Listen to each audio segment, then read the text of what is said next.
Fortune on now.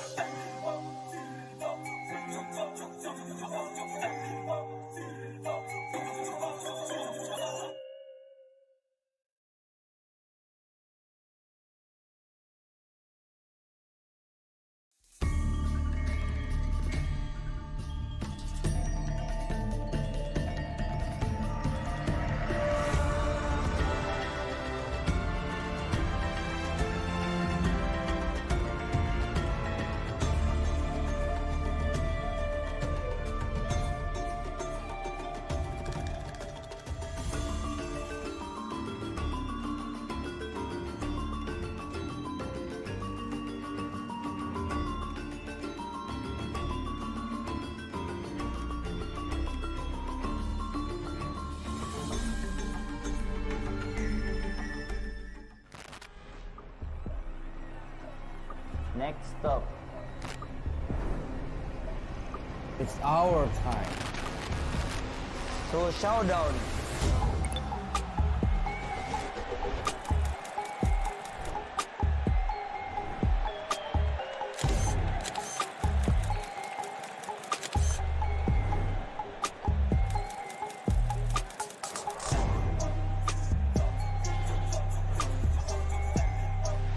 Malaysia boleh.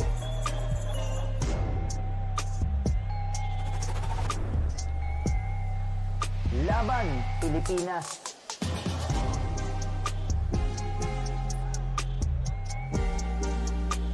Indonesia bisa.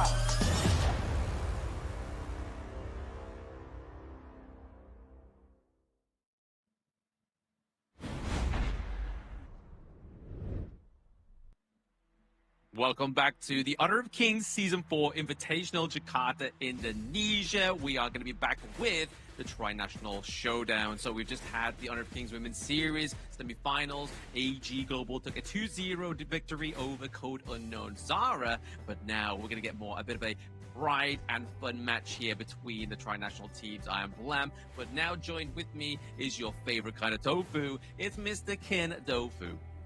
Hello, hello. It's going to be a fun one. So, Tri-National Clash. This one, I think we haven't had the chance to cast it yet. And now, all three teams super stacked. We have friendly faces, familiar faces as well from all three regions. This is the Malaysia region against the Indonesia region, as well as the Philippines region. So, three big teams, a lot of story behind it. We've played with, I think, almost every talent in each region, so I'm curious to see how they perform in this three-way triangular battle. Exactly. We're collecting them like Pokemon, aren't we? We're like, hey, let's see how many people we can play with, because we don't get many choices and chances to play with them, especially me being all the way over in the Great Britannia there. Obviously, lag is not my best friend, so when I am in these offline events, it's always great to play with as many of these influencers and players as possible. But yes, this is going to be one of those pride kind of showdowns, but there's still a little bit of fun as well, right? Like, if you've been keeping your eyes on the Honor of Kings channels, you've been seeing that there has been some not only tri-national showdowns, but some of these crazy casting styles where we've had like 6 people cast in the same game, just absolutely just grilling and cooking each other for the pride of their nation. Yes, so we're the neutral party. This time they come with a fair judgment of what's coming on. Whether it's truly fair, we don't know, but yeah, it's definitely going to be a lot of fun for this one. Now, I'm super curious because I believe we all have tried this mode for ourselves, and I think the idea behind it is kind of different. So when I play, it's more of like, can we get a lot more wave clear, and then we can start pushing the turrets? But I have been felt to compositions where everyone is like, let's just go damage, let's just go for kills, and then, once there's no one on the map, essentially you get the free turrets. Yeah, I think everything goes out the window in this mode, because it's not 5v5, it's 5v5v5, so no matter what happens, it's kind of just like, do you go for the conventional meta? Does the conventional meta work anymore? Because there's no longer 3 lanes, it's literally just a triangle, and then everybody meets in the corner where everybody is trying to kill each other, everybody's trying to take their enemies' towers, and this is where they get that victory as well, right? So the way that this mode works, if you haven't actually delve into the tri-national clash here, or the showdown of the 5v5v5, is that you get morale points, commander tokens, by getting the takedown of the enemy heroes and the enemy turrets. The first team to get 100 morale gets to trigger the final showdown. What happens in the final showdown? The final showdown now becomes a 1v2. So you are having two nations go up against one nation, and that one nation has to keep a hold of their ground for 90 seconds to win this match. So it is a little bit hectic, but it's going to be so much fun. Yes, it is. And of course, you can collect the points and tokens, or you can destroy the crystal, which I don't think we've seen yet, right? At the same time, how did we decide this 2v1 is based on the points. So if you're the leader after a certain amount of time, you will unfortunately be placed in a situation where it's a 2v1. So this is where all the different strategies, tactics, do you really want to take the lead? Or are you so confident that your 5 are the strongest that they can do a 5v10? Who knows? We will find out later. Exactly. I mean, it's all we did to Spar Tanker. I feel like it might be like a 1v10 at one point for the side of Malaysia, maybe.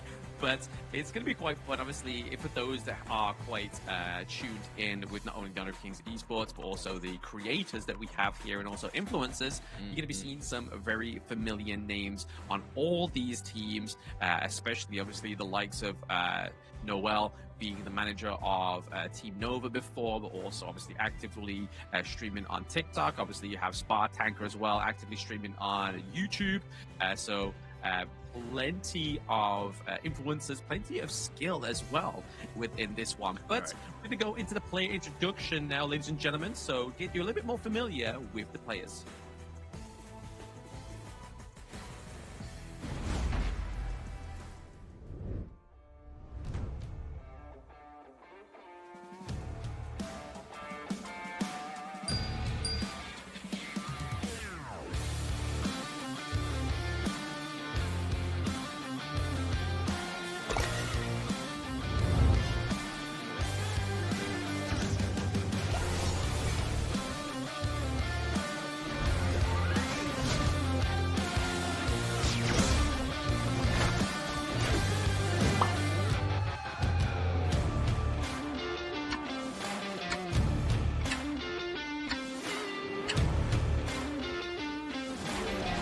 Victory!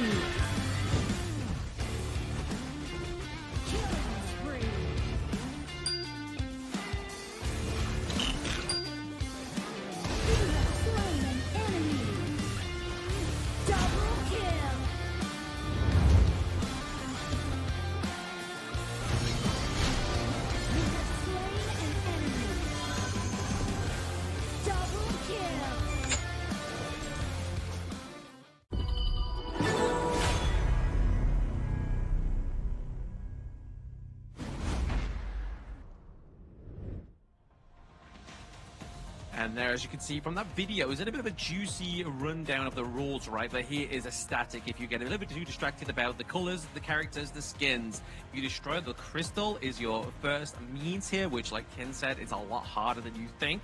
Or you defeat heroes and destroy towers to get commander tokens to boost your morale for your team. The first team to reach 100 morale triggers the final showdown, where all remaining teams with lower morale unite to form an alliance. Maintain that lead for 90 seconds to claim your victory. And we always talk about this, Kim, right? When we get CC'd in Honor of Kings for 1 to 2 seconds, it feels like a lifetime. So 90 seconds is going to feel like an eternity here for that winning team trying to hold on to their ground. Yeah, exactly. It's like doing a plank, right? I mean, that 30 seconds feel like 30 days. And at this point, Yes. this is going to be a long 90 seconds for whoever is trying to maintain the lead. And of course, the 3 people responsible, Mr. Chano, Mr. Sapai, as well as Mr. Aleph here, the 3 of them looking to bring victory for their nations. And I think this is going to be really cool. You will take a look at the game and the players in each team itself. My curiosity is what kind of strategies do we go for? Because in my experience of Tri-National Clash, it has always been, let's just go and take the lead, and we keep our lead. That's it. That's my game plan. Yeah, just run to a corner and just hope that you can keep your lead, right? Just run away from the enemy team and just hope they don't take like a heavy CC draft that can lock you into place. But I feel like when I was watching some of the hectic casts with all 6 casters on there, it's like you were seeing comps that were really sort of like diving into the 2 marksman meta as well. So really kind of like maybe not going for a clash lane per se hero, maybe trying to lock in like 2 marksmen so they have a bit of a front line, but then also have all the firepower from the mid as well as these 2 marksmen. That's right. And I think one of the things that might be kind of a fun part is that you don't get to pick your heroes per se, right? It's given to you, and if you want to change to a new hero, you have to use your in-game currency to reroll, right? Don't worry, it's not the ones where you have to spend actual money, it's the diamonds, but you know, you might not get the hero that you want. So I'm curious to see whether they're gonna make do, or do you really want to keep rolling the dice to the point where, okay, this is the hero that I want, and this is what is going to net us the win. Yeah, all I'm hearing is all in on red. All in on red. That's all I'm hearing here. It's a bit of a gamble for some of these players. It's like, you know what? Let me just try and lock in. But I mean, it's going to be interesting to see some of these players, what they do get handed to them, because obviously not everybody that's on this stage is going to have the same kind of like hero pool vastness as we see from the competitive players per se. So obviously players that come to mind is Spartanker. We know he loves Charlotte. We know he loves the Duan. We know Momo loves the Zhang Fei, but will they get those kind of heroes? But we're going to head to the stage first, to the host to introduce this tri-national showdown. Honor of Kings Invitational Season 4. Now tomorrow we'll have the grand finals for the Honor of Kings Women's Series. But for now, it's time for the exciting part, Rookie. It's going to be the Tri-Nation Showdown. So let's welcome them one by one, starting from Team Malaysia.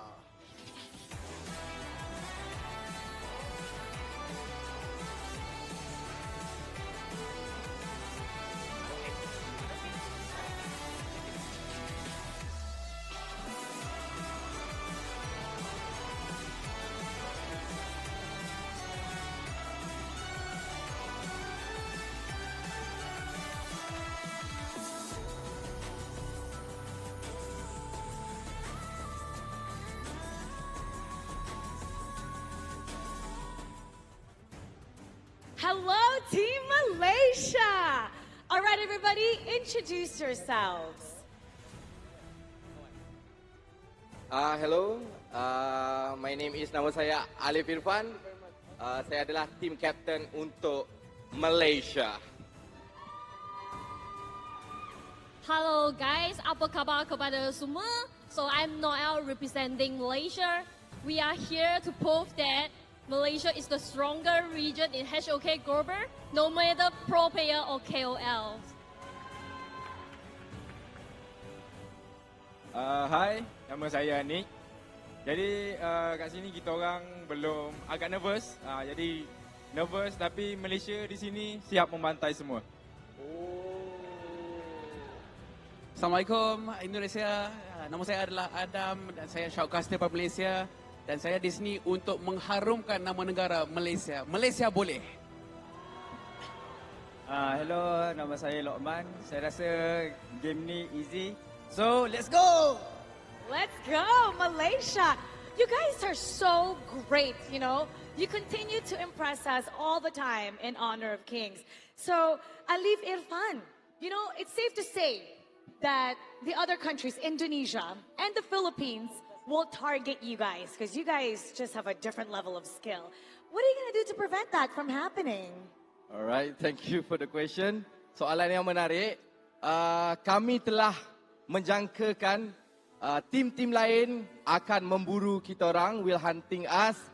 But kita orang the best region in HOK. Malaysia is the best region in HOK. Jadi, kalau you guys cari kita orang akan smash your heads down. Kepecahkan kepala korang semua. Ya, Malaysia boleh. Okay, so I'm going to translate for Mr. Alif. He said that he knows that every region is going to go for Malaysia, but they're not afraid, and they're going to break down everyone and smash their heads down. Oh my gosh. Oh my God. That is so scary. But Noel, I know you're a former Nova Esports manager and player, so you're dominating in KIS4 right now.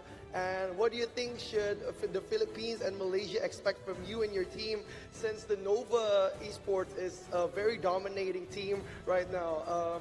And what's your message to your opponents today?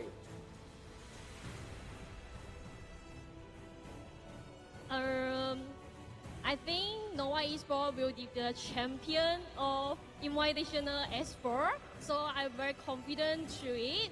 And I think the Philippine team and the Indonesian team also improved a lot, but Malaysia is still the strongest one. Wow. Malaysia continues to prove that. But you know, Noel, I just have something quick to say. You have gained fans from all over the world. Your face has spread throughout. Can you look at the camera and give your best smile, Noel? All right, let's focus on her and just show her cute smile. Because you gained fans from the Philippines and Indonesia. So I wish you guys luck. And you guys may now take your seats. Go ahead. All right. And now, introducing Team Philippines.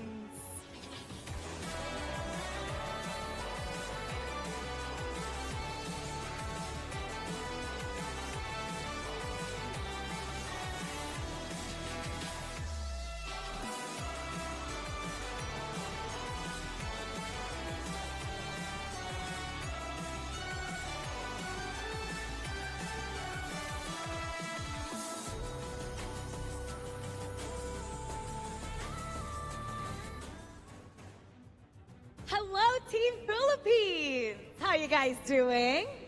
Hello. Hello.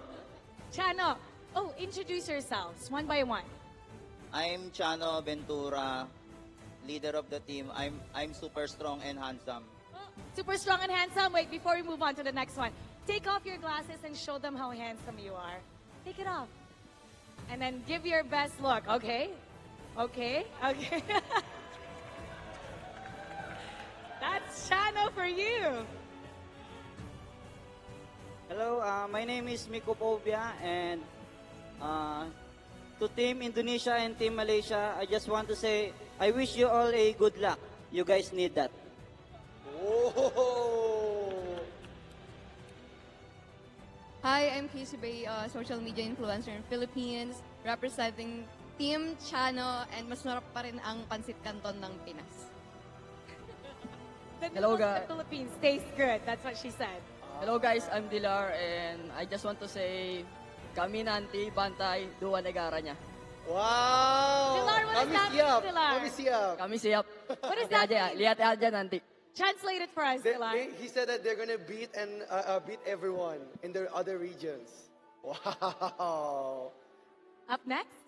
Hi guys, I'm Shay from Team Chano International, Laban Pilipinas. Laban Pilipinas. All right, now we're gonna talk to the captain. Chano, you're distracting me with your looks. You know, they say that you are just as strong and handsome, just like the hero in Honor of Kings. Let's take off your glasses so you can see, everyone can see how good looking you are. Oh my gosh, you're distracting me. All right, Chano, this Tri-Nation Clash is different from the normal mode. So how did you guys prepare for this? Because it's something new and it's something different. How is the preparation like? I'm very preparing this game. I'm sleep 24 hours. You're preparing, but you went to sleep for 24 hours. Okay, that's a good strategy. So you're refreshed. You're refreshed. All right. So Shay, you're one of the most experienced influencers in battling others. Like, do you have any messages to your opponents considering your rapping background, especially to Malaysia and ID regions? Roses are red, violets are blue. Okay. Philippines #1, Malaysia and Indo #2. Okay. I'm Indo, bro. You're #2. Thank you so much. We're so excited to see you play. You may now take your seat, Team Philippines. That's fun, Rookie. I love seeing the fun side of these players. And here we go. Up next, the last team. Yep, we're gonna welcome Team Indonesia!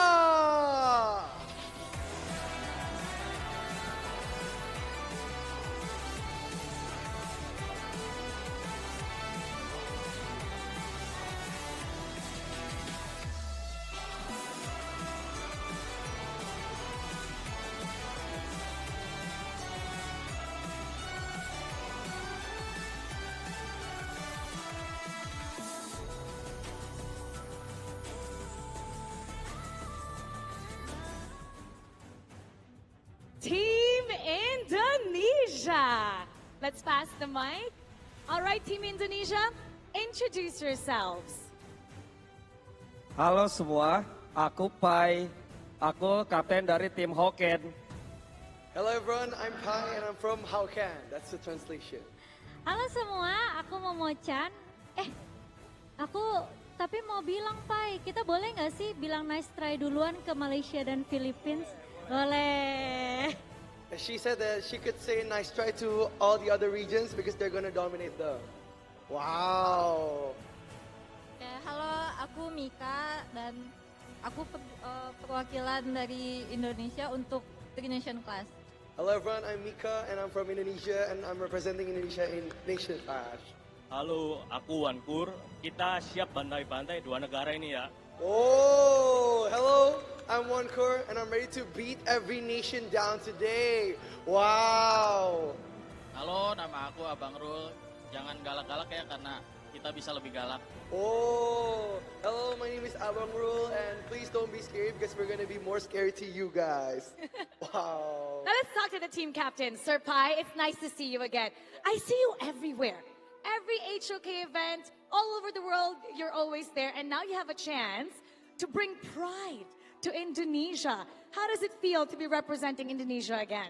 I'm happy. Actually, it's been an honor to have opportunity represent Indonesia multiple times. Yeah, I'm happy. And who are you gonna target? Because Sir Pai, I know that you have the guts to tell the truth, to say what's on your mind. So between the two nations, which one are you looking forward to crushing the most? Of course, Philippines. Philippines. Yeah, why? because we know each other with Blar and Chano. Yeah, be careful, man. Do you want to say something to Chano right now? Chano will meet in the lane, in the same lane, okay? Chano, he's challenging you. Don't run. Don't run. Oh. But for Momo-chan, you are representing not only Indonesia, but you're representing Indonesia HOK talents. Do you have any choice of words, especially to your co-talent, Adam Spark Tanker, considering you are already best friends for a long time? Are you going to lock him? Are you going to beat him down today? Okay, not only for Spark Tanker, nggak cuma buat Spark Tanker, but everyone from Philippines and also Malaysia, untuk semua Philippines dan juga Malaysia. If you see me, just run, okay? Whoa! You better run when you see Momo-chan. Thank you so much, and we're so excited to get the Tri-Nation Clash started. So here we go. Casters, masuk!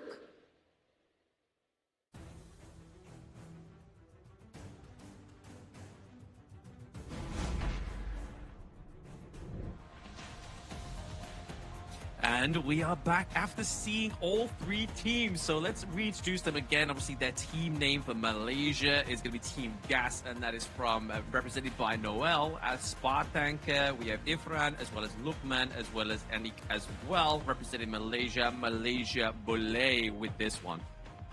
Yeah, it's going to be fun. And this is their next challenger from the Philippines, the Chano Squad International, represented by Dela, Mycophobia, Chano himself, Shei, as well as Casey Bay.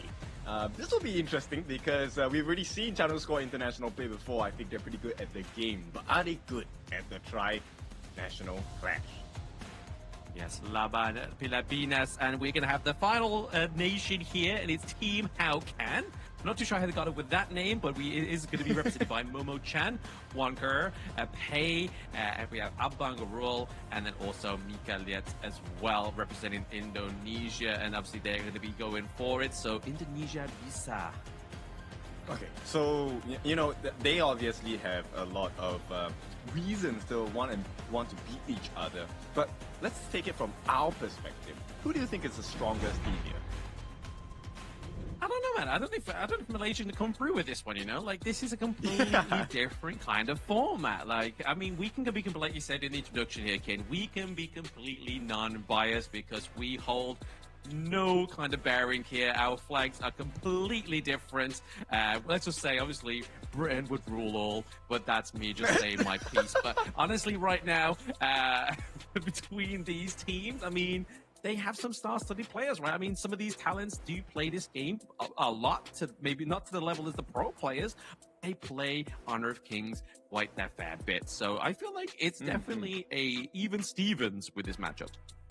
Actually, I find this setup pretty cool, right? Like it's a silver setting, and then we have the 3 regions seated right beside each other. Technically, you could, you know, zip in over and take a look at their phones. Yeah. Just peer over the sofa. Like, hang on, what are you picking? Let me see what you're going for here. What's the game giving you? Let's see what the RNG's going for. Yeah, that would be quite funny. And of course, Sir Pai, I think we have a lot of history between him, Chano, and Dilar as well. The 3 of them have met on multiple occasions across the world in HOK. And right now, it's a time to really, you know, do their heads in. This is the place to do it because it's going to be messy, it's going to be chaotic, but most of all, it's going to be fun. Oh, absolutely. I mean, the most violent team there was obviously Malaysia, right? Obviously, those closing words saying they're going to smash people's heads in. I mean, let's hope that there's going to be enough referees on the stage to actually tackle somebody if they do decide to go for the violent act here when they do get taken down. But the sofas should be a little bit of a bit of a relaxing theme here for these teams, just to kick back. I feel like some recliners are in place here, so people can't just jump out the seats and go for one another. Yeah. Okay. So obviously everyone is commenting about Momo in the comments itself. So let's take her statement out. Would you run if you see Momo in lane? Because I won't. I mean, it's gonna be hard to see Momo anyway. She's small, right? So it's kind of like it seems like the brushes would cover her. Like naturally, yes, you cannot be seen in the brush, but I feel like Momo would just have an extra tier of just like invisibility there because she is so small. But I'm pretty sure, like they say, with small dogs, they are very angry, very aggressive. Very fierce, right? And of course, we love you, Momo, as well as Adam Spa Tanker here. I'm curious because we know what they're like on the casting desk, and we also know what they're like in games, but it's ranked games because we have played ranked with each other, and I think we've done multiple fun modes as well. But this tri-national clash, we haven't seen them play just yet. Oh, absolutely. It's going to be definitely a treat, a bit of a surprise for some of the viewers at home and at the stage in Jakarta, Indonesia. But yeah, I mean, the one point that we obviously like to make out here as well is obviously there's one creator on stage that likes to play this on mouse and keyboard. So how is it going to fare when his 2 thumbs are the only things he can use? Mr. Spa Tanker, spotlights on you.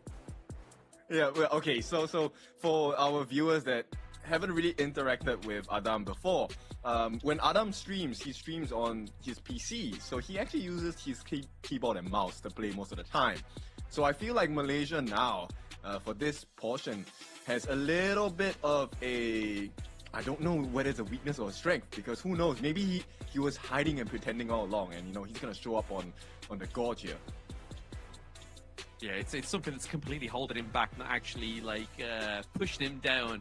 It's a secret untapped potential here for the side of Spartak. I mean, to be fair, if he could play Charlotte to that level with a mouse and keyboard, I mean, 2 thumbs is going to be a little bit easy, you think, right? Obviously, there's less kind of moving parts. There's no WSAD. You literally are just securing your 2 thumbs onto that screen, especially with the sponsor phone, the Infinix GT30 Pro. I feel like maybe it could be Malaysia's calling card here. Their secret weapon could be Spartanker. Okay, secret weapon. I have one member on the Channel Squad International I want to talk about, and that's Casey Bay, right? Also, for me, I know her as Baylut. She was supposed to buy me Balut in Philippines, but it never happened. So I feel she's also the secret weapon. If you haven't gone and watched her streams as well, she's pretty good. So I'm curious to see what she's going to bring to the table for Channel Squad International in this particular mode, because it's a do or die. There's only one game, one round, and then they get to play a second set tomorrow, and that will determine the final scorings and the points, because down here, the points do matter.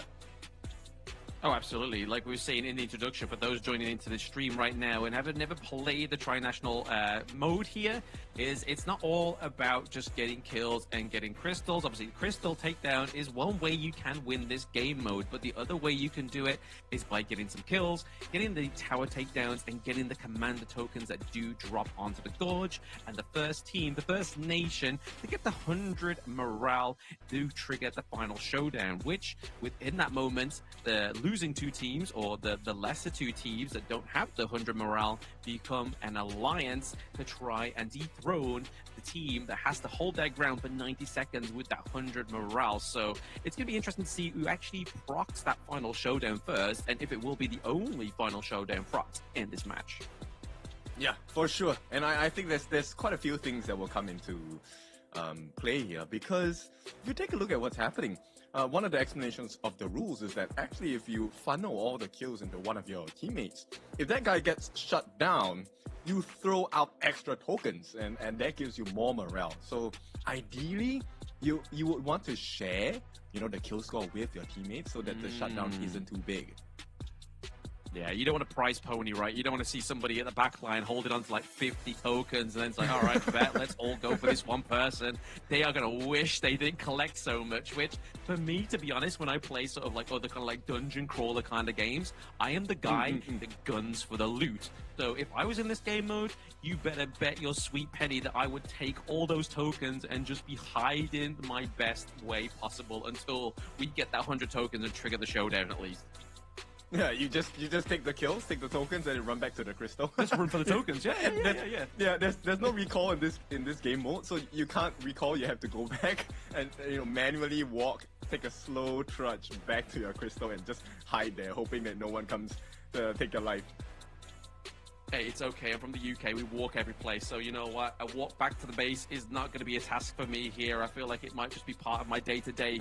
But yeah, it's going to be a hard one, right? Because obviously it depends on what the game gives you in terms of the heroes that you get to pick, right? Because obviously it's not like you get to pick from all of the heroes that are available on Honor of Kings right now. You get a roulette, and obviously you can change that roulette and then change up the hero that you are selected here. But it's only going to be a finite amount of heroes here that can be selected, so you may be very unlucky and actually not get a hero that you are well versed in. So that's also going to be one of the mechanics that could be a big variable for some of these players.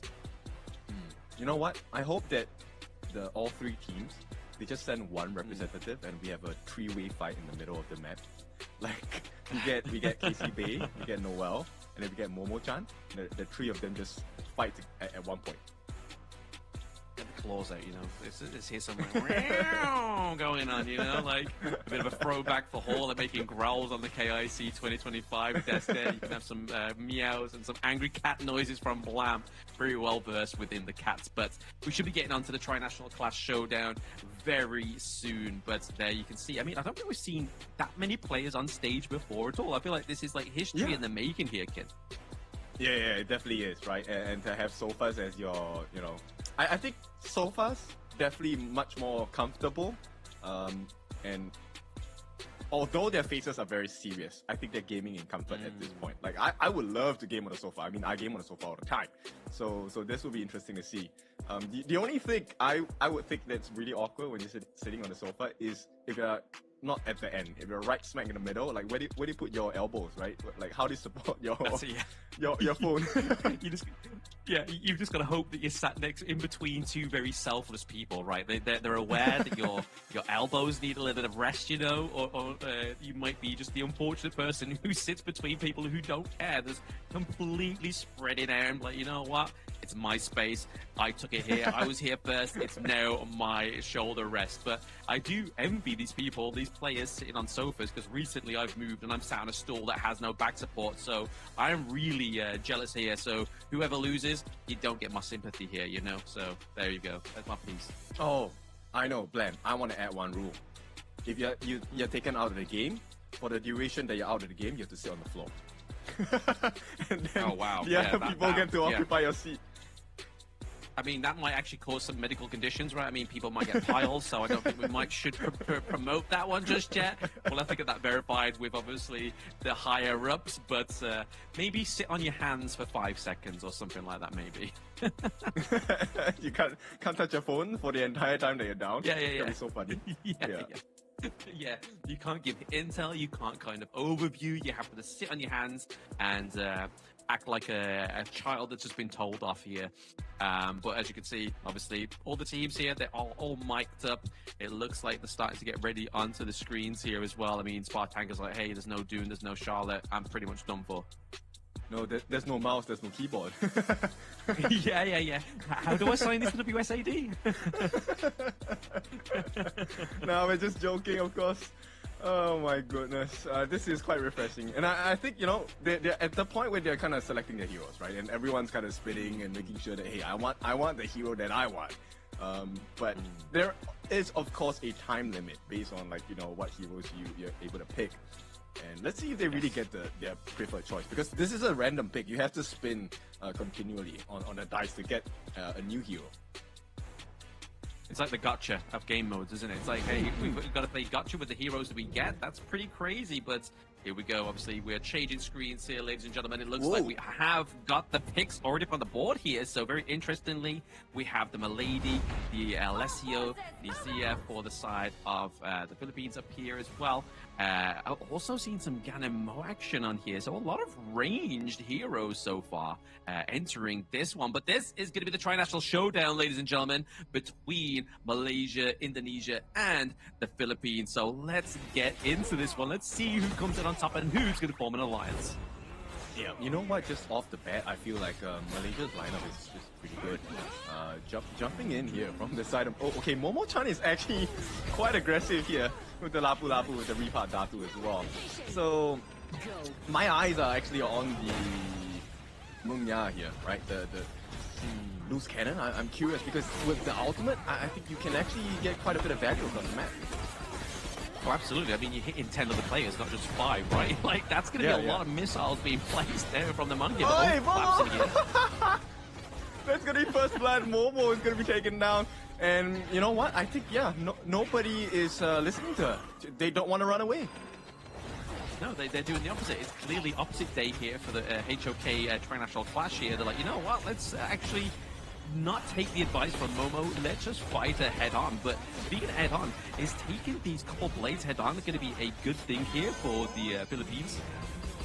I don't know. I mean, at this point, it looks like they're doing okay, right? Because they have the healing deals here. Now, the healing deal is kind of different, because this healing deal doesn't just heal you, it heals your teammates as well.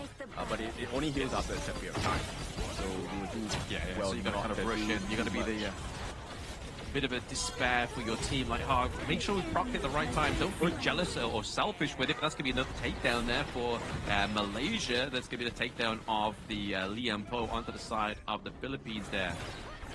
Yeah, it's funny because they get the takedown, but you know what? It's the Philippine channel squad that actually coming in hot at the bottom side of the map here. Now on the other end, I think it looks pretty clear, right? It's IDPH versus MY at this point. Yeah. I mean, the thing is, though, like, the fact is that PH have got that Milady. I mean, you just saw there, that turret took so much damage. And I feel like that's probably one of the better heroes into this game mode, is you have such a great siege hero coming through here that if you take the eye off the prize and the pressure gets put onto your turret, that's it. It's pretty much over there. But, I mean, playing a very good here is going to be the Liam Pogue here. So Michael Phobia actually being really well played, putting the pressure on, just kind of like burst ramming in, getting the CC, getting back out, and then just waiting for the prime moment of here. But, Casey Bay taking too many of those couple blades there. Yeah, I mean, at this point, Team Malaysia may have a new phobia after this game. And it looks like it's pretty good, right? Very nice movement coming in from the PH squads here, as the jump in from Mycophobia.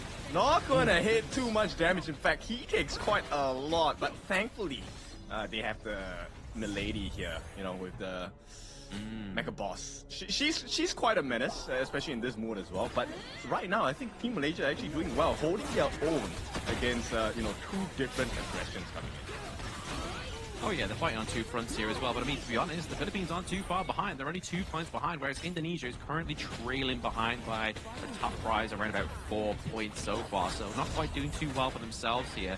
But I do have to say, I like the pickup of the Ambrosa. So coming here for the side of Indonesia. So hey, we have to kind of just use that. Oh my goodness, invincibility, just get a takedown. But oh my goodness, Alessio goes night-night, but here could be crucial. Oh my god, Phobia! Yeah, there's a huge jump, and here comes the Ravenous as well, and this is going to be good. Delar actually, you know what, he's pretty strong now. 1v1, he's a big monster to deal with, and they managed to push him away, but don't actually get the life. But in terms of damage, they've done quite a lot, right? Team Malaysia's bottom side turret, T1, actually looking kind of bad at this point. It's pretty low.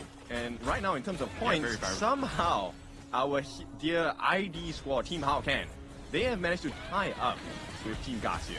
And I think this is great for the side of ID. Momo-chan, okay, I think they have to start respecting her. Maybe they will fear her now, but I feel like it is giving the Shadow Plume that's able to kind of just drive away and clear out the miniwave pretty quickly here. But to be honest, onto the side, like the bottom part of the map here for Malaysia, there's so much range coming through, right? Obviously, not only you got Breeze Heart, you've got the Smith and Blade as well, just constantly just throwing blades at you. It's not a situation you want to be in if you are the Philippines, who are currently trailing behind here by 4 points. And now, like you were saying, in Indo and Malaysia, they are pretty much tied neck and neck. So it seems to be a bit of a battle for the top supremacy here. Yeah, but if they get this turret here, Mycophobia, he's going to try and jump in on the backline so they can get that T1 turret. Great strategy, and they're going to back off. They need to back off now, right? Come on, move away. And with that, look, 1 T1, they're now 19 points. So Team PH sneak from behind and take away the lead from both Malaysia as well as Indonesia. Yeah, very well played there. They had their eyes on the prize, right? They were playing the slow game. They was like, you know what? We have the Milady. Let's keep pushing here. We do see Noel actually struggling to get away here on the Dream Wanderer, the Dream Weaver.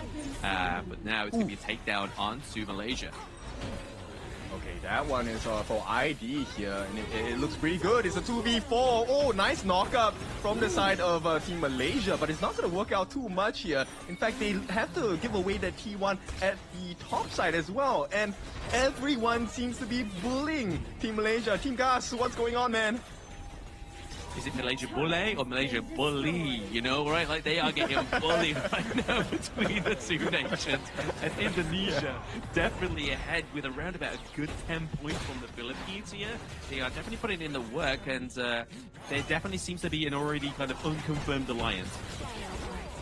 I think it's really also because of the takedowns, right? If you take a look at what Team ID has been doing. Oh, now they have the... Ooh, very nice knockup from the side of the mid lane. I think that was Mikalet here doing pretty good job here. And PH, they want to try for something more. At this point, the one taking the lead is going to be Team Indo with 35 points. And this is the chance for Team Gas, right? Team Malaysia, this is the time to take the T1. They have been left really open. The T1 is open for the taking because Team Malaysia, Team ID and Team PH, they're kind of like taking a brawl on the right-hand side of the map. I mean, to be fair though, I mean, the Philippines, they're definitely holding on to those turrets, right? They are definitely doing the groundworks here, which is a good strategy within this game mode. I mean, yes, they are trailing behind at the moment. That's currently second place, but we've seen them in this position before, and then they were able to take a turret, get back on top. But it looks like Malaysia are pushing ID right now. Yeah, they definitely are, right? They're defending this T2 for their life. Very nice defense coming from the ID side, but that's only one part of the map. Here comes the right side, Team PH, also putting quite a bit of pressure on the right-hand side here. China Squad International, I feel like they're doing well, but they can't get any room. This is the difficulty of this mode, right? You can't really just keep pushing in one direction. You have to try and make sure that both sides are A-OK. Oh, absolutely. A-OK, H-OK, but obviously we did see the Philippines lose the 1T1 down to the bot side there as well, but there it is. The initiation from Pei there being invulnerable. Okay.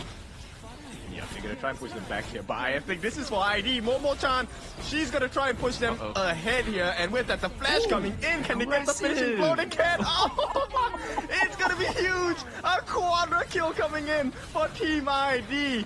In the meantime, Team Malaysia, their T3 is falling. Oh no, they can actually end the game here. Team PH, they make use of this advantage that Team ID has given them. And right now, Team Malaysia's crystal is open. So regardless of that quadra-kill there that you just saw from the ID region, you saw that Philippines was like, right guys, 4 of them are dead, let's go for the crystal, let's go for the crystal. A little bit of like a backstab there. It's just like, let ID do all the work and we will just push from behind. Yeah, that one was really clear. Wait, they're coming, they got it, and they can't fight, let's go.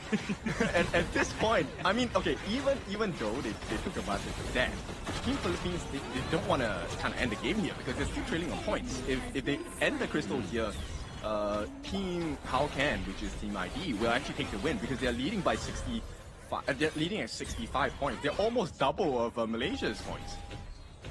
Yeah, Malaysia is really trailing behind here. I feel like they just need to put some their backbone into this if they want to try and get some more of those command tokens, because they currently are trailing behind by those kills. That quadra kill definitely helped out the Indonesian team there, Team How Can. But China squad are just ever so slightly behind by around about 10 points as well. So the Philippines definitely second horse into the race here. And like I said, like, hey, Malaysia may be winning all the tournaments in normal Honor of Kings, but in Tri-National Clash, they are getting tag teamed to heck here. Oi! Holy, look at that damage. That was quite a lot. I believe that was Micolette here. She got a very nice takedown onto the members of Team Malaysia here. This is not the Team Malaysia we were expecting, but this is the Team Malaysia we have. And running out of gas at this point. Now, I've been told gas or is actually to be meaning to go. And right now they need more gas because they need to go on the side of Team Malaysia. Team PH though, Channel Squad International looking for a little bit more advantage here. Actually getting one takedown here. This is great for them. And at this point, this is going to net them 66 points. They need to get the tokens. Godlike coming in for Team ID here with that pick on to the Chicha. But this is so messy because at this point, okay, they have finally tied it up. Team PH, Team Malaysia, they're teaming up on both ends, the T2s on both left and right for the side of Team ID. Not looking too healthy at this point. No, they are matching points here. Oh, Philippines actually make it to 81 points right now. The tokens are going into their favor. The morale is coming through. And both side of the map being protected there by the Divine Enforcer as well. Obviously, Sanctification should be going on to one of the members of PH right now. But I can't quite just make heads or tails who has actually gone over to. Because we see, obviously, the Z is at like level 19 at this moment in time. But Alessio was still set at level 15. As well as the Milady last check. So it could be the Miyu that might be...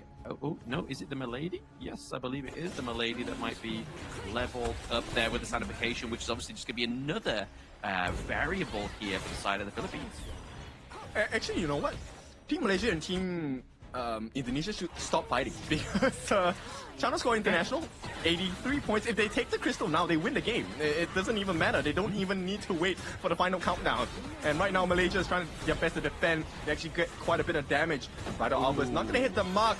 Mikophobia trying to settle for the team, and they will get the finish onto the Zhuangzi at this point. A killing spree coming in for the side of Team Philippines as well. They can pretty much end the game here. ID, they need to stop them here. Stop them from taking the crystal. You don't have enough points. But PH, oh, here comes the defense. ID to the rescue of Team Malaysia as Philippines will be pushed back. But at this point, if ID is the one that ends the crystal, I think they have a chance of taking this for themselves as well. 84 points. They need a little bit more. This morale trailing by about 3 from the side of the Philippines squad. Channel Squad International looking for another way back, but Malaysia, I don't think they can hold on at this point. They're trying, but there's no backdoor protection.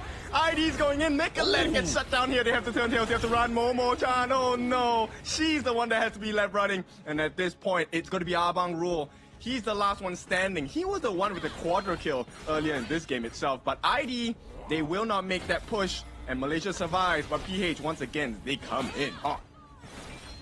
They are. I mean, they've got a full bot side of the map to themselves, completely uncontested here. I mean, you may get taken down here. This T1 might actually get Malaysia back into the mix right now, but they are playing very well. They are taking the prime opportunities like we've been seeing time and time again. Like, ID's putting the legwork. PH is just like, bro, thanks for this. But honestly, these Tremor Smashes have been huge here. Three. Yeah, Mikophobia is just extremely strong. I mean, he's definitely developing some phobias for this other Team Malaysia here. The amount of times he has landed that Tremor Smash, all 3 hits, in fact, has been quite phenomenal. At the same time, Abang Rule how much damage can he do? Can he net another quarter kill, perhaps maybe a penta this time? That remains to be seen. I think if he does, he needs to definitely pop it onto PH, right? I mean, if he does another quadrukill onto ID, I feel like there's a little bit of discrimination going on between these two nations. The fact that you get 2 quadrukills on the same nation is definitely a statement piece here for the side of ID, but they're only trailing behind by around about 6 points right now, and Philippines, they're looking very strong here with 95. Can they proc that final showdown? Ooh, Chano is doing well there. Actually, he got his hands on the Mikalet. Fortunately, will not have the finishing blow here. Here comes that aggression. ID with the flag and the shutdown coming in. Beautiful work. And Abang Rule, can he do more for the side of ID? Because at this point, Malaysia needs some space. They're pushing away. And this means PH is now centered right in the middle. The Lar are going to be taken down. ID, no more Meteor, no more Ravenous. And it is going to be 102. Yup, this is going to be the final showdown here. 102 points, which means ID now is in a 2v1 situation, but a shutdown coming in. And that's going to be great from the side of Team Malaysia. They want to get the catch-up here, to get some shutdowns. That's a lot of tokens, a lot more morale going in. Nice attempt by Momo, but she has to be taken down. What about the points? 87 points for morale for the side of Team Malaysia.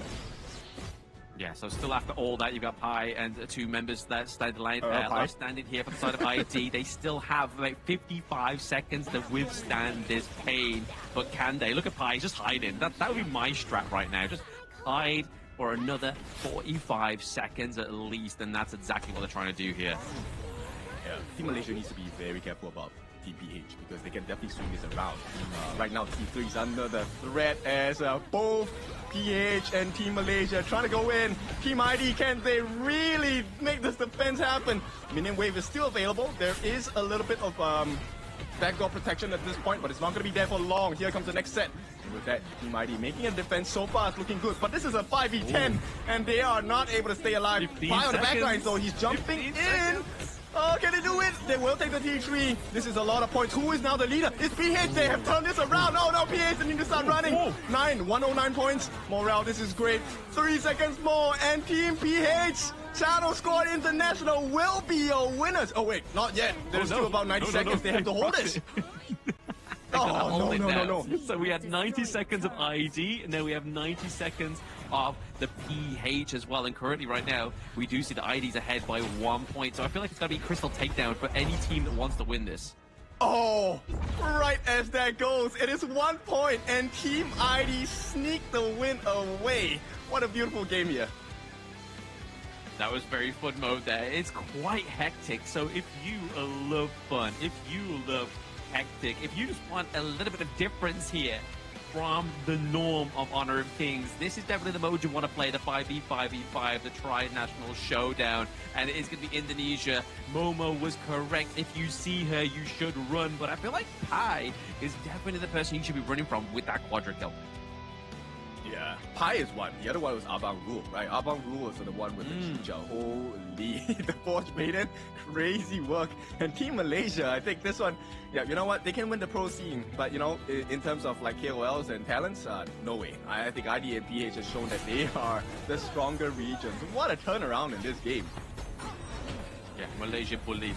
Malaysia bullied. They got bullied there by the side of the Philippines ID. But I mean, it was definitely a meticulous kind of 2v1, right? Like I said, there was an unconfirmed alliance. You saw ID just crawling for Malaysia, and then PH, as you can see on the minimap right now, just pushing ever so slightly towards the crystal. They were just putting their legwork, man. Like, Team Gas is Team Stop right now, and we're going to try and put a stop to them, while ID just try and get all the nectar from all those kills. We're going to try and push the crystal, and they almost won at that one point. Yeah, almost. Okay, so we talked quite a bit about the ID teams. I think we need to mention Nicophobia. Dude, this guy was on fire for Team Channel Squad International. Oh, absolutely. He was so sick with those Liampo Tremor Smashes. Like, honestly, I don't feel like he had a Tremor Smash that connected onto anything less than a 3, you know? Like, that was a triple knocked off every time that ultimate came through. And it's okay, Momo, she's so happy with that. But let's go to the Hosen stage at this point.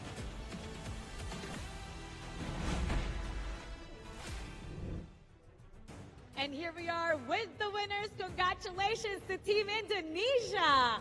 Oh my goodness, earlier you were saying grabe, grabe. How was that? How was that entire match? Grabe Team Philippines. I don't know the grabe. Grabe means too much. Oh, too much. Too much. Oh, Too much. And yeah, honestly, it was a close game. it was. It was close game. It was a really close game. It makes me wonder, how do you guys choose who goes to the top and who goes to the bottom? Actually, it's Momo-chan strat. Oh. What is the strat? We just maintain that our tower actually cannot be destroyed. That's it. So we just need to maintain. We won't lose our towers. Then we just defend as much as possible. So that means you were doing the comms, not Sir Pai. Yeah, together, all of us. Okay, together. But I speak more. Oh, Sir Pai, she's taking over. Wankur, everybody expected Malaysia to be one of the strongest regions, especially in the Tri-Nation.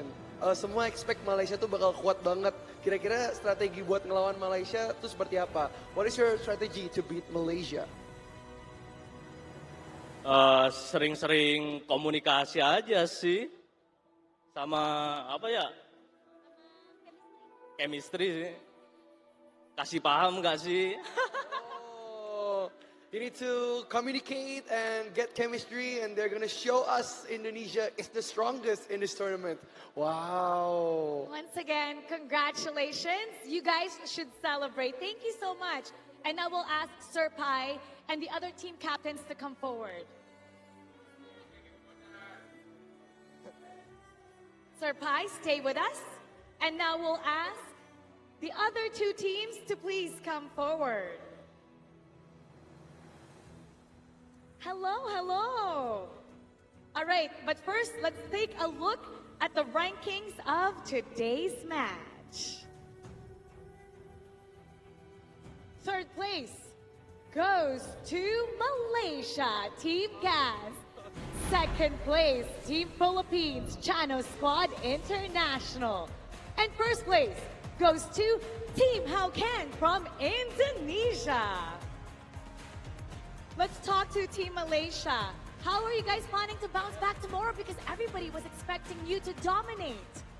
Okay, so ada kesalahan dalam pick hero tadi. Kita tak sempat masa, so that's why tak dapat lakukan yang terbaik. But this is the first game. Baru warm up, ada 3 game lagi, so we will do the best. Wow, but you did your best. You proved that Malaysia is still strong, but you can bounce back tomorrow. We hope you want to see the strongest Malaysia pride. Chano, you did really well. Only 1 point different against the Indonesians. What is the problem you face, and what will you use for strategy for tomorrow? Tomorrow, I try my best. I want to win PH, then I more sleep. More sleep. More sleep, that's the key. That's the key to Chano's win. Now first, for our first place, Indonesia, Sir Pai. So how do you think you're going to maintain the #1 position for the following days? What are you going to do to ensure that? Actually, it's just like our team name, Team Haukan. Like Haukan, we win. Yeah, Haukan. Yeah, I'm not expected as much. We just love to play the game. That's it. That really is the key, Yeah, to enjoy the game. Yeah, just play the game. But you know what? Later on, your country, Kagendra, okay, we're going to be going up against Blacklist International. And if they win, it'll be the first time they'll go to the semifinals. With Sir Pai's expertise, what would you like to give them as an advice? I think just play your own play style, play as usual, and trust each other. That's Trust it. each other, just like what you did in the Tri-Nation Showdown. Wow, but Mr. Alif, your Malaysian teams are well known to be the strongest region right now. And today we have both Nova against Team Hawk. So the brothers will go face to face, head to head against each other. Can you give both teams a message for them, because they're representing Malaysia right now and they're similar to you, they're representing the Tri-Nation Showdown. Or you can give them a support or anything you want? Okay, untuk Team Nova and Team Hawk, I wish you guys all the best. Kalah menang ada pertandingan.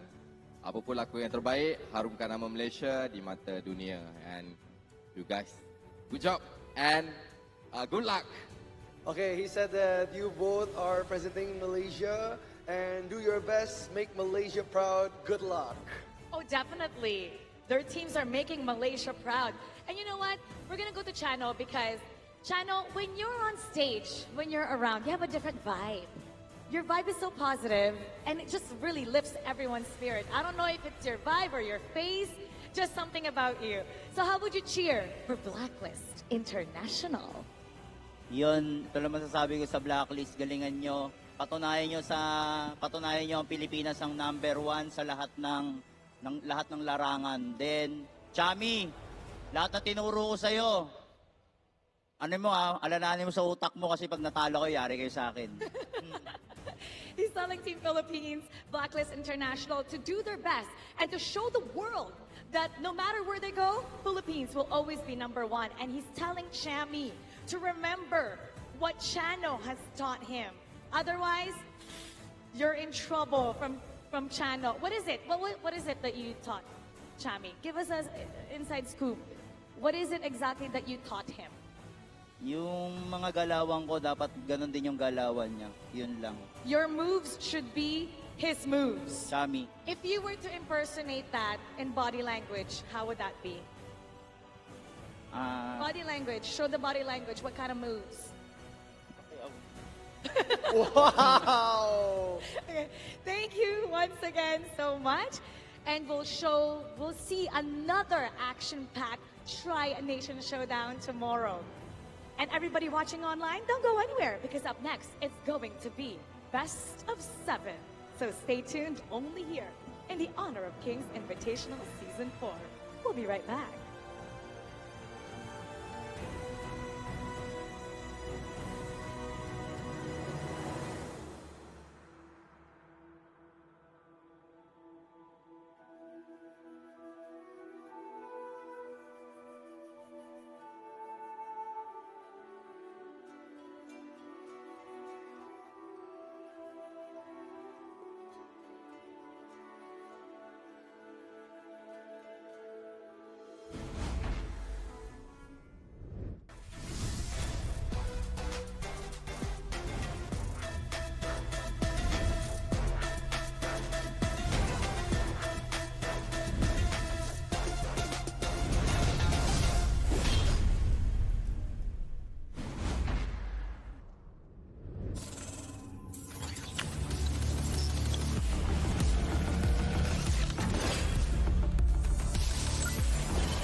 We'll meet again. I'll make sure of it.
Thought we'd get this far, burning like the stars.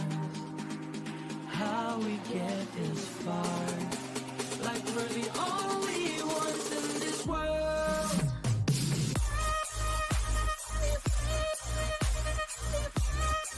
Like we're the only ones in this world. Like we're the only ones in this world.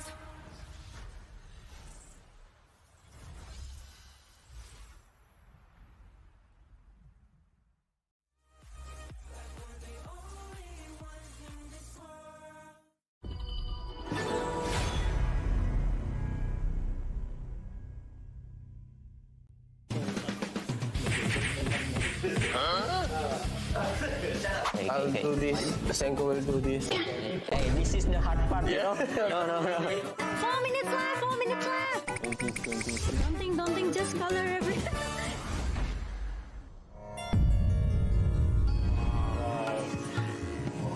Wow. You guys hear it? Yeah. That is gamelan song, you know?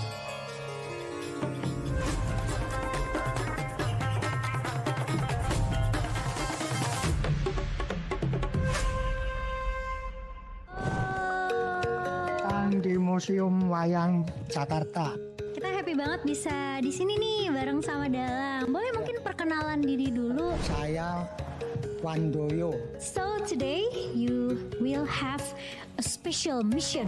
Your mission today is to color 2 wayangs, otherwise known as shadow puppet. Anoman, the pure and cunning and the inspiration of Sun Wukong, and Rawana, the powerful and arrogant king of Galengka. But you have to work fast. You have only 10 minutes to color before presenting your wayang. Don't forget to have fun. So are you guys ready? Let's go!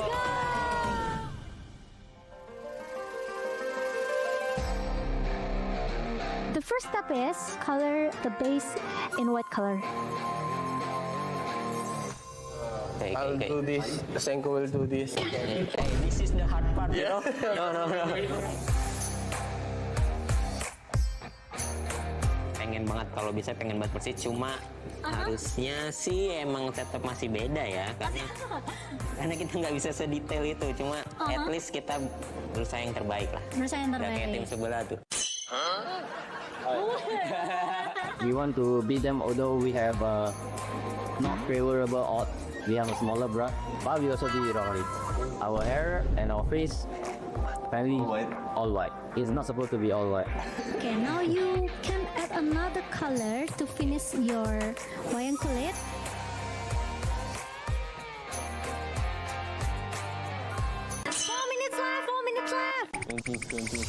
Don't think, just color everything.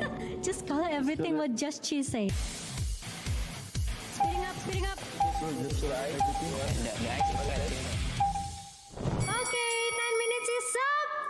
compare with the real one. We start from Team A. Let's go. This is the real one and this is their artwork. So what do you guys think? Better than them. Dalang, menurut 1 Dalang sampai gimana? 10. 8. 8. We got 8. Let's move on to Team B. What inspire you guys to color like this? Three Nation combined together, we try to do something creative. Got Nongshim, Black Kiss, and PHK. United as one. Yes. Berapa skornya dulu? Skornya 7,5 ini. We won. Okay guys, that's it. Thank you for Team A. Thank you for Team B. You guys did a great job. Amazing. Thank you, Dalang. Now, Dalang will show us his work and we will show him our game. Okay? Okay. Let's go. It's our game. It's our first time to shoot like this contest. Saya dapat belajar tentang sejarah Indonesia. You were coloring 3 nations, 1 table. Itu bagus sih buat generasi kayak gue juga bisa tahu tentang wayang ini, budaya Indonesia juga. Pakai tangan kiri aja, tangan kiri. It's good to experience this, and I'm glad to share this experience with people from all over Asia. Indonesia wayang kulit, I love it much.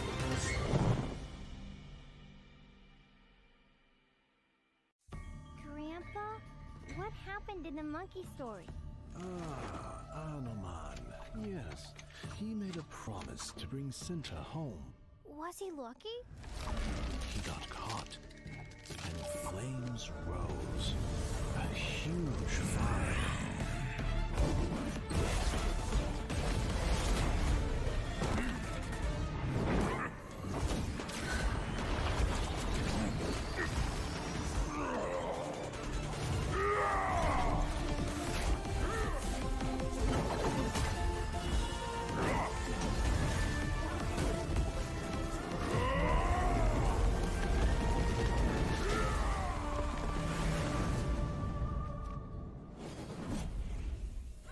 He is a legend. Yes, a man will always admire.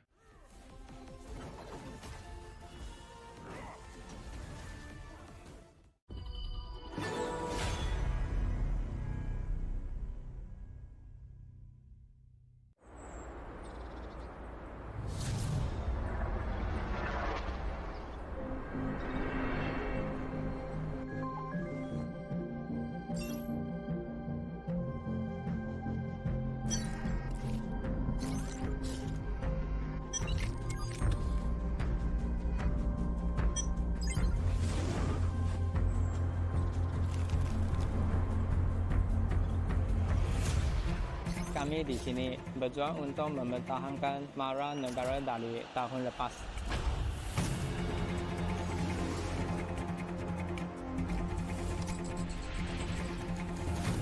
우리의 목표는 간단해. 쟤들을 끌어내리고 그 자리에 우리가 앉는 거야.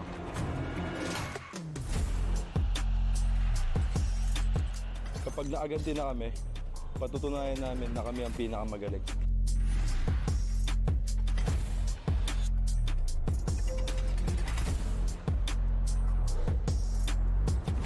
Tapos na kaming manood lang sa gilid. Kumandaan ako sa isang explosive na palabas.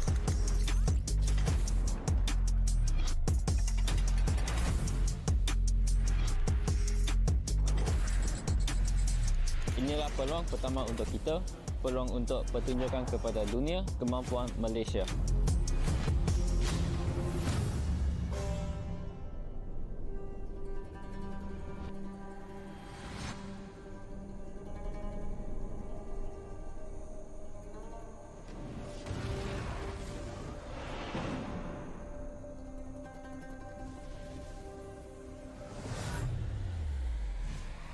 Kami akan membuktikan nama kami dan menguasai permainan. Kebanggaan nasional kami dipertaruhkan.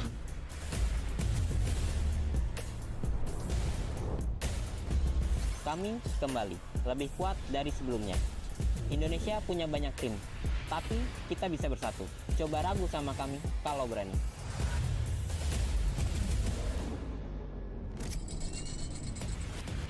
Tim kami telah kembali pula. Kandang ini milik kita. Bhinneka Tunggal Ika, kami akan menunjukkan kemampuan terbaik yang dimiliki Indonesia.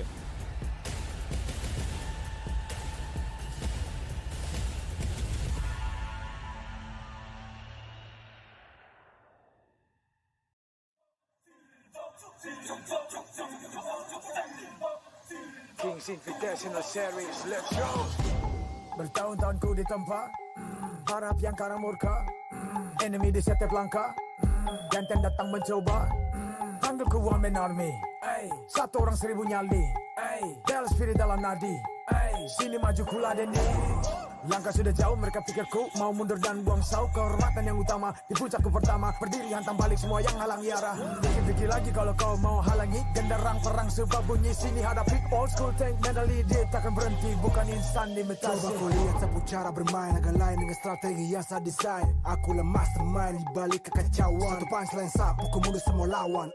Insting terpukul, deteksi ancaman, enemy ku libas seperti Anoman. Yo satu pukulan tangan kosong, musuh jatuh runtuh, panggil aku Wukong. Di power hantam lawan yang menghadap. Sapu cakar lebih tajam, lebih dari kopong pedang. Yang saya incar turawana, bukan tata singgah sana. Maka wajar apabila dong bilang sampai di sana. Siapa yang berani mendekat kemari? Saya yang kesana atau kau yang kesini? Jutaan kalian pun saya terakan lari. Seranganku cepat, sulit kau hindari. Dominasi, ku kendali, berotasi ke tiap sisi, ku ambil alih. Saatnya kita untuk eksekusi. For my party, push, push, push, push, push, push. Everybody, move, move, move, move, move, move, yeah, move, move. Saat datang dengan mode brutal, kendalikan setiap titik vital. Damage magic, serang mental fisik, 1000 taktik, kau kalah cerdik. Mau coba jatuhkan sama mana bisa, siasatmu sudah saya analisa. Terdapat selak, gerak, geriku sulit tu dilabrak. Wah, game over, hancurkan semua tawa. Kombinasi skill dan power, teleportasi ala Enoku yang LOK. Kau tahu ku tak bisa redam, pula tekadku yang takkan padam. Tu kehormatan yang tak bisa dibeli, saat saya genggam dan harap kembali. Adu mekanik tingkat tinggi, siapa paling berani, aku paling gigi. Pedang raja yang kuhulus, tebasannya bak angin menghembus. Long life the king, akulah raja, dentuman zira, ini mental baja. Akulah hukum dalam wujud nyata, seni tempurku susah tu kau baca.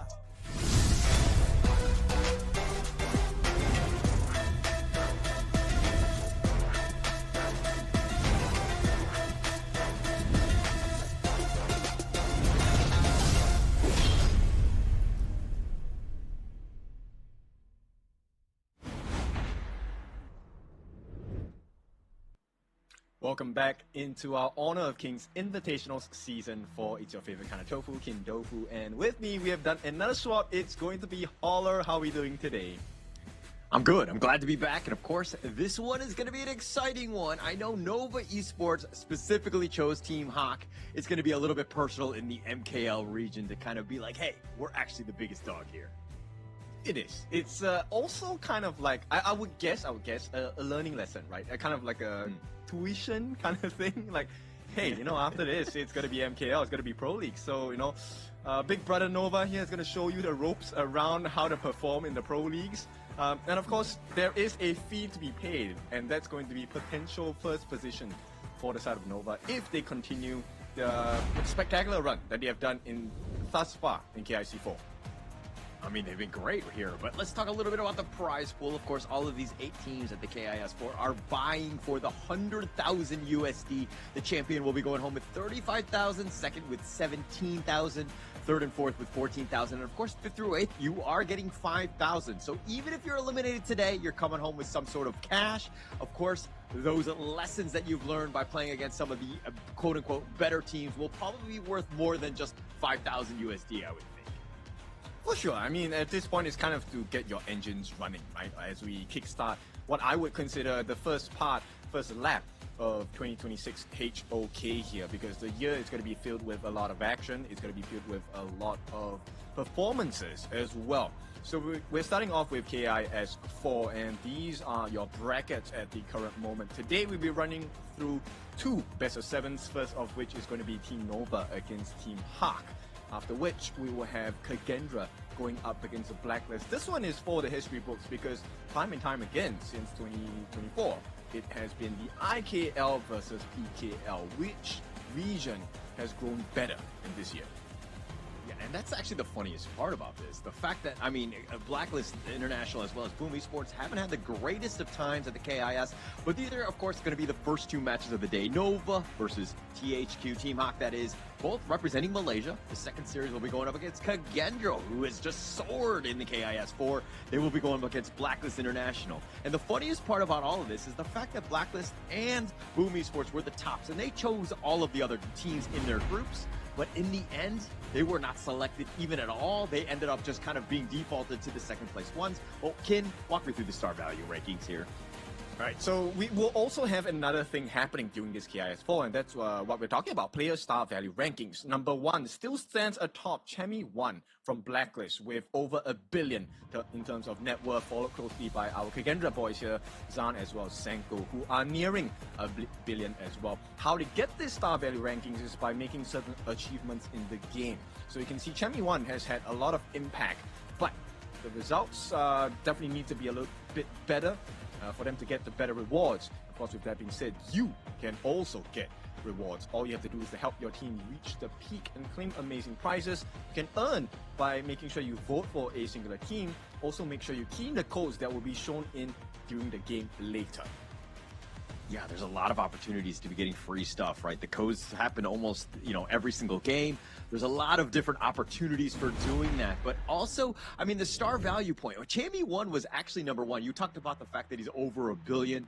To be honest, I'm not even sure how you kill something that which has no life, right? Because he has so many games, in his repertoire. He's been playing so many. But the second and third place, both of those guys are for Kendra. So if anything, they can fight fire with fire. They've definitely had their reps in with games as well. Yes, and the scary thing about this part is the fact that, both teams, they're still kind of in the growth stage for me in this year of 2026, right? This is not their peak performance yet. It's not even their final form, and they're steadily improving, which means I think we get more exciting games, we get more long, drawn-out games, and perhaps we might even get Tempest games. I don't think we've seen a Tempest game just yet, right, in the brackets? The knockouts are just starting. Obviously, we did see them in the group stage, but not today. If that matters, it seems like most of the games today have been very, very quick. But as we see this, it looks like Nova Esports strolling in. They're going to be very comfortable. Team Hawk are coming in, getting that VIP treatment as they get out of the van to ensure that they're ready for this one. But again, there's going to be a lot of lessons learned. Team Hawk, they're still kind of struggling a bit here at the KIS4. They haven't found their first game win yet. But going up against Nova Esports, it's going to be a tough task ahead of them. I mean, if you are all the way at the bottom in terms of standings, the only way is up. So now this is a very apt and perfect storyline here. The initiation to the strongest region. Malaysia has long been known in this past 2 years of HOK since its release to be one of the strongest, if not the strongest region. But in order to keep that title, Team Hawk needs to up their game. I think this is one of the reasons why Nova chose them, right? It really is an initiation. We will teach you the gaps you're supposed to fill. And we'll take a look at the stats at this point, all right? Team Hawk hasn't really been the most aggressive, just taking 31% in terms of kill participation, right? They're trying to farm more across the map, but Nova definitely much more adept at this game. Yeah, definitely finding those kills. I mean, that's the biggest piece, right? Kill participation is huge in terms of just like when the teams are looking to fight. Nova Esports are like a well-oiled machine in the sense that they stick together, right? And they actually kind of increase that number quite a bit. They get a lot more kills. Of course, winning definitely helps with that. Nova Esports have only lost 2 games in this entire KIS4 thus far. While Team Hawk on the other end, I talked about it earlier, they haven't found that first game win just yet. But that's something that we can really take a look at and really put some hope, right, for Team Hawk, because while yes, it is Nongshim Red Force and Bigatron that have taken a couple of cuts onto Nova, the same is possible for Team Hawk, and the players that will be able to kind of set this will be in the clash lane. This John versus Xuan matchup to me is really interesting because I think John has been the focal point of Team Hawk. He's been playing well. It's just that the team hasn't been able to find that synergy with him just yet. Yeah, it just seems like they're a little off. I mean, the little coordination when those team fights are happening, John might just initiate a little bit earlier. The rest of Team Hawk are really not there to help support. But it just seems, it's one of those things that is a bit of a mistake, but it is fixable. That's the good news. And so all of these games, especially playing up against some of the big names that we're seeing, I mean, this is a great opportunity to learn. Yeah, but let's hear from Mara at this point, and we'll take you to the stage right here, right now. You're all in for a treat, as today will be the start of our first best of 7. We're going to be seeing more intense plays and probably different strategies. Before the first match begin, we call on the spirit of the Hanuman to watch over the battlefield. This is the knockout stage. It's time to introduce our first teams to match up. Nova Esports and Team Hawk.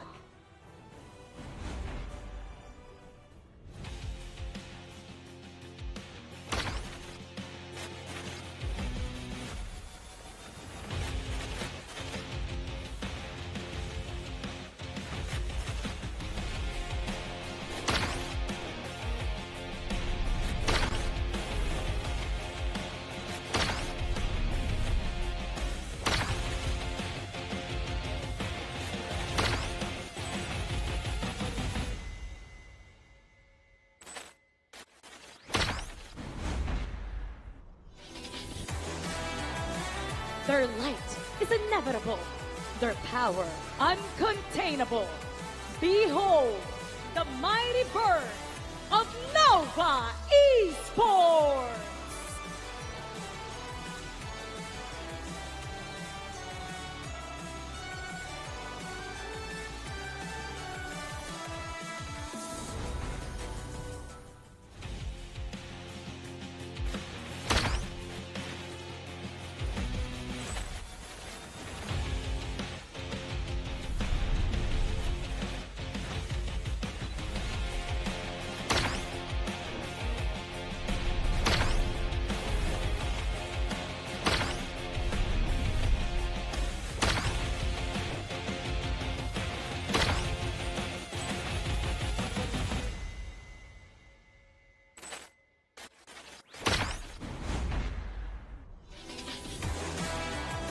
New faces, they bring a new challenge.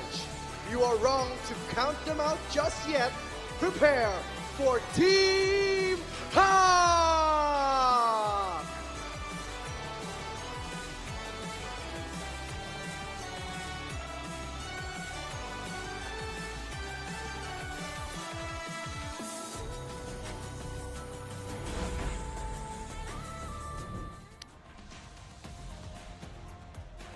Right, so we take a look at the lineup here. We're going to start off with Nova Esports, represented by Wendy in the mid lane, Muji in the farm, Xuan in the clash, Kongling in the jungle, and of course Waypit in the roam. These 5 members have been steady, they've been consistent. Slight changes, Kongling now taking over the mantle of the jungler, but this change hasn't affected them too much. In fact, I feel like they're even cleaner this time. Yeah, that definitely upgraded, I would think. I mean, no offense to CY, who Konglin did step in Yes. for, but it looks like the team has really kind of found its groove at this point. But they will be going up against Team Hawk, again, representing Malaysia, Lola by John and Nuno Man. These guys also have some experience, right? John has been from Magna Esports Club, 5th, 6th in the MKL 2025. Bai played previously with RRQ. They were 13th through 16th at the KIC 2025. And of course, Nuno, he was from Todak, 4th place at the MKL Fall. So these guys have a lot of experience, but they haven't really been able to find their footing at the KIS. This is a tough task. Some of these teams have been playing together for quite some time, and to go on stage to play them when a team is just finding their footing, very difficult situation for them. Okay, so before we get into the thick of the action, Hana, thank you for your love here. Let's go Nova and Team Hawk for Malaysia. Go all out till the end. Show them that we own this game. All right, I was hoping that you would read the Bahasa on that one, but okay, it looks like that will be for another day. We'll just read the English piece and just kind of move on. But as these players are getting ready, of course, we are now in the knockout stage. This is a best of 7, right? So this could be a lot of learning, but at the same time, they need to figure something out. This is a moment where it's, again, a chess match. The global band pick, there's not going to be a whole lot of options. When do you put your best foot forward, Kin? I think for Team Hawk, there is no question. You do it right from the get-go, right? Because this one is, I mean, probably the toughest challenger in the entire KIS4. Nova, of course, having been past champions of MKL, and now having that mental and throne taken away from them last year. This is going to be a very important task for them. They want to show everyone that they are still the team to be feared. So with that, Nova on the red side, Team Hawk, they're going to be on the blue. You need to get this first flex pick as your blue side prio. There's no way you show off your strategy right at the start. Yeah, I think that's going to be key, definitely, for the draft. I mean, first pick is great. Secure something that's going to be solid. There's a lot of meta picks that are still available. Obviously, I mean, it's just game one, right? But at the same time, it's the one thing that we've kind of seen from the KIS4 thus far is that teams have been really good at counter picking. The red side has been advantageous in the sense of being able to just kind of ensure that they have those lane matchups as they go into these games, because it's all about the minor details. Just having a slight edge in lane could be potentially game winning. Yes, because the trickle-down effect is actually quite explosive, right? It's like compound interest here, where if you win the lanes, naturally you get to rotate faster, of which means you gain a little bit earlier access into your enemy's jungle, of which if you steal away those camps, that's free EXP, free gold that cannot be recovered unless Team Hawk or Nova, you counter invade, which is a risk in itself. So it really comes down to this ban and pick. How much advantage can you wrestle for yourself in this draft for the first part of the game? Yeah, that would be key for them. I mean, I think Team Hawk, if anything, this is kind of the setting the stone. Nova is not going to go away. If you're going to be joining the MKL Spring as well, Team Hawk also need to ensure that this is a great time to learn from one of the best teams in the world, right? And having that opportunity, taking those licks, if you will, or even being able to pull out some W's, now is the time to really experiment. Really take the fight to Nova Esports and make a name for yourself. Because again, when Nova see you later down the road, they don't want to look at you as somebody we just stomped over. We want to be like, oh, this is a team that is super difficult to play against. Actually, you know what? If I'm Team Hawk, I want people to underestimate me, right? I want you to prepare less. I want you to think that we're not a threat, and then we can get the sucker punch in. And right now, based on the drafts, Team Hawk, they're trying to make this as unorthodox as possible, right? Once you see the Dolia pick, you know there is going to be a Yangtze combination, or maybe even a Nerza combination here. But Team Hawk, they completely take that out. So there's no Dolia, no Diadia. Nova, on the other hand, no Dharma and Jija. So this is going to be a different start. Team Hawk, go with the Zhang Fei, the Beast. Yeah, one of the best heroes in the KIS4 thus far. It's been so good. It's top 5 most picked thus far. 15 games. It has 10 wins, 67% win rate. It's just so strong, right? And this is a great starter, but it looks like Nova Esports, the Lian Po was the usual counter into the Beast, but it looks like the Lapu Lapu has kind of shifted and geared more towards that counter pick. But going with a Loon here, is that going to be enough, so to speak, for this potential big team fight there? I think it's great, right? Lung obviously offers you a couple of things. Number one, free burst damage on 2 turrets, even with backdoor protection with your flaming palms. That's number one. Secondly, the ability to get out of sticky situations with your infinite vastness, where he takes on the dragon form, his ultimate. That is one of the key things to be able to use against Team Hawk. But the crazy part about this is the fact that the Rifa Datu, or also known as Lapu Lapu for our newer players here, in the hands of Waypit, it's actually a straight up counter against the Unbridled Outburst ultimate of the Beast.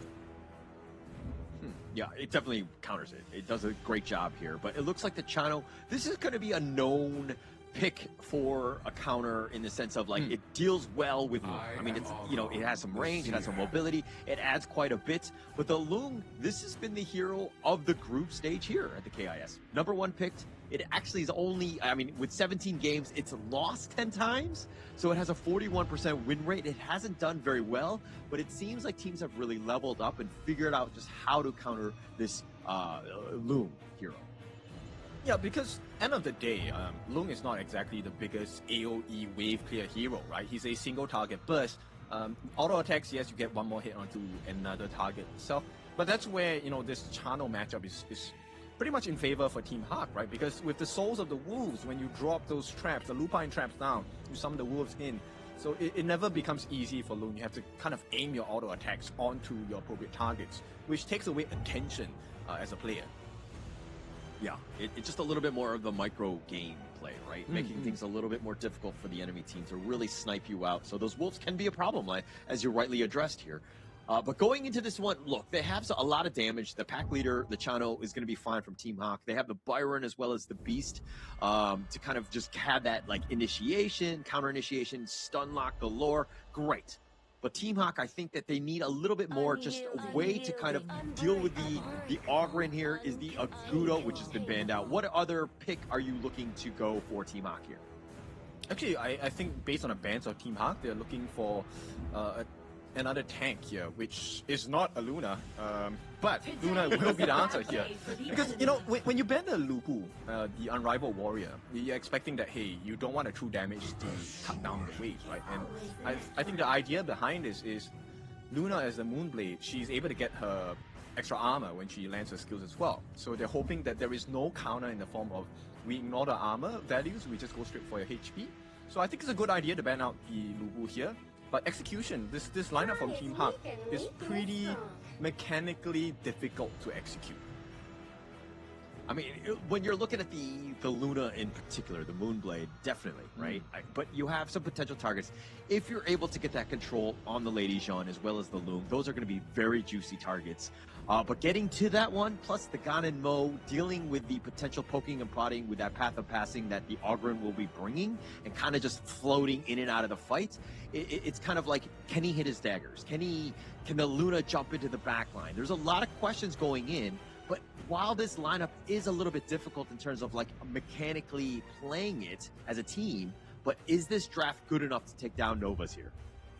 I think it can. Right, there is always this potential, especially Man in this mid. He needs to do a spectacular job of making sure that those couple blades land. If he does, I mean, it's instant burst. The Long, Muchi does not survive this. You can be a great player, but health bars are health bars. Once it's gone, you're dead. Yeah. Actually, one thing that we've kind of noticed is that sometimes Nova Esports like to draft without that frontliner. They have a decent number of them in terms of the Ogren. You have the Lapu Lapu as well. And that's been kind of the story of the KIS4. Having that frontliner, somebody who can kind of provide that vision, keeping your squishy guys like the Farmlaner, like the Looms alive, right? You need a little bit of a buffer, right? And having that is going to be key going into this game. But looking at these drafts, for both sides, I do think that the Team Hawk has some play. But again, a lot of pressure is going to be on, of course, as you addressed the Ganon Mo and the Luna here in terms of just getting on top of Nova here. Yeah, they don't really have the best early game. If you take a look at Team Hawk's lineup here, this is a huge risk. And you know Nova knows their weakness, right? So I'm curious whether Nova would test the lineup of Team Hawk here. If Kongling goes for the initial level 1 invade, even if it's for the Tusk Boars, that is the safer invasion route, right? The other way Nova plays this is, let's just go ham. Let's take away the Azure Golem from the Luna, and Bai is not going to have a good game right off the bat because of that. Yeah, I feel like if the Luna ever loses a blue buff to a steal or whatever it is, or Bai happens to die early, in like the first 8 minutes of this game, they might just auto lose. Like, that's the kind of pressure and knife's edge that they're going to be on throughout this game, because you know, there's going to be, again, a lot of eyes on Bai and just limiting his farm. Yeah, and right off the bat, we really start to see this, right? Kongling already doing a very good job. We know that this was a soft guarantee on towards the Tusk Boss, but taking away the Crimson Golem, that is not part of the plan. That is not supposed to happen. Nono needs a little bit more help here, but straight away, 3v2, Muchi comes in and joins. You know, Bai is going to be here, but is it going to be fast enough? Duo actually has to use the heal, but he's going to give up first blood. The Flaming Palm whiz real. Now Bai is showing up, but he's getting damaged as well. He's going to be shut down on this one, and Mon just running for his life, and this is a disaster of a start for Team Hawk. A dream start, though, for the side of Nova. Exactly what they needed to get the huge advantage at this game. We're about a minute in, and this is already 1,000 goalie going for the side of Nova here. And here's the beautiful part for the side of Kongling. He gets the Crimson buff, he gets the Azure buff, and Bai now has no buffs to work with. Nothing at all, and this is going to be tough for Bai to get anything going, right? Starting from behind, not where you want to be. I mean, it's a 1.5k net worth lead already in favor of Nova. I kind of feel like Team Hawk, I mean, they spotted it out. If anything, you give up on it, or you send the house to protect your jungle. But Bai getting gone on the flash out forward, but he's not able to get that final shot. Xuan lets Bai live just with a sliver of life. Yeah, Xuan was definitely making a little bit of a micro mistake. Whether it was on purpose, I'm not sure, but you can be sure Bai needs to thank his lucky stars. He should have been taken down at this point. Nova already have close to 2,000 nice lead. huge lead. I mean, this is a disaster of a start. This is not how you want to do it. Nuno actually has to recall already, and now Lolo's going to be left behind. He's going to get gone on. The Ocean of Tears is actually going to stop the recall from Nuno. He has to do the walk of shame on back. But this is pressure on the bottom T1 already, and they're going right for the Crimson because they have this thing on a timer lockdown. Yes, and this is exactly what you need to do, right? Take a look at what Nova is doing. When you get the timings of the buff, make sure you send your troops down, you send your members down. Not only do you get the potential for the steal, look at the waves, right? In the middle lane, you don't miss out. In fact, you get free damage on the T1 at the bottom as well. I like this rotation by Nova. This is something like, all viewers should be able to take a look at and really learn from this. Yeah, a little bit of a mistake, even in that mid lane there. Mon, I feel like he should be just like pushing the waves as much as possible, forcing somebody to show up mid. Kong Lin actually, because of the fact that he like froze the lane, he was actually able to just go into the mid lane and just free farm what was left. Had it been onto the tower, he might have missed out on some of those creeps, and a little bit of a misplay, I would say, by Team Hawk to start things off already. Well, we already said, right? This is tuition for the side of Team Hawk. This is a learning lesson. And Nova, you can see, Kong Ling actually shares the wave with Wendy, as he didn't take the entire wave. He left half of it for Wendy, went back to take his buff, and now share the remainder of the new wave with the different members on the side of Nova Esports. So very good use of maximizing all the gold value that's available on the map. Yeah, it's all about efficiency, right? I mean, Nova Esports, the way that they're able to manipulate the lanes as well as move across the map, ensuring that Kong Lin is, I mean, he's already got the level advantage. The net worth, we'll have to see that separately, but there's guarantee that he's on top right now. He's done such a great job of just being across the entire map, absorbing and taking everything across. Yes, and this is where they actually split the resources. Nova here, trying to go for the double take here. Attempted steal, not going to be working. Oh, it looks like they find it. The Garter Grave, Mon is just running for his life, but he's going to be seer stated in the sense that he's going to be conducted. The Conductor of Souls is going to be on point, but Kong Lin getting a little bit low. They find by, they turn this around, and now Team Hawk with a 4-man stun, not enough. The Malaysian flags have been planted on both ends, but Nova Esports coming out on top as they got 2 more kills. Completely steady from the side of Team Nova here. They didn't even have to expend the Muji ultimate for the Dragon Form, which means they get free access into the T1, because after 4 minutes, you don't get that protection and that extra shield anymore. So Nova guarantee T1 in the mid. They extend their lead. This is now close to 3,000 in gold. And take a look at what Muji has on his plate. This is going to be a free wave at the top side, assisted by Shen as well. Now, this pulls Team Hawk all across the map. They are going to lose 1 more T1 at the bottom side here. I mean, they're losing it. You have to give up something, right? And it looks like right now they're giving up that bottom lane. It's going to go down easily to minions. And they also have 2 members of Nova, Wendy and Waypit, are just waiting in the wings for that bottom T2. It's great because of the fact that they're providing that vision. Waypit is scouting it out. Wendy knows that he's incredibly safe because he has Waypit up there, right? And so this is a huge moment where they're able to kind of push basically untouched right there, and makes it very difficult, again, for Team Hawk to make some sort of ambush. Exactly. And if you take a look at the gold value on the side of Waypit, why am I, talking about Waypit? Because as a roamer, his farm is close to the rest of the side of Team Hawk, which means they can't take him down. Actually, I was going to be like, hey, why are you talking about Waypit? Nobody cares about roamers. Roamers don't matter, but all jokes aside, I'm a role player myself. But Waypit definitely doing his greatest in the sense that he's got a 600 gold lead in terms of the lane matchup against Nuo, and he's just provided so much. The vision score is going to be on point. Plus, he's able to kind of, if anyone were to potentially jump, he's actually got that counter initiation. It's going to be tough here for Team Hawk. It definitely is, right? Because Waypit's able to stand in the front. This gives him more space to roam around the map and really get information for the team without having to risk giving his life. And this is where Nova truly benefits, because you really get the setup perfectly. Wendy already throwing his Destructive Deluge as a deterrent on that defense. And straight away, 6.5 minutes, Team Hawk have to defend against a potential T3 take. Not ideal at all. Yeah, not ideal. If you're kind of like, okay, Team Hawk, what do we need to do better, right? Be like, okay, you need to be not defending your T3s at the 6-minute and 30-second mark. I think that should be a marker that, Team Hawk, as well as any team that plays Nova Esports, should have, because the amount of pressure that they provide, Nova Esports, again, look at this map control. There is no farm, no space for Team Hawk. Yeah, absolutely no space at all. T3 at the bottom here, under pressure. And all they need is a big setup from the side of Wave Pit or even Xuan. It looks like they want to go for this one. It looked like John just barely able to just limp away. No, he's going to be picked off. Lola had already been killed as well. As they dive in deep, they just go ham because they understand they have a huge advantage. Bai has been killed as well. They turn their attention now to the bottom T3. Yep, there's nothing left to defend at this point. This is going to be Man taken out. Huge for the side of Nova. Yeah, absolutely huge. The Infinite Fastness just for good looks at this point, but more importantly, they're going to take the crystal. Nova Esports just buckle down and they say, hey, we're going to end this game sub 8 minutes. Let's do this quickly. All right, this is lesson number 1 for the side of Team Hawk. Nova, once again, still maintaining that level of strength. And we talked about this right before the game started, right? This initial invade by Nova, how much damage is it going to do? And to be honest, that was not the amount of damage I was expecting. I expected, Kongling to just take the tusk boards and get out, but they saw something more, and that's why they're the pros. Yeah, absolutely pros on this one. I mean, it started even from minute 0, right? Right when they were invading, Nova Esports were able to do exactly what they wanted. I mean, they had the best start that you could potentially think about, especially when you're like, hey, we're looking to invade, but to take, get kills as well as the Crimson, all of that, it was just so tough for Team Hawk to even come back in this one.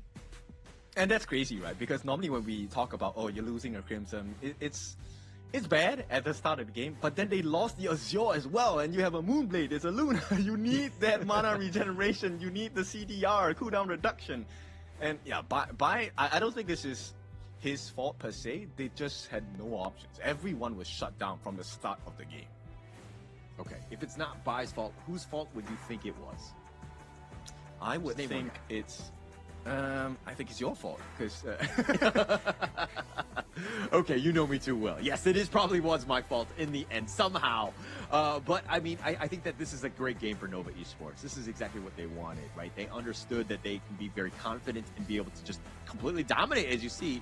Xuan leading that Nova to secure game 1, but to be honest, it kind of felt like everyone from Nova Esports were there to ensure that they got that win.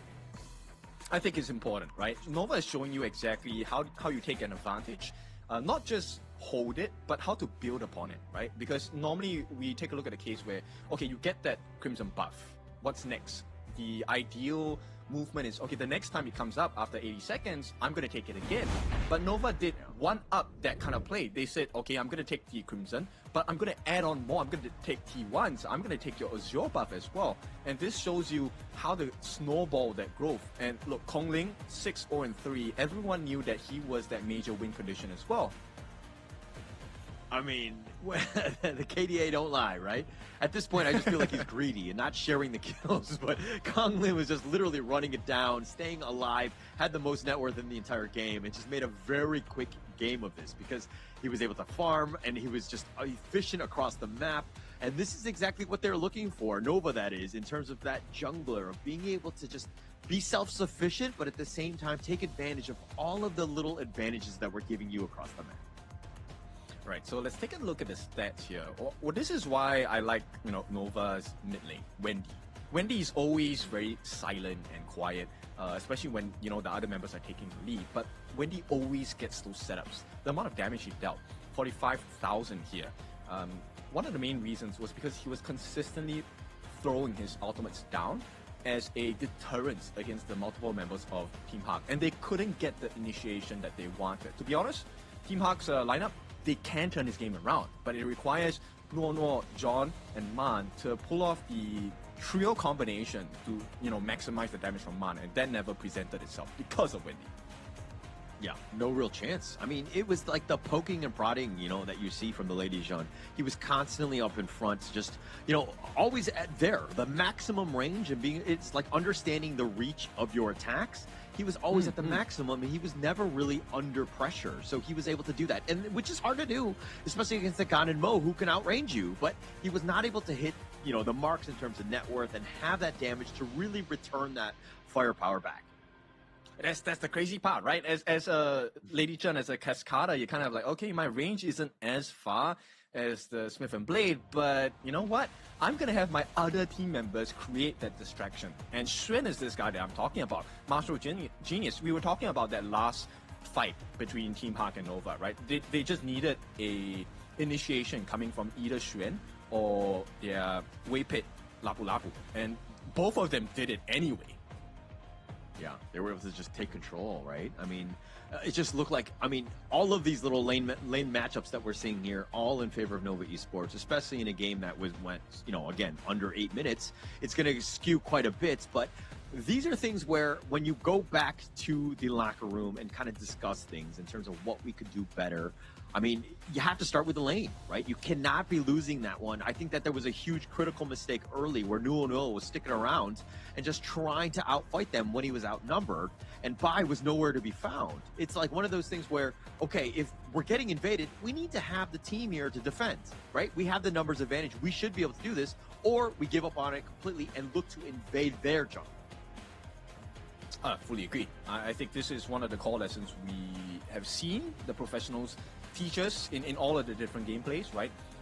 What is the answer? And there never really is just one. There are multiple ways to go about it, and Nova is showing you and showing Team Hawk what are the potential options, right? And I like the fact that you mentioned it. Why fight there if you know that you can't fight the early game? Go for the trade. Yeah. I mean, just take the space that's given to you, right? You know that they're there. You had that potential vision. Just go invade their boards. Go into their, you know, and take their Crimson away. But of course, the MVP. I mean, when you have a KDA like that and you're able to run it down on people, it's of course going to be Konglin here. 603. The damage taken, he was that absolute beast. And he always stayed alive, even with that, you know, small amount of health. Because sometimes it was close, but he didn't die a single time. Almost a perfect game there by Konglin here. Yeah, I mean, the moment he set foot onto the gorge and the battlefield, it was truly his first skill, right? The path of passing. But this was the passing of the 5 different members on the side of Team Hawk. The moment he came in, boy, it was over.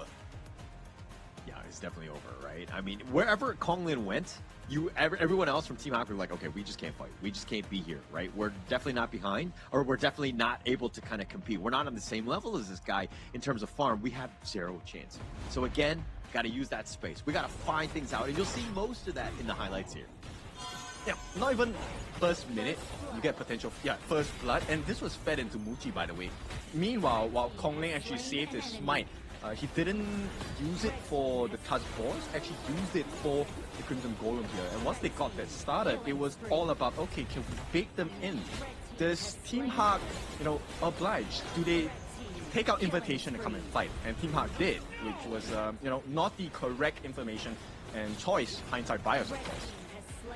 Look at Xuan, all the way in the back line. There's so much space for the rest of them, and they get the pick up on John because he was isolated. This started with Xuan with that initiation. Wendy was tenderizing them the entire time with just all of his skill usage, and he was just able to pick them off. And Team Hawk right now, it was like, once you're down a member, it's like, okay, how do we even deal with Konglin? How do we deal with Muchi, who are always in our face? And that was an easy game win for Nova, a very clean one. Yes, also just a very small little, you know, thing on the side of Nova, which is the timing of the sprite link usage, right? That's why Xuan didn't take a fall. It was kind of like, hey, he's in the middle of 4, he's taking turret shots from the crystal, how is he still alive? And that was because of the sprite link usage by the team. So they saved it for the last moment. And the freeze coming in from Wendy on the passive, it just made Nuo, I mean, there was a chance they could have got one takedown, but because of the freeze passive, he couldn't do anything at that point, and they just took the game from there. Yeah, it just completely took it right there. But, I mean, if you were going to be Team Hawk's coach, what are you telling the team? Like, how are they able to kind of respond to that shellacking that they got in Game 1? Santai to bantai, which is we chill to get the kill, right? So in the next game, we will have a better draft, and we will see what are the available options, right? Right now, I think Team Hawk, the only difference maker for them is about the choice. They're given options, but they haven't picked up the best possible choice when the options are given. So if Team Hawk can make better decisions as a team, I think they can at least make a stand, give some resistance against Team Nova here. I think it's funny that you say it's like chill to get some kills, because I felt like they were chilling a lot in Game 1 and they were getting killed. They were not finding anything. It seemed like Nova had completely had their number. For me, I'm of the type where, hey, if things are not working, something needs to change, right? And playing the passive style for me doesn't really work. Let's turn it up. Let's change it up. Let's be aggressive. Let's invade the enemy jungle. Let's try to play our play style and put the pressure on Innova Esports. See if it works. If not, I mean, we're still gonna lose. I mean, playing passively, we might as well try something new.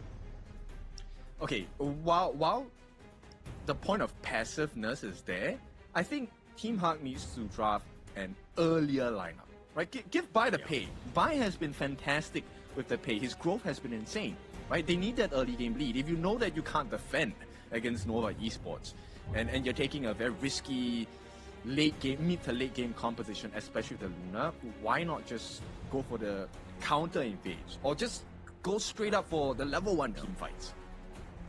Yeah. Early game, just like on a timer, pay style.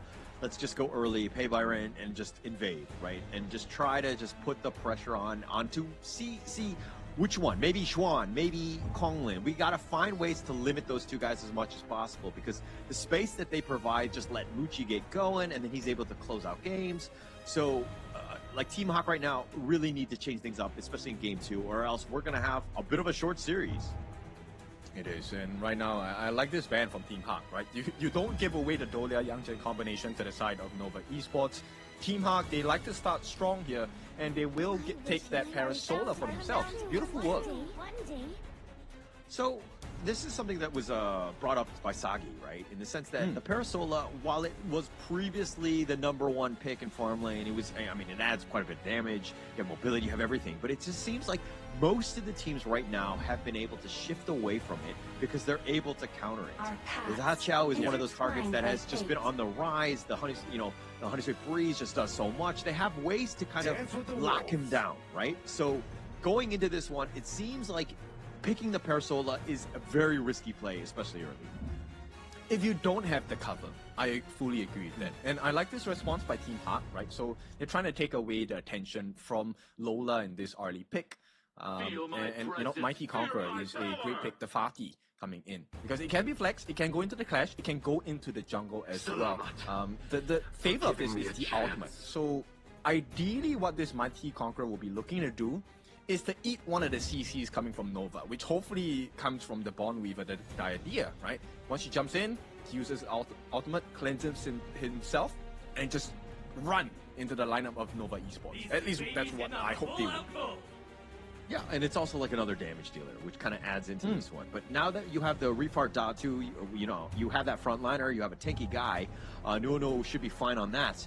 But at the same time, it looks like Nova Esports are like, hey, we let you pick the pay many times. 3 picks, you didn't want it, we're going to pick it up. And now they're going to go fast and furious here. Nova Esports are looking to put even more pressure on in Game 2 here. Yep. Team Hawk at this point, they need a tank, right? One of the answers to an assassin jungle is if you can survive the initial burst, then you can kind of win the team fight. And now you know that Nova, they're contemplating the same style again. They're going for the potential invade. Tigress, this pay, he's going to be super fast-paced, he's going to be very mobile. So Team Hawk, there needs to be some answers. Either, 4-man defense in your jungle or counter-invade. Do something. Yeah, it looks like, okay, this is another one that's been a Nova special, the Ata. Xuan in that clash lane, that ghost ship has just been very detrimental to team fights, splitting it up, of course. But he's like the only guy that's been playing at the KIS4. So this is an interesting pick. It seems like Xuan has kind of gravitated toward this pick after he was previously spamming the Guan Yu in the KIC 2025. So this is an interesting wrinkle in Xuan's lineup because, again, you have to think about, like, what is Nova going to be picking? And Ata was really never on the board until the KIS4. I mean, the buff coming into KIS4, Ata was definitely one of the main reasons why a lot of teams like Nova found success, right? Even in your ranked games, I'm sure you've met a white anchor every now and then, and you realize that actually this guy is pretty hard to kill. So right now, Nova Esports, I really like their draft. You talked about this just now, the Breeze Heart, the Xiao Xiao, definitely a great answer. So for Team Hawk, positioning-wise, I really hope that the Mighty Conqueror, which is going to be in the hands of John, and Lola as the RD, the both of them, they can't stand together. If they do, Wendy's gonna get the knockup, and it's bye-bye for both of them. Yeah, it's definitely going to be a bit of a problem here. I mean, they have a decent number of stuns. I mean, you can kind of set up with the ghost ship from Schwann's White Anchor as well. But those team fights are going to be interesting. The farm right now is going to appear to be pretty much be funneled into Muchi and Konglin on the Nova Esports side. If they're able to kind of like just out damage them, they're gonna have a great time. But Team Hawk need to slow this game down. Give yourself a chance to that late game, and then again let John, the Fatih, the Yukio, as well as the Parasol just really kind of accelerate in that late game. Do they really have a choice though? I don't know. This is looking so scary to me. I have to be honest, because the invade is coming from Konglin, right? And this is added on with the heal potential coming in from the side of Nova Esports, right? And Waypit, we know his proficiency on the idea. The question now is, your level 1 skill pick, what do you go for, right? Do you go for the hard link, the heals, or do you go for the bitter farewell, the second skill, to even add in more aggression if someone from the side of Team Hawk comes for the defense on that invade? Well, we'll see right away. I mean, that's the biggest thing, right? When Nova Esports, if they want to go aggressive, if you have that bitter farewell, you could really set things up. So let's see exactly how they want to play. I mean, they invaded in game 1. It was a great call by them, and it really paid off in the end. So if they want to play a little bit more passively, just stay in lane, Heartlink is probably the way to go. So we'll see it right away. I mean, we'll see. I think it's less of a question at this point about whether they're going to invade. The question more is how is Nova going to invade, and which camp do they go for? You're just already being the Debbie Downer. You sense that they're going to be aggressive. Yeah, they are going to be aggressive. They're not invading just yet. They're making their way around. But look at Konglin. He's sticking around with Waypit. This is going to be a 1-2 combination, which is going to be very annoying. And it looks like Waypit did go with a bitter farewell. No, it's not. No, please, no, bye. Oh. Yeah. I mean, Bai's just like, leave my Azure Golem away. I don't really have vision. Nuno will spot it out, but that bitter farewell was starting to make some work. They get the smite, and now Bai's in a bad spot. He gives up first blood, and now Lola is going to get run down, and all the same. No, it's not enough. The Blasphemy fan shuts him down, and that's going to be 2 early kills for Nova yet again. And once again, he gets even more. Konglin here, with the help of his teammates' aggression, they will get the Tusk Force, they get the Azure Golem, they get the first blood onto Bai as well. Konglin was the one responsible for that. They even get Lola down. So every single marker of success that was meant to be is now in the hands of Nova. And this 1k goal lead plus, it was achieved even before the 1 minute mark, just to be clear. And look at how Schwann was actually able to clear the wave so quickly and then just actually go all the way down to take even more away from Bai, who's going to be further slowed down. This is going to be a tough one. I mean, Nova right now firing on all cylinders. And John getting run down, getting pounced, but he's under the tower. And now it looks like it's way too much damage. The stun onto Schwann, but it doesn't look like there's going to be too much of a follow-up. But they did zone them away. It looks like the minion wave is going to go in favor of Nova as well. I think the biggest issue here for the side of Team Hawk is that massive EXP differential, right? Shen is already at level 4. John just hit level 4. In the mid lane, Man is not even 4 yet. Wendy has already used his ultimate once. So this is a big concern. 2,000 gold at the 2 minute mark. Nova is GPM as a team, 1k a minute. Yeah, but I mean, they're trying to shift. They did the switch. Man is in the bottom lane, right? So he's kind of dealing with Muchi. It's not the most traditional of the mid lane and getting all that extra farm. So he might be a little bit behind, but it is worrying, especially since Wendy is now level 5. Now they're looking to invade even further. And Team Hawk right now on the run. They get the bitter farewell onto Nuo, will be chased away. They already have the timing, right? So now, every 80 seconds, Nova is going to, number 1, approach that Azure Golem from the side of Team Hawk. Once it's done, they will start approaching the Crimson Golem. But for now, they're going to start changing their rotations a little bit. Konglin wants to secure his own Crimson first. Meanwhile, Waypit is going to be that vision, right? The walking information piece for the side of Team Nova.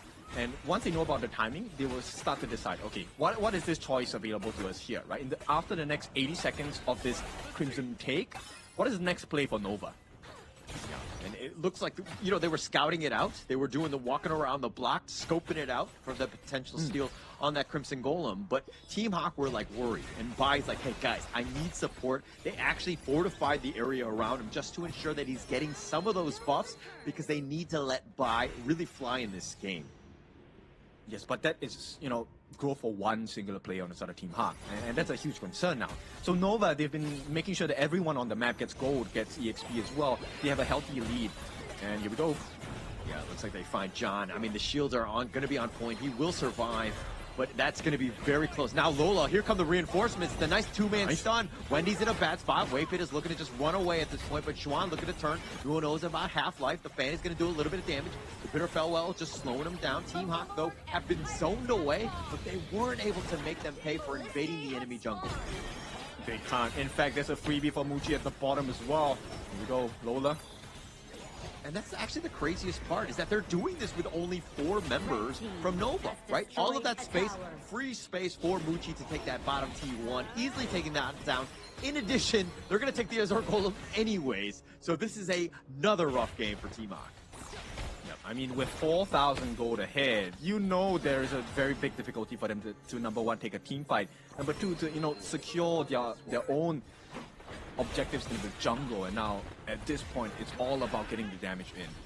It's all about that damage. They're taking the Crimson Golem as well. I mean, they took the Azure one already. I mean, this is a tough situation.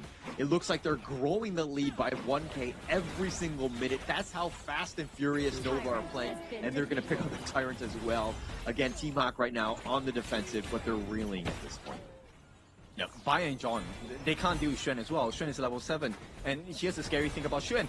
As an Arta, the white anchor, every time you use your skills, if it lands on the opponents, you actually get health back. And he's already tough to deal with. He's the ability to tank against the Nova lineup. And with the healing factors coming from the usage of his skills, essentially now, Xuan is unkillable. So it's what, 5v6 at this point. Yeah, it's going to be very tough to find him, right? And to just lock him down, I mean, he's already got the items as well. And then plus he can kind of divide everything with that ghost ship. So it's going to be a tough ask for Team Hawk to find anything. But this is space, right? Hold the line, right? Take the mid T1. Make sure you defend that. Buy a little bit of space. Now you've taken the bottom T1. Lola is under siege at this point. Needs to be careful for Kong Lin. But here come the reinforcements. The emergence is going to show up on this one. But Kong Lin actually is going to go down. Team Hawk right now with the numbers advantage. That's a great kill for them. Okay, 5-1, 5-on-1, that's great. Right now, the question is, how do you build upon this, right? Team Hawk, can they go for the split push, or they make that defense in the mid lane? Defense in the mid lane not going to work out, but they can try to take the T2 at the bottom. At the same time, Nova understands this. They want to go for more. They have to make an even trade here. But it looks like, John is in the bottom lane, continuing to push. Their Crimson Golem is looking to go, but Muji's getting a little bit low, just somehow staying alive. But Bai is not going to be as lucky. They find Lola as well. Nova Esports finding 2. And that's going to be a huge win for Nova Esports as they look to go aggressive. Now Mon is running for his life, being chased by wolves. Yeah, he's not going to make it out, right? This is a guaranteed he's going to have a very tough time. Wendy doesn't even need the damage. It's about making sure that he gets him to use his resources. Oh, here's the emergence, just a sidestep on this one. He gets on out, and he will stay alive, but he did commit the ult on this one. But through that all, Kong Lin was in the bottom lane, taking down John, so you are getting some sort of, kills elsewhere. Again, down about 8k, tough situation for Team Hawk. Actually, that's kind of cool. I did not know that mechanic. Man uses a flash in the middle of his emergence to actually get the emergence to land at another spot here. So Team Hawk, that's a good play. Individual skills from Man. But that's not going to be enough. Nova already knocking on the door at 7.5 minutes here. They're looking to just take this one down. The top T3 under siege. Team Hawk, all they can do is watch. I mean, they can call the police, but even them, I think they're going to come a little too late. They have the ghost ship. They find him, and they get the pickup on Amon. No emergence on that one, as it was on cooldown. And again, he gets picked off yet again. Yeah, they called for the ambulance, and they got it, but it was a surgeon that came out, and right now Nova is just doing surgery on the base of Team Hawk. It's a pediatrician, not the right one. Anyways, he goes down, but now this mid T3 is under siege. This is going to be a tough hold. Mon is down for another 5 more seconds. But Nova Esports, the way that they're doing, the Raging Sea is going to be committed. The light step on back, and now they decide to go. They find Bai, they get the pick off. Mon is right back up, but Lola has already been killed. And Nova Esports, just like that, in a hurry, making it happen. And they find the Crystal, and Nova Esports take game 2. Once again, without dropping a single member in this final push. They did give away 1 kill though, which is a blemish on the record, but Nova still a very strong start to the series in our best of 7. 2-0 already. 2 more wins net them the series. Team Hawk needs to find a solution quick. Yeah, I would say Nova Esports get a grade of an A-. You can't die a single time. I think that's unacceptable at this stage. I mean, if you're playing for perfection, Nova, no, all jokes aside, they were just firing on all cylinders, really tough, right? Team Hawk right now just absolutely reeling, understanding that this is a titan of a team.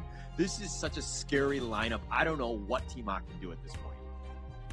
And bear in mind, this is like combinations of which still plenty are available because it's only 2 games in, right? They haven't really burnt out their hero pool, and year on year or event by event, you know that each individual player across all the different teams, they're building their hero pools. So it gets even more difficult now because Team Hawk, Nova is not running out of steam just yet. Yeah, I mean, just 2 games in, and even that draft, you're kind of thinking, okay, it's not the strongest of Nova lineups, but the way that they're able to execute, it doesn't really matter what they're able to play. That's how deep their hero pools are as well. They're able to take any hero and just play to the next level. Another really good game by Nova here. Okay, so let's make some predictions here, right? Okay. What is this next jungle that they're going to pick up on the side of Nova, right? They've already used the Pei, they've used the Ogren. Are we looking at a Yang Jindolia combination? Fade? Yang Jin also can. Yeah, I think Konglin let the guy just style, right? I think that Konglin is just like one of the best. And I think that that's the biggest thing. If Nova Esports, some of the games are, let's just be very honest, a bit of a, easier game for them. They're going to have a much easier time in that sense. So you can probably experiment a bit or kind of let some of your superstars just style, right? And I think Fade is one of the perfect heroes for Konglin. He's done it in the past, so let the man shine even more. Right, so let's break down how this really came to be. That initial invade, once again, was a huge success for the side of Nova. And knowing the Pei, the Tigress, once a Tiger feasts, he's going to get that protein in. He's going to be stronger. The muscles will be flexed. Konglin didn't really rush in for the kills. It's more about the team setup this time, right? And my personal MVP for this game is Xuan, because Xuan was just the great wall that they could not climb over on the side of Team Hawk. Yeah, no real answers. I mean, the way Xuan plays is just like, it's quiet, right? He's not like the most boisterous of people as well, but it's also a thing where he's just so solid in that Clash lane, providing so much, and it was so difficult for Team Hawk to find anything. And this is why when you're looking at like creating a team yourself, the Clash laner, yeah, he's going to be on an island, and you're kind of thinking, we can kind of throw away that lead. But look at the value that they bring to these games, right? I mean, the damage isn't the highest, so you have to look elsewhere. But the way that the team played around Xuan's vision is why Nova Esports are so good. Yes, the theory behind the draft is so smart as well, right? Xuan is already a person that's really hard to take down. Enter Weipei on the idea. Heals galore, and it's already difficult to take down this ghost ship captain.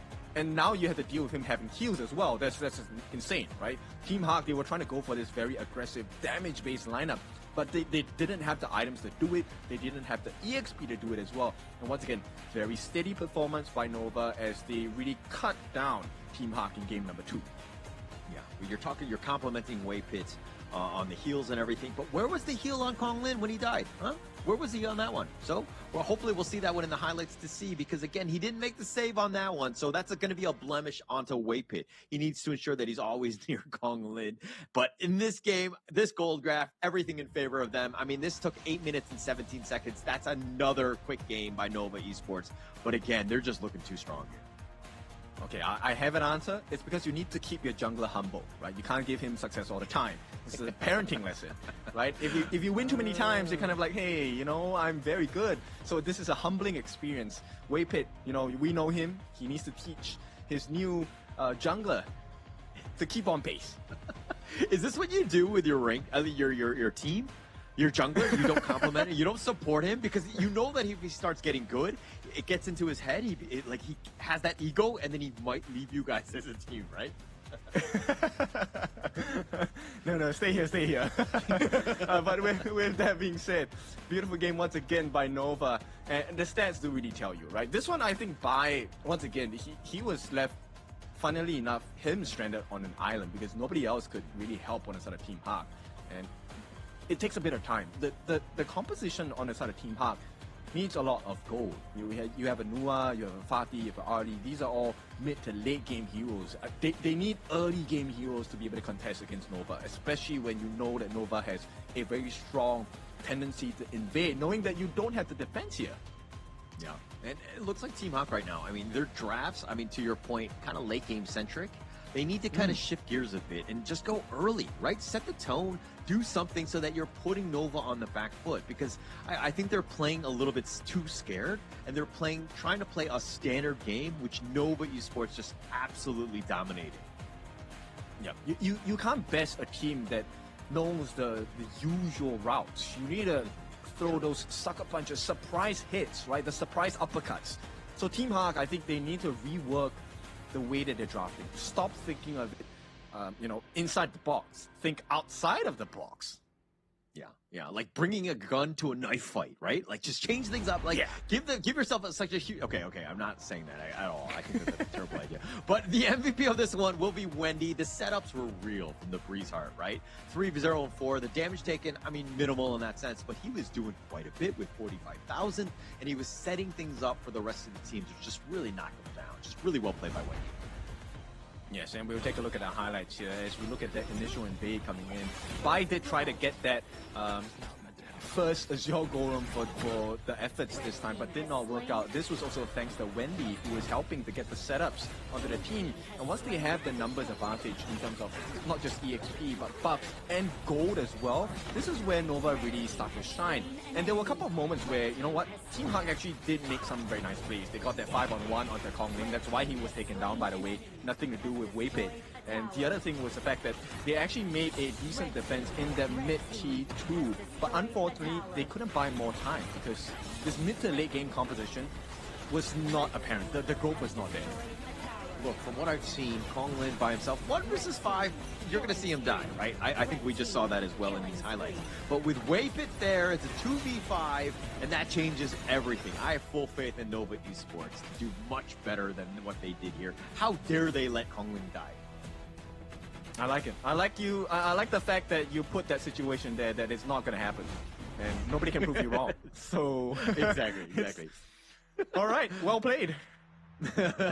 No chance on that one. But again, Team Hawk right now, okay, you're down 0-2. I think that you got to think of this in the long game, right?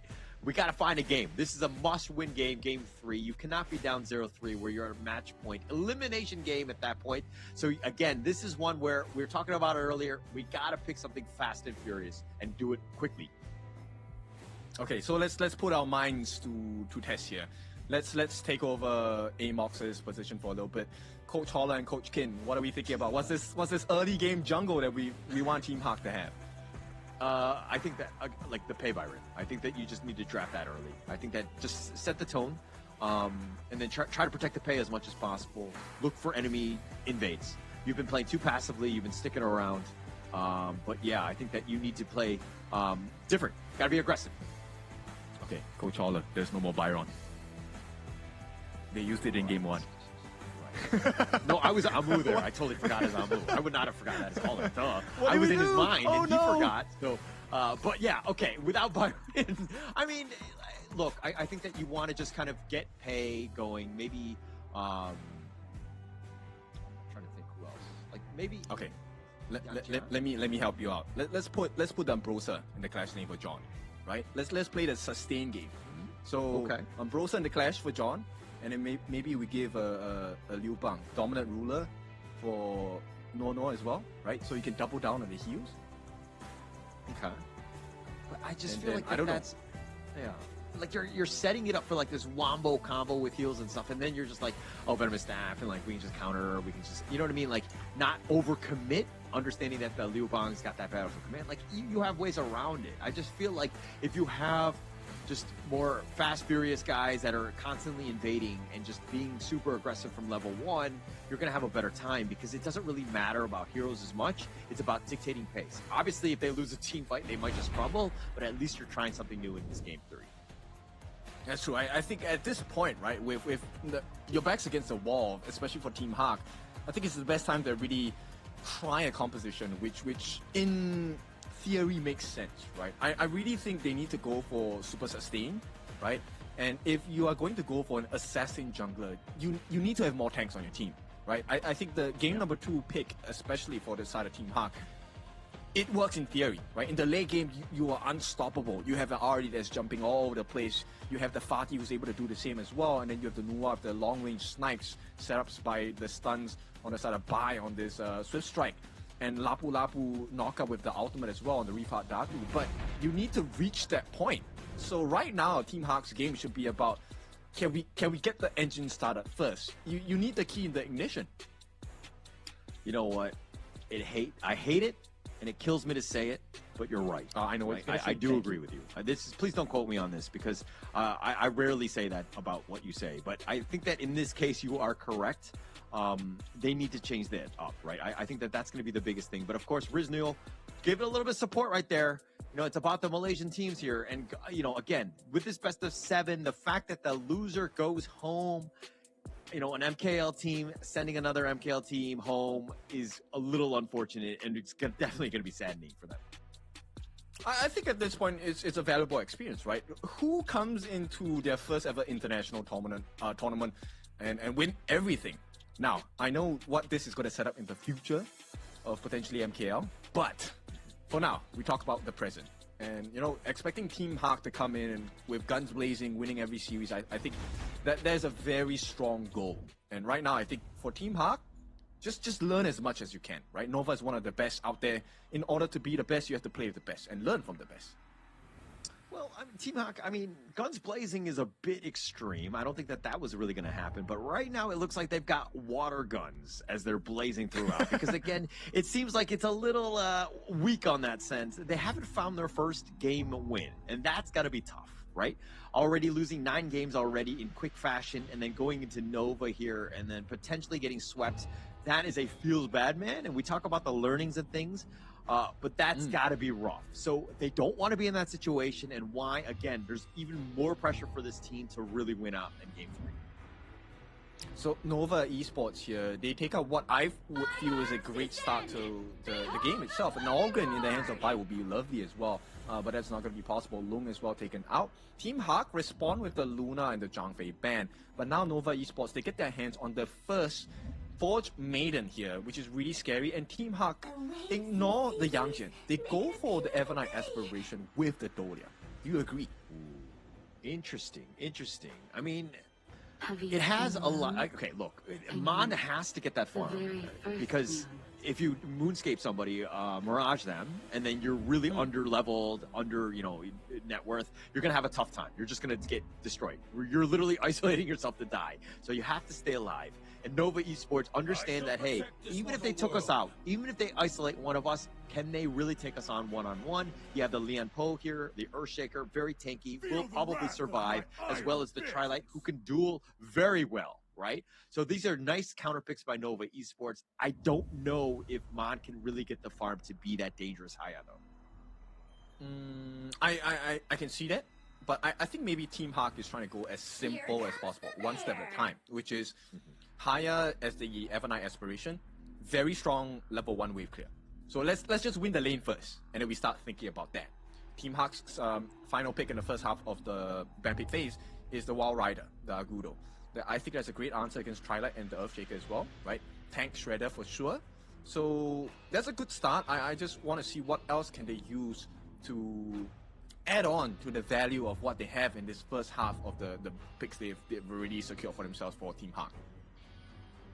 I think it'd be hilarious if Mon were able to Moonscape Mirage somebody and he just like barely survives. And then you see like like Celestial Melody, so that he's like, oh, we could just do another Moon's Game Mirage. But yeah, I think that it could be a potential. But I mean, isolating 2 people, I think that could be nice there. I think that, you know, the Team Hawk lineup probably needs a little bit more in terms of what to potentially utilize that Celestial Melody. My arrow will turn the tide I of think they need like a big tank on the side of for who? Hawk. They have tankiness as well. Like okay, now they have lockdown in the form of the Dharma, the martial monk.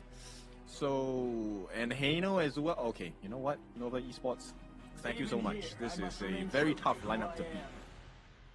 It is going to be tough. I mean, you potentially get into Hano, right? And you can Fate Rewind. You have Dharma, who's with the Leon Poe, the Earthshaker. Like, you're going to have a tough time dealing with them and getting that control.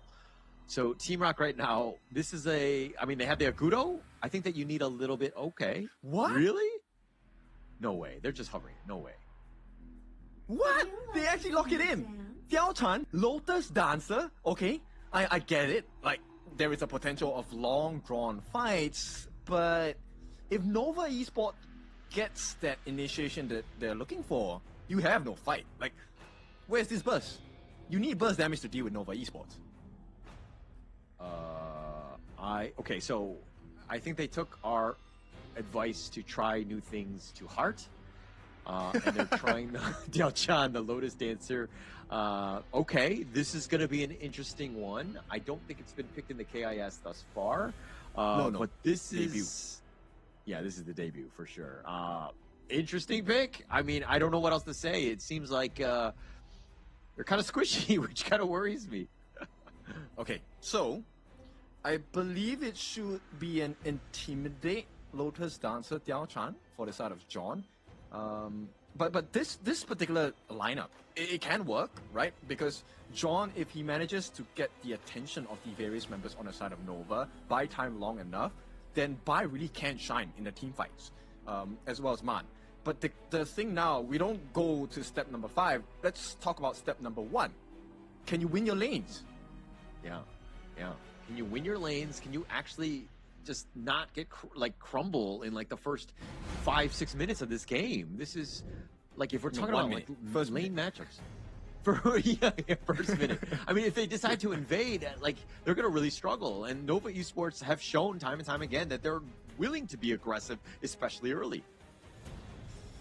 I think they can't really afford to invade. Not at level 1, at least. That would still be a risk. No matter how strong Nova is, that is still a risk. But the moment you get your second level, I think that is secondary camp of the buffs. Yeah, that is when Nova starts to look to strike. Because once you have level 2 Hano, he's pretty much unstoppable, right? Once he gets his second skill on to melee range, he's probably unkillable at this point. Yeah, it's going to be a tough one. I mean, Team Hawk right now, like, they need to be aggressive, and they're trying to put the pressure on the Wendy already. But again, like, he's fine. He just stays under the tower, throwing out those scepters, and I mean, John is going to actually teleport in the top lane. You know, just get back in. This Diao Chan for me is throwing me in a bit of a loop here.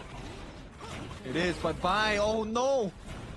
Oh, he's going to get the shield. They flash on forward. Way Pit not letting him go. He's going to get first blood. They're going to walk away, and now John is showing up. Mon is there as well, and they get any sort of revenge. Way Pit with that dash away. The Crimson Golem has been taken as well. I mean, Nova Esports taking everything, and Wendy continuing to be aggressive, even at level 3. John's in a bad spot. He's only level 2. He dashes over the wall. Way Pit thought about it. The secondary burst ramp getting him back to safety, but they're going to disengage after that. Yeah, but the biggest damage here is not about Wendy taking away the Crimson Golem. It's not about Bai dying. It's the fact that Kongling was left untouched. He has now taken every single tick away from Bai again. And look, first minute and a half, and we already have a 1,000 goal lead. So, yeah, you know what? Team Hawk need to work better on this defense and really understand what is this Nova invasion lineup. Because how do you lose? How do you lose Bai's jungle without Kongling even invading in the first place? I don't really know. I'm sorry. I'm laughing so because I really don't have any answers right now because Team Hawk right now are completely on the defensive. John has really been struggling as well. He's a level behind Xuan. And by struggling, 2 levels behind Kong Lin, who's like you were addressing the fact that he was by himself just farming, and he's made far use of that time. Yeah, and look, Team Hawk in the mid lane, Man finally won his lane, and still they lose. So Nova is just putting too much pressure on the Team Hawk at this point. Kong Ling's already at level 5. He has a 2-level advantage against Bai, right now 1, but he can jump for days. He doesn't even need the reset at this point. No Dolia, no problem. Yeah, no Dolia, no problem. I mean, look at how they're just invading. They're imparting their will because they know that Team Hawk right now are so far behind. They're sending the house because they know that they need to at least try to defend this Crimson Golem. But it doesn't look like Kong Lin wants to really just go for that 50-50 smite. They're going to be back. Yeah, Bai would do well not to use his smite at this point, right? I think he needs to save it for his Zero Golem. And at this point, I think he did use his passive, which is the release. It's a freebie. And you can see what Wei Pei is doing. I like this playstyle. You guys should really take a look at what Wei Pei is doing. He may not be able to steal the buff down here without taking a huge risk. But this information, once again, he gets the timing for the team. And Nova will then be able to make another good, conscious decision on what to do next.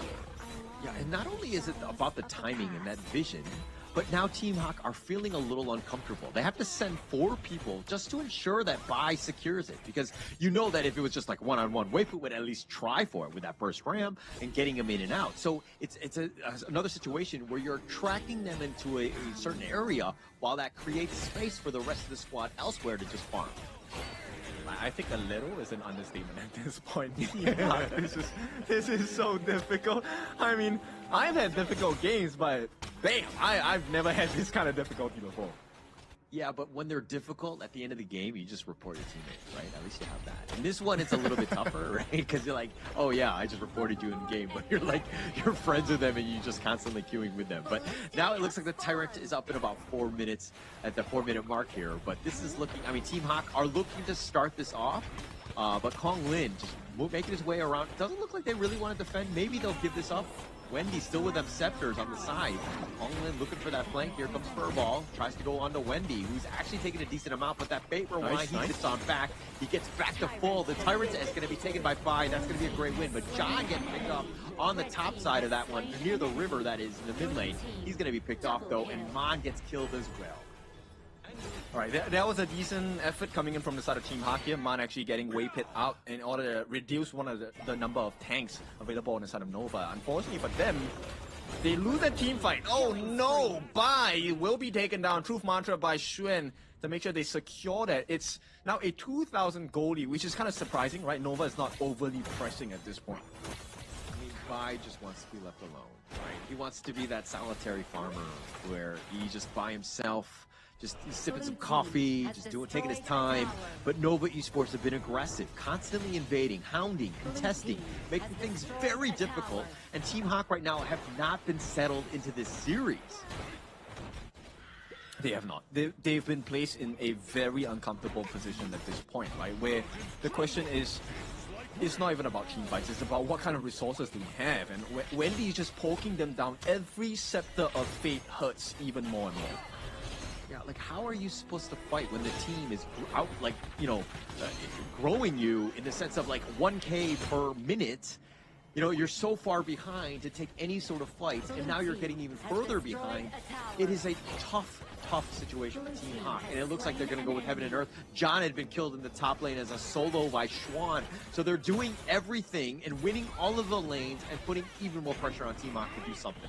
Oh, here's the Moonscape Mirage. That's going to be the first one of the day, and it looks like he's going to be locked in. Chicha, though, will get the kill. Muchi, that is, says, how dare you send me to the afterlife? Yeah, Muchi, you know, at that point of position, it felt a little bit risky because he had already used his ultimate.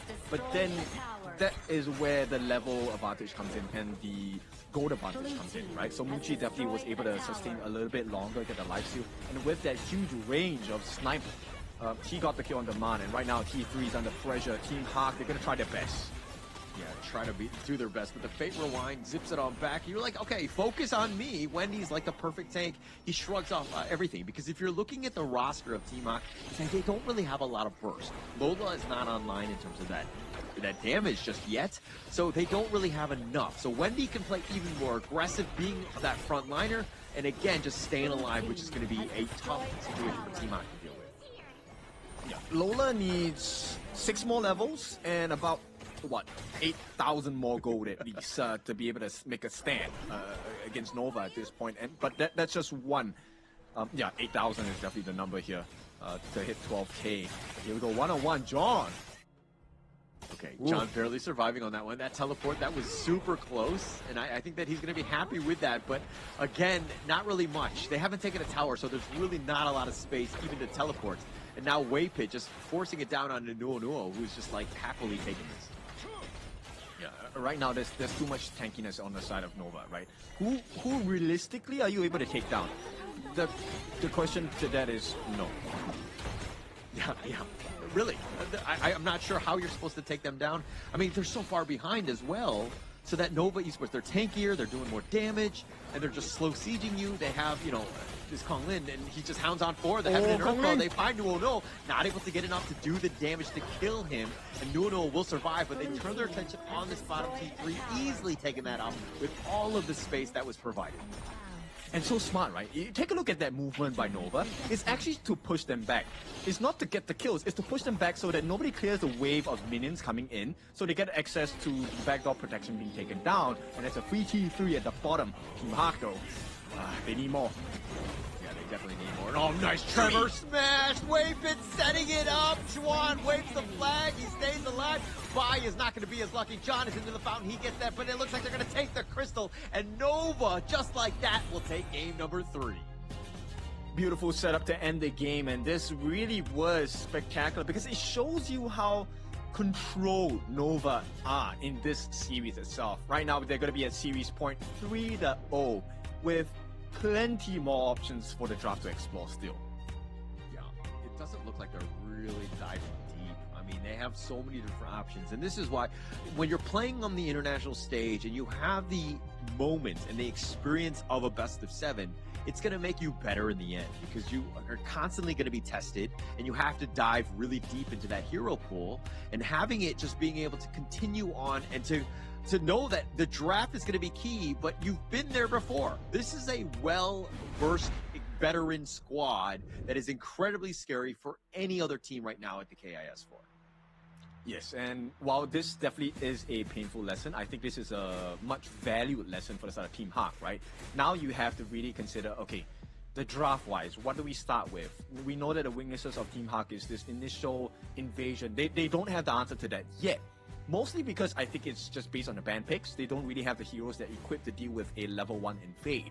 At the same time, the secondary part is, how do you play the map as Team Hawk, right? What do you do when you're losing? And I think we've asked some of the pro players this question before, and the answer was always, okay, we try to hold off, we don't really take a fight, and we try to see what value we can have in split pushes or just general wave clear. But, you know, Team Hawk, this really is a tough lesson. Yeah, very tough lesson. I mean, the biggest thing, but it's a glaring issue and it's a fixable one, right?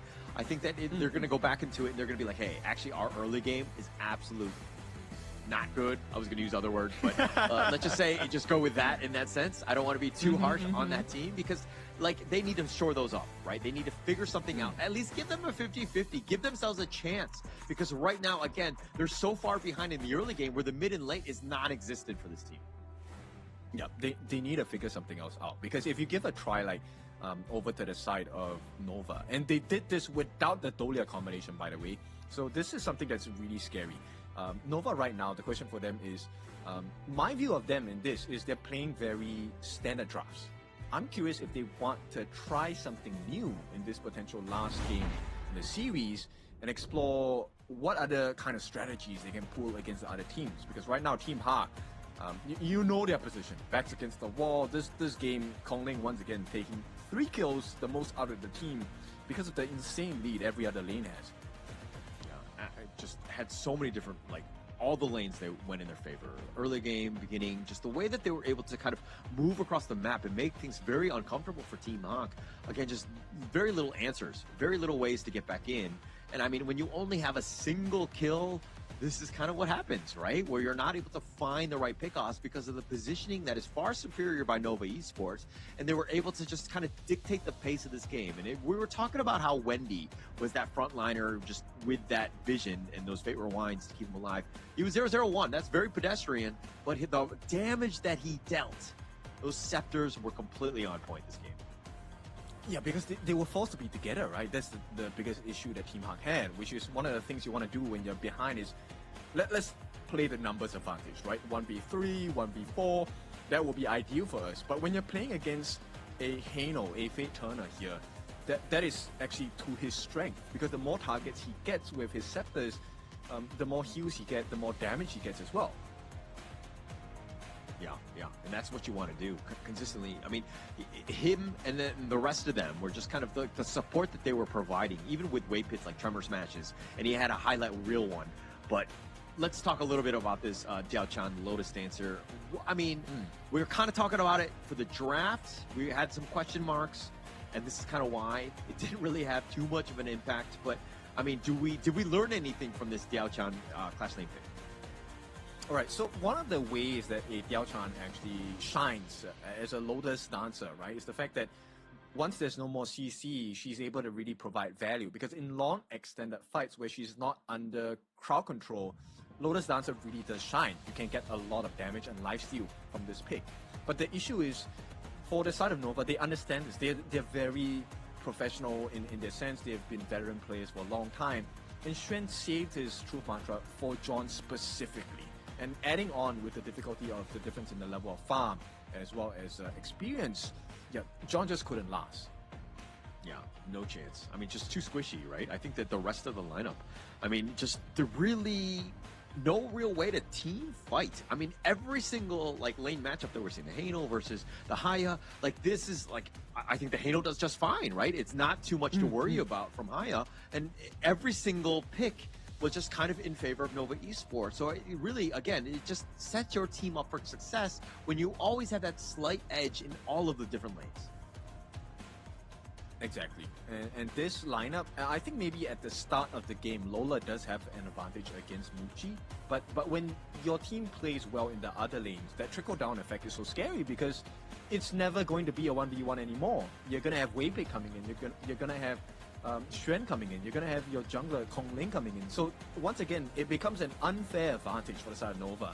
And when a team like Nova has a lead, they don't let go of it. They want to build upon it. And it looks like the MVP, the #1 guy, he knows it. He knows it. And of course, it will be Wendy here as he's just play on that Fate Turner, the Hano. Just too much. KDA, you're like, oh, 0-0-1. What? Like, that doesn't seem very good. But like, check the replay. I mean, the damage, the scepters, 86,000. He was constantly just pouncing on people, just making things very uncomfortable. And of course, not dying, which is key as a Hano. Yeah, exactly.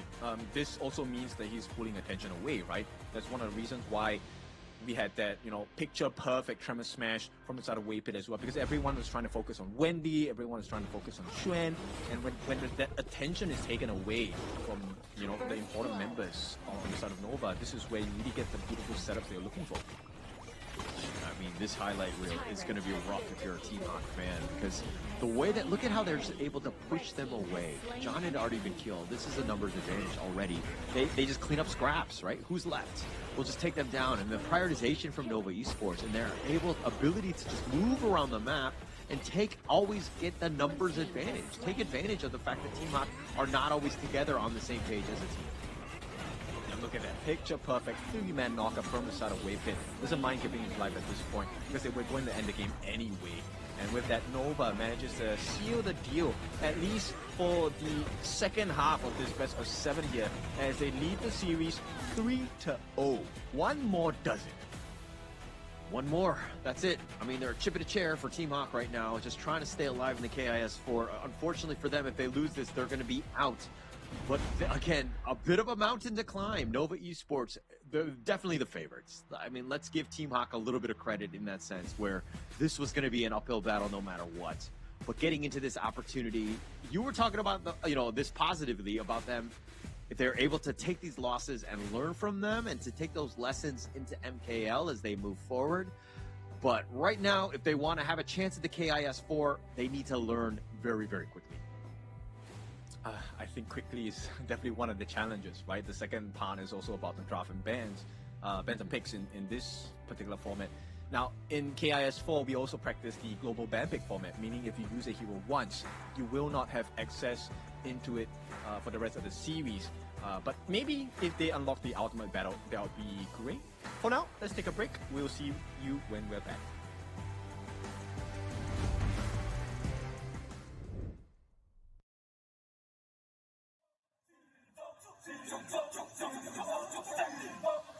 Kings Invitational Series, let's go! Bertahun-tahun ku ditempa, harap yang karang murka, enemy di setiap langkah, jantan datang mencoba, panggil ku Woman Army, satu orang 1000 nyali, Del spirit dalam nadi, sini maju ku ladeni. Langkah sudah jauh, mereka pikirku mau mundur dan buang sau. Kehormatan yang utama, di puncakku pertama, berdiri hantam balik semua yang halangi arah. Pikir-pikir lagi kalau kau mau halangi, genderang perang sebab bunyi sini hadapi. Old school tank mentally deep, takkan berhenti, bukan instan imitasi. Coba ku lihat sapu cara bermain agak lain dengan strategi yang saya desain. Aku lah mastermind di balik kekacauan. Satu punchline sapu ku mundur semua lawan. Insting tepuku deteksi ancaman, enemy ku libat seperti Anoman. Show satu pukulan tangan kosong, jatuh runtuh panggil aku Wukong. Power hantam lawan yang menghadap. Sapu cakar lebih tajam lebih dari kopong pedang. Yang saya incar turawana bukan tata singgah sana. Maka wajar apabila dong bilang saya bijaksana.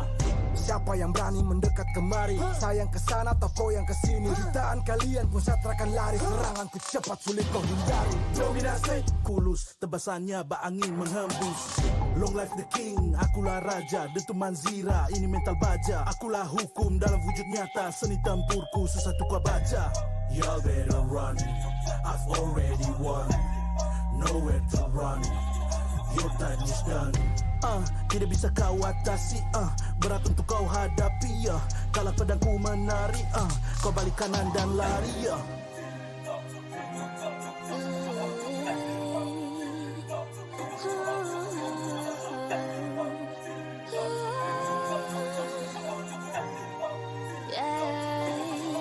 Come get me a good sing a sana. Aku cinta I'm the queen, feel the aura. Orang jari ternyalain dah. If you want me, profit way mas. Siapa tadi panggil, cause I'm ready. Siapa bilang aku tak punya nyali? Don't try me, ni yang kusebut api. Yes, my melody, you can touch me. You ready, you jajali.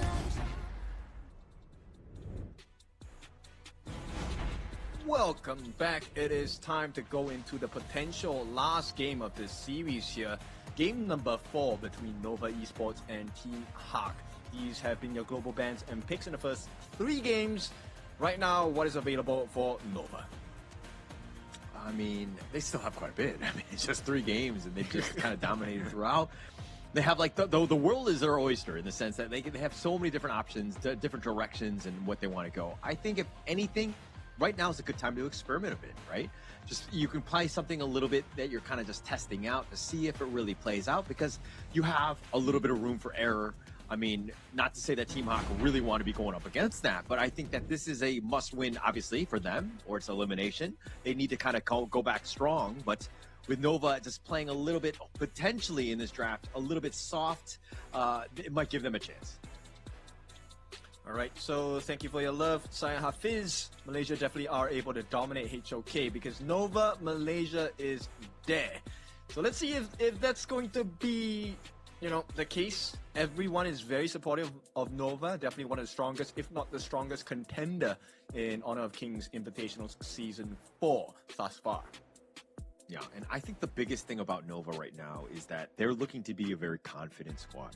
I think that when we talked about the KIC 2025, when they were going in, this is a team that had some question marks, right? Were they able to deal with HBSC, who got the better of them in MKL Fall, as well as the KIC? So this is a time for them to just be like, hey, we are still top 3 squad in the world. We might be the best one right now in 2026, but we need to kind of continue with that swagger. That's going to help them throughout because we have a long roadmap of esports tournaments ahead of us in terms of the Honor of Kings scene. So this is a great time to build that confidence. For sure, because like you said, this is just lap number 1. It's going to be a long year for 2026 HOK, and this is going to be one of the most action-packed ones yet. So, talking about this action, Team Hawk now in the prio pick. No, it should be the other way around. So, Team Hawk with the red side. So, Nova gets first pick. What do they ban out here? There is only one more big tank jungle left for them in this draft for the side of Team Hawk. I think they will ban it out for Nova. If Nova Esports wanted to be BM, they just like don't ban anything. Like, you pick what you want. No, I'm just kidding. They would never do that. But they're going to ban out the Loong. Again, this has been the most picked hero in the KIS4 with 17 picks already. And it hasn't done the greatest. It has like a 40% win rate. But they're basically Nova Esports are onto something, and they want to limit as much as possible, especially Lola here. Yeah, I think this really gives into attention for Team Hawk, right? Lola, how deep of a hero pool do you have? If you don't have it, now's the time to kind of build it. At the same time, even if you get your so-called preferred pick, your team composition needs to make sense. There needs to be synergy and chemistry inside. Mm-hmm. And I think the synergy is going to be the most important. It looks like Nova Esports right now just completely focusing on Lola. Just like, how deep are you going to go? I mean, the Chicha can be flexed, but it's something that they are going to ban, look to take that away. They're going to go the Yuan, which has been the 2025 hero. It was one of the most popular ones. It has a lot of sustained flexibility as well. Just a great first pick as well. Okay, Team Hawk are going with the War Saint with the Peacekeeper hovering over it. So I'm expecting, okay, Nova has already used the Mayin, right? The Martial Genius. That would have been a great answer to the War Saint. So, and they've also used the Dharma. So what would be a great answer against the War Saint here? I mean, with the Mayan gun, it's going to be a little bit tougher. But it looks like they're going to go with the Charlotte. Just kind of bypass them altogether in a way. But they need to be a bit careful about, of course, the War Saint and his Razor Cowboys. Yep. I said, oh no, because this is Muchi's specialties. This is Parasola. Already, we've seen Muchi be really godly on this hero, and I think, with the heals coming in from the Yuhuan Tunecaster, this is going to be a very tough challenge for the side of Team Hawk here. And once again, this is not even set in stone. The Yuhuan can go into the mid as well. Yeah. And definitely a lot of flexibility. So this is going to play with them, right? And this is the brilliance of a draft. And you have to be smart like this, where you're picking heroes that could potentially be flexed. And now it looks like, okay, they don't think that the Tooncaster is going to be in the roam, so they're going to be banning out the Zhang Fei, another potential great roamer there. But again, it's just more flexibility for Nova Esports in terms of the picks. What do you think about having a Yixing for the side of Team Hawk here? Yeah, it's one way of kind of dealing with the Tooncaster. Like, it's definitely, I mean, if it's a mid, then it will limit it even more, especially if you're able to block it in, with that board. Arlie can kind of work around it in a way, but Charlotte, you want to just lock these guys down as much as possible. But it looks like they're going to go with a Breeze Heart instead, another special of the KIS4, which is definitely increased in usage. Okay, I was kind of thinking differently here. I thought Nova would have gone for the Fade, right? Because the Musashi is definitely a great counter against it. But here we have Kongling with the Broken Mirage, the Jing. How much of a flashy gameplay do we get from this guy? Because Nova Esports now have a long-range poke composition with the Garuda here. The Majestic Guardian has landed into the Gorge. And Team Hawk will take that. It's going to be the Fate for themselves instead. Yeah, it's going to be tough for Team Hawk, right? I think the Jing is going to just be flying all over the place. And they have, they're skill shots, right? With all the stuns. So if they're able to somehow get lucky on Kongling's Jing, I mean, they're going to be able to kill him. But if not, they're just going to be, run over. I'm a little bit concerned. Once again, tankiness is not really available on the side of Team Hawk. There's quite a bit of burst damage from the side of Nova, right? Specifically Kongling and Xuan on the side of Nova. Team Hawk, though, they have a lot of CC. So I would hope that would be their win condition, right? Get the stuns in, right? Golden Token from Lola. You have to set up the second skill knockup from Man. And then you have the Cannon Blast from Nono as well. Hopefully that's going to be enough to deal with Nova Esports here. Yeah, but don't you think that both sides are kind of on the squishier side? There's not really frontliners on any side. I mean, yeah, the Charlotte to a degree, but that, unlike you have Yuan with the heals and things, but both of these lineups are kind of on a knife's edge in that sense. But they have a lot of mobility on the side of Nova, right? Yes, they may be squishy, but they're pretty hard to catch. And this mobility is extended for quite a bit of time, right? Like you have the RD able to switch between the parasols every now and then, every couple seconds, and then you also have the Jing, right? Mirror image, able to swap positions, a lot of instant access. That kind of mobility is great and available for Fade, but not at this proficiency. Yeah. I think that going into this one, that one's going to be the key, right? Just how they're able to kind of compete. Because this game, if they get potentially just run down, right? Nova Esports, this lineup, they're there to burst you, right? They want to end this series in this game 4. At the same time, Team Hawk right now, if they're able to kind of like weather the storm and get their own stuns in and hit them, like the Cannon Blast, that's going to be key. The Honey Sweet Breeze, also key. If they're able to hit those stuns, they're going to have a good time and they're going to able to fight back onto Nova. Agree. I think at this point, it's all about Team Hawk. Can you land your CC? Because if you can, you already have a soft guarantee with the Featherfoot Fade Ultimate, right? Hardened Jade Seal. You should be able to take those neutral objectives like the Tyrant and the Overlord. Because if you don't, then you're kind of not making full use of the advantage that Bai is giving you as a Featherfoot. I mean, Bai really needs to have a good game. He's been limited so far. I mean, it's because they've been losing the early game where they haven't really had much space. But Bai is the guy. He needs to ensure that if their team is going to win a single game of the KIS4 and they need to do it now, he's the guy that, again, needs to really step up this one. I like this rotation. Bai actually gets the initial invade. First blood? Oh, Waypit, the Flash, he somehow stays alive even at level 1. Team Hawk not able to get the conversion there. Okay, but this is still nonetheless a great start, right? You get the steal, so Bai is level 2 already, and once he gets the remaining buffs across the map on his side, Team Hawk, for the first time in the series, Bai should have a decent play into this game number 4. Yeah, those buffs are definitely going to help, and they were trying to be aggressive, so they've shifted things up. And they've opened things up in that sense, but now Nova Esports, they're still up in terms of the overall net worth. It's minuscule at this point, but still something to take note of because Team Hawk right now, again, they're just trying to stay even with Nova Esports. Yeah, and you know what? They don't want even. They want advantage, and they're gonna start trying to push Muchi away here. Unfortunately, he's playing really safe right now, so Team Hawk unable to find any other openings. Yeah, there were too many. I mean, there were like 3 members of Team Hawk right there. I mean, Muchi will just stay alive, if anything. Like, you don't want to give up anything. You don't want to give up first blood. But now it looks like they decide to go by, finding him out. They're going to get first blood. And, of course, cool people don't look at kills as they walk away, Team Hawk, ensuring that they do get that first blood. Insert explosion, and there we go. Bai with the first blood. Beautiful move from that set. And this is an important timing as well, because Waypit is not level 4. He does not have the Unending Sorrow, which is the ultimate that gives you invulnerability and it heals. So Team Hawk, I like this way that they're playing. They need to continue doing this, right? And get the invade. Unfortunately, they missed the timing here. Yeah, missed the timing. Bai, he was actually close by. Might have been able to smite that. It would have been a battle with Kong Lin, but still his positioning wasn't there. So a step behind, and it's all about those inches in terms of just being able to be in the right place at the right time. Yep, you definitely want to come in at the correct angle for this one, with the correct reach as well.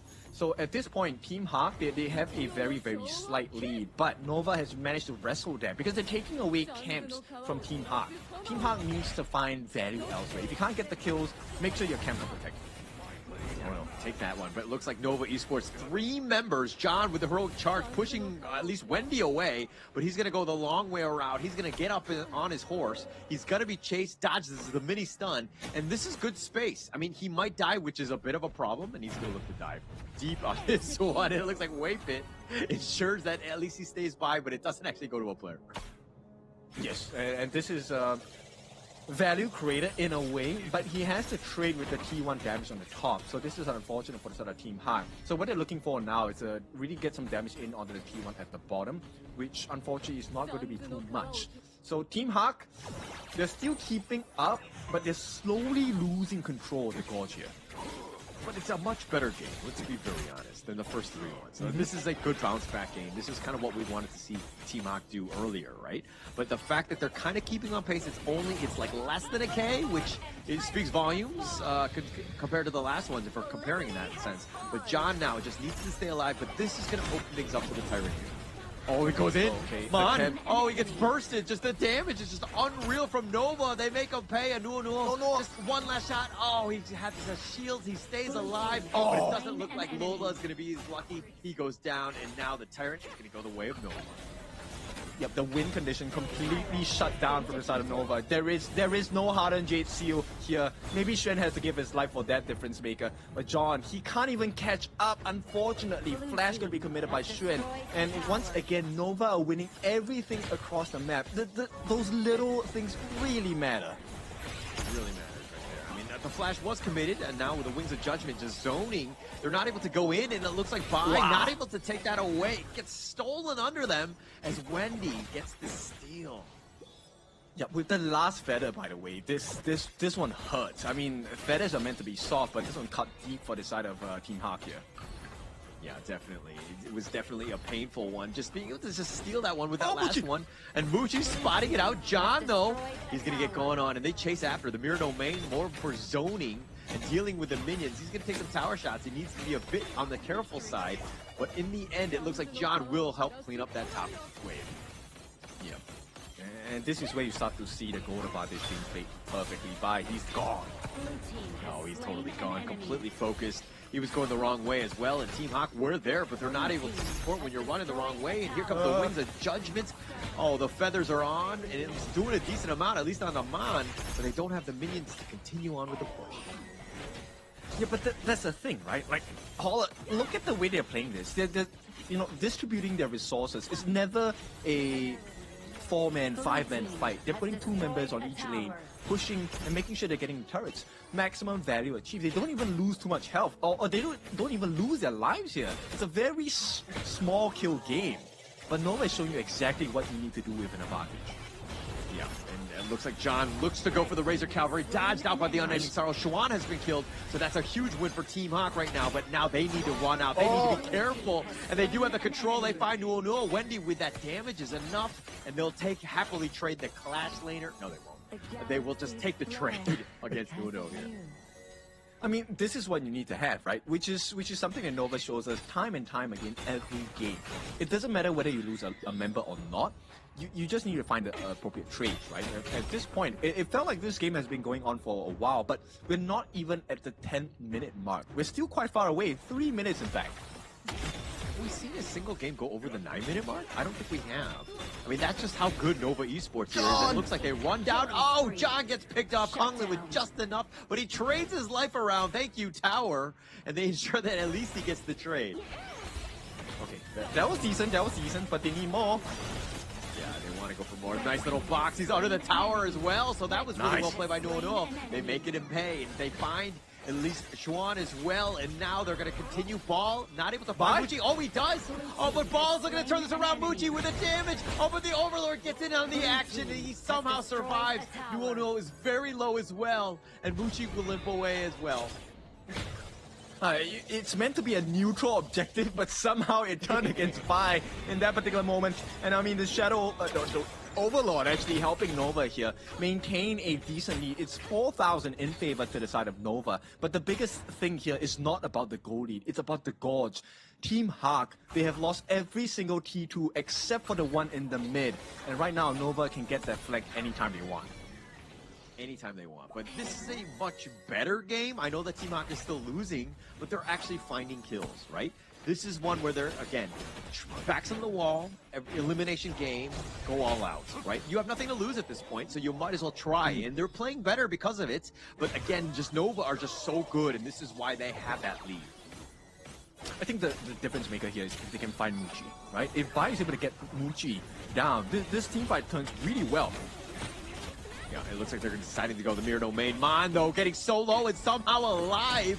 and he's actually going to level up on his way on out. Kong Lin just using the end of it, the unending sorrow, but Kong Lin getting a little bit low. They take the mid T2, and now John is showing up to the party, gets the heroic charge onto Wave Pit. The power gradation is slowing him down, and it looks like the heroic charge pushing him the wrong way, and John gets sniped out. He thought he could make the play, but he's going to be the only one to fall. There was a big disconnect, right? John, that was a play, but that was not the time to do it. The team was backing off.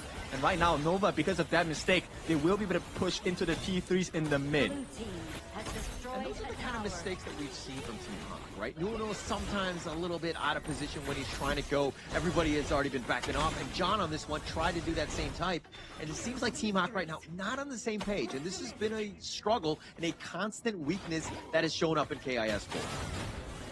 I think this is something that maybe the team needs to really work on here, right? There was a moment in the previous fight where Bai attempted to come in and get his hardened Jade seal on Kong Lin in the middle of the mirror domain. I like the idea of that. It's really difficult to execute, but if you get it, it looks spectacular, and it could have definitely changed the team fight.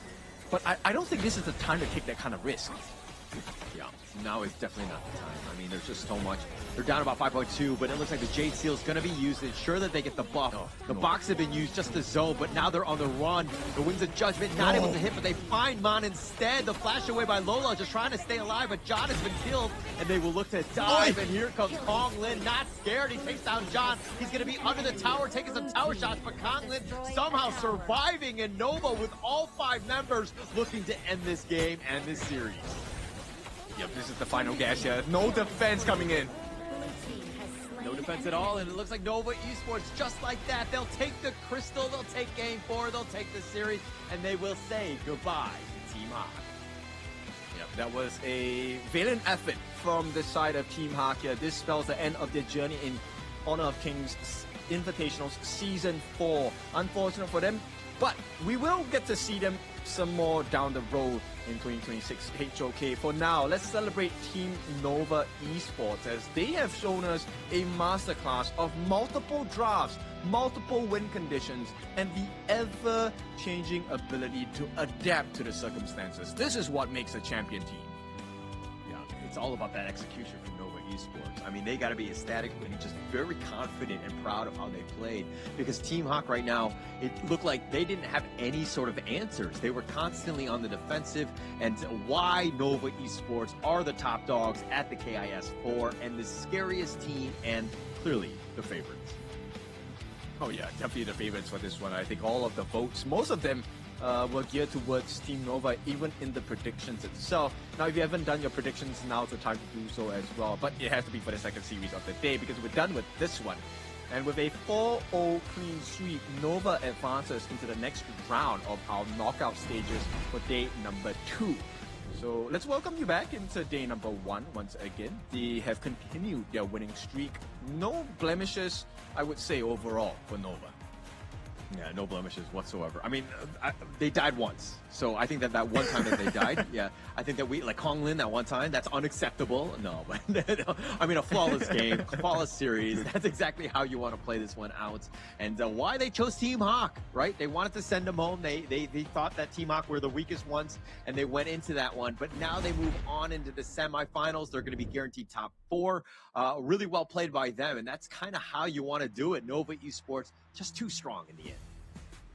Yes, it is. And this is the kind of quality that Nova Esports start the year with, which is very scary, because I think we have seen a lot of teams, even if they don't improve, they stay at this foundational level, right, towards the mid of the year. So Nova Esports has already shown the teams that this is our bar. This is the standards we've set at the first lap of 2026 HOK. We are only going to get better from here, which is an important message for everyone in the professional circuit as well.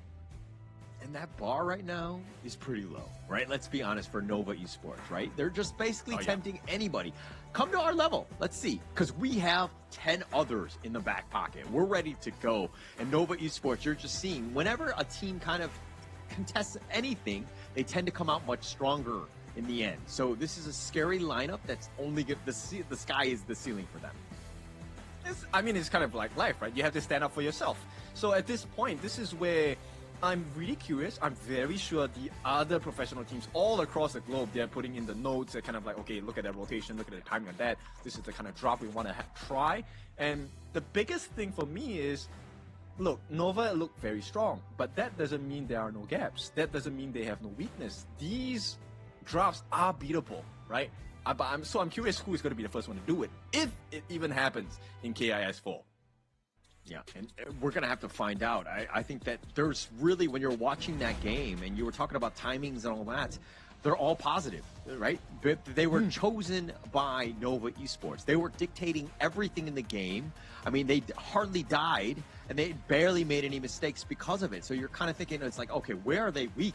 We need to find that out. And it doesn't seem like really any team has shown where Nova is vulnerable. Not in the full series, for sure. But we've seen a couple of punches, right? Like Bigatron by Vitality. Yep. We've also seen Nongshim kind of punch Nova in the face once in the series. As we go and continue with this best of sevens, I'm curious to see if anyone... I would definitely be curious to see anyone just put this blood force into Nova here. Yeah. I think that, like, if the other teams are watching, they need to find just being aggressive, right? Nova dictates the pace. They're great with map control. Didn't give any sort of ways to get back into any sort of series, especially when they had the lead. And you're seeing just like with these stats. I mean, Wendy has always been like top 2 damage dealer. Like, he's always there. He's so reliable and one of the best mid laners because of this, and he stays alive. And 64,000 on the Garuda, always with those Wings of Judgment, getting that steal on that Crimson Golem. He was doing everything right. Yes, and because of his successes as well, this allowed Muchi to really shine in this game as a farm laner on his early specialty, right? But we give props where props are due. I think this game, Bai really did impress me a lot more. His recovery was much better. The Fade Featherfoot pick looked great. It really was just the chemistry and coordination from the side of Team Hawk. If they can improve on that, I think that there is a healthy chance they can start to put up quite a lot of strong fights against other teams across the globe. All right, if we have to go with like series predictions with like MKL, I think that like let's assume that there's like 8 teams in the next season of MKL. Is Team Hawk going to be top 4 for you, even in the MKL? Just knowing what we know right now of the teams. Obviously, some teams are out like HBSC and things like that, so that's shaking things up. But do you think Team Hawk can really jump into the top 4, though? You will get my answer on the next episode. I don't know. I don't know. I mean, okay. I wanna know what the odds are. I wanna know what teams are in MKLs first before I give you a random answer. But for now, right, the answer is looking like it's Nova domination at this point, 4-0. Yeah. I think that it's only gonna make all the other teams in the MKL shaking their boots, so to speak, because you just saw how strong Nova is, and they're just able to kind of impart their will on the enemy teams. But going in, like. Team Hawk right now, I think the biggest thing for them is it didn't seem like they were 100% ready to play on the big stage yet. And it's not really fair for them, right? Getting thrown into this one with the team that they had and the very little time to prep has been tough, especially since Nova's been around for like quite some time. They have a lot of ideas. The coordination is on point, all of these things, which is good.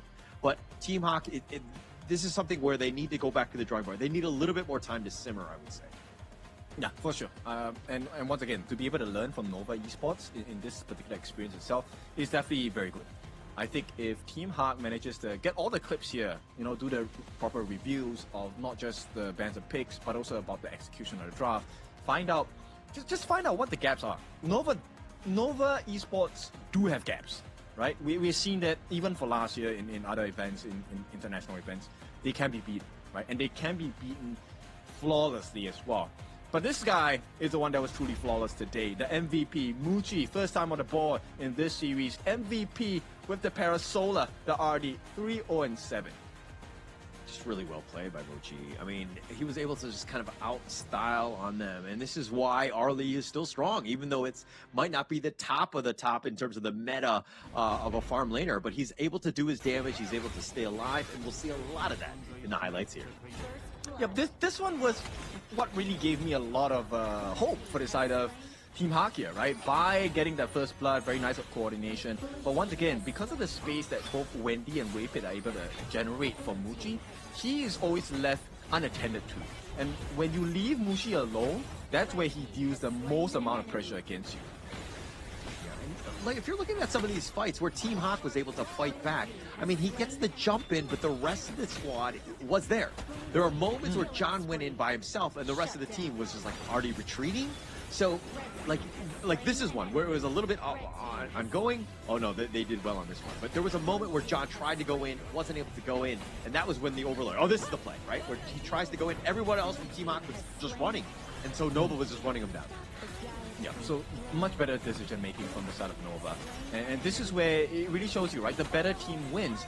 And it cannot really come down from a singular effort. It needs to be a team effort here, of which Muji, 3 damage in, they get the T3s, and once they get the team wipe here, the ace, that was a freebie for the Crystal itself. So once again, beautiful work for the side of Nova as they clean this series with a clean sweep 4-0. Absolutely clean, and it looks like, I mean, they're not even really celebrating, right? Like Nova is, because it's like a business as usual. They are so like experienced, they're veterans of the game. They understand that this is a long tournament ahead of them. I mean, yes, they made the semifinals, and we'll see them here, and they're going to wait to see exactly who their opponent will be as we have Kagendra and Blacklist. That will be coming up next, and that will be a great series as we have that one coming up. Yes, I believe everyone is waiting for that particular series itself. I think they were talking about it. Even in the comments, we do see them as well. Everyone, I think I like this a lot because there are 2 camps. There is the Kagendra camp, there is the Blacklist camp, and you can't say anyone is wrong because both teams, they have shown up in this particular competition itself. Maybe one more than the other at certain points of the game, but individual players, synergy, chemistry, they're all there right now. Yeah, actually, I mean, I've been very impressed with Kagendra. This is a team that has really shown up, and they're on the home court in that sense, and they've been kind of one of the best, right? Which is not something that we say all the time of Kagendra on the international stage, but they've completely shown up. But Blacklist, on the other hand, they've taken down Nongshim, which is the only team, and they were kind of on the bottom, and they are going to look to prove people wrong. Yes, so Blacklist definitely has a lot more to prove at this point because I think Kagendra's performance has been a lot more consistent throughout this event.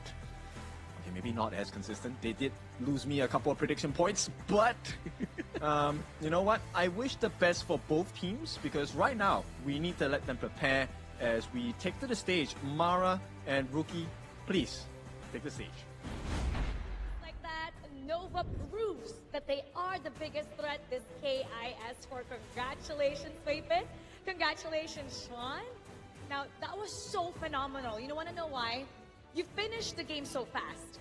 Game number 1, over 7 minutes. Game 2 and 3, over 8 minutes. And game 4, 10 minutes. So the entire thing was about 35 minutes, which is equivalent to one long game for somebody else.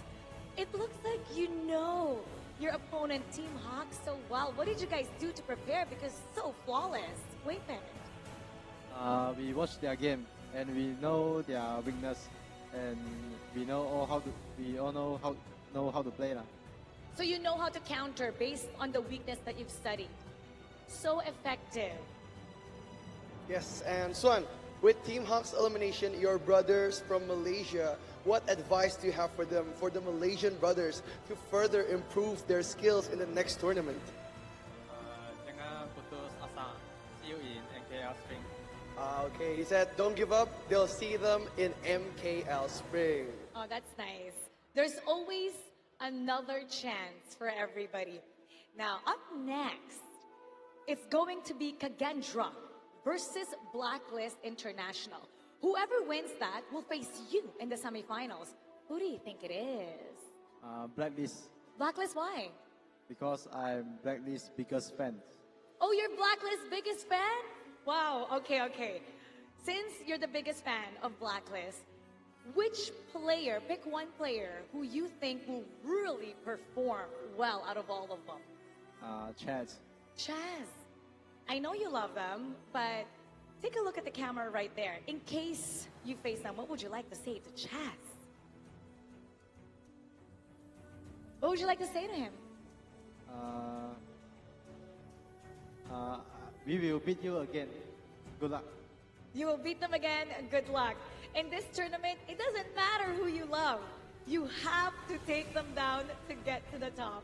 Once again, congratulations. You are so phenomenal. We hope that you guys will continue showing that strength of Nova Esports. Of course, and Swan, Waypit, you're one match away from the grand finals. Don't forget, there's a lot of fans that are supporting you in Malaysia and at home today. What are some words you would say to all the Nova fans around the world?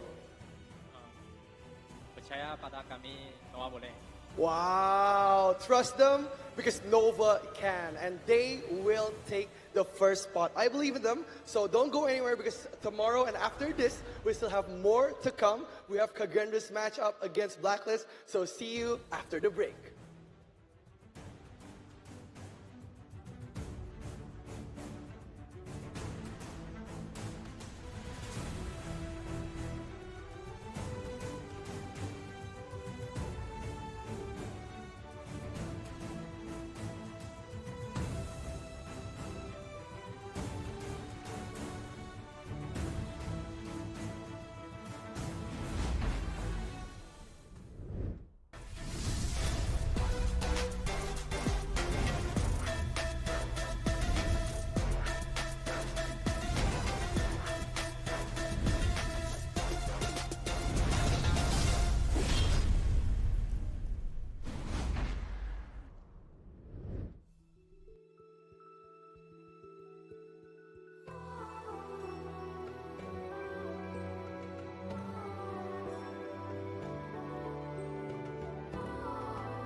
We'll meet again. I'll make sure of it.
get this far, burning like the stars. How we get this far, like we're the only ones in this world.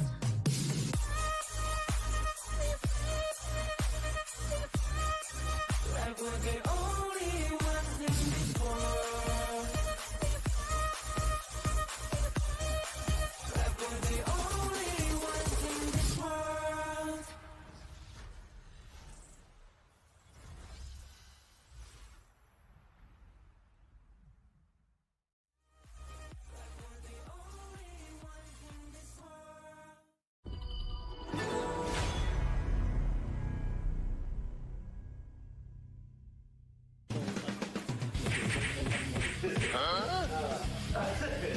I'll do this. Senko will do this. Hey, this is the hard part, you know? No. 4 minutes left, 4 minutes left. Don't think, just color everything.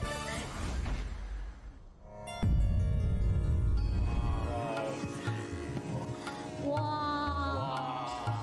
You guys hear it? Yeah. That is gamelan song, you know?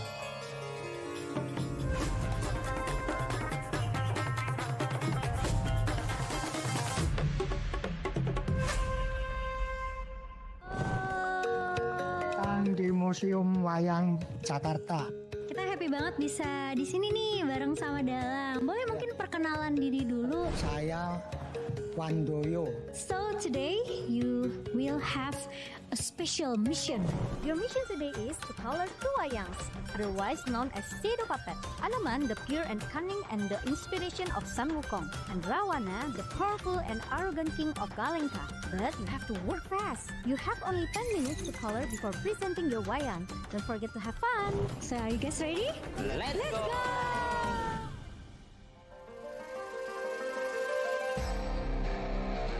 The first step is color the base in white color. I'll do this. Senko will do this. Hey, this is the hard part, you know? No.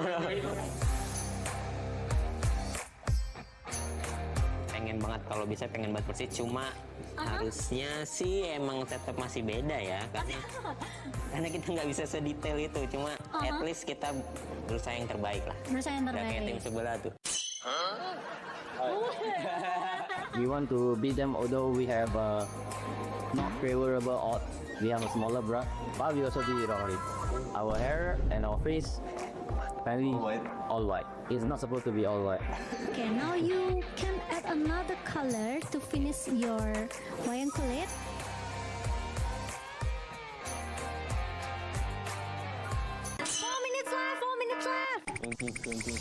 Don't think, just color everything. Just color everything what just she said. Speeding up. Okay, 10 minutes is up. Let's compare with the real one. We start from Team A. Let's go. This is the real one and this is their artwork. So what do you guys think?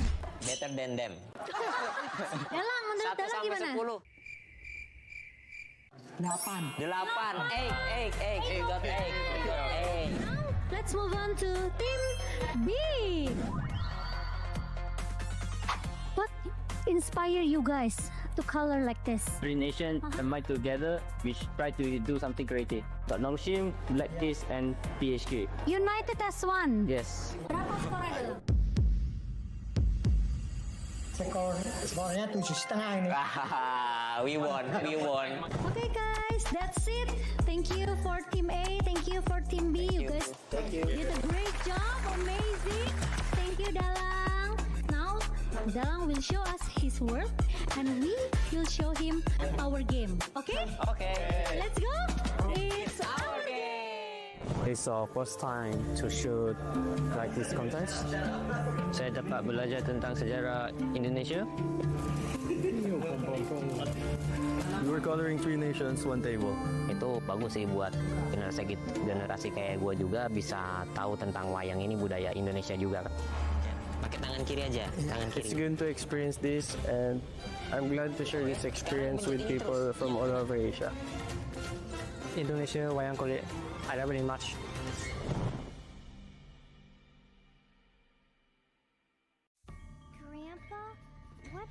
in the monkey story. Anoman.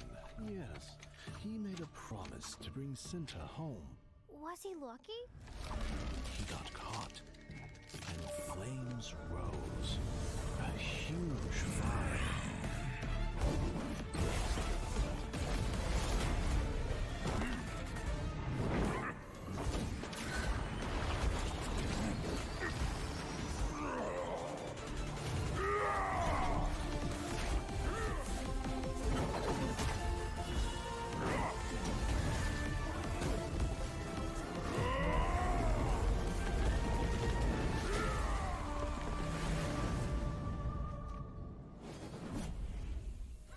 He is a legend. Yes, a man will always admire.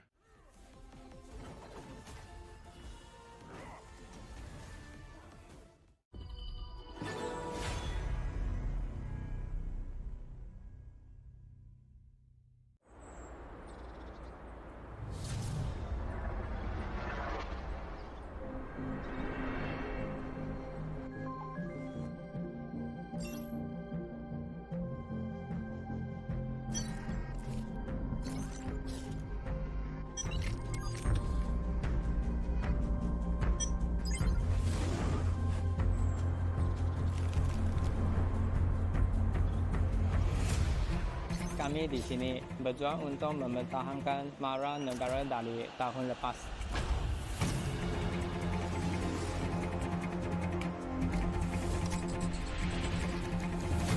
우리의 목표는 간단해. 쟤들을 끌어내리고 그 자리에 우리가 앉는 거야.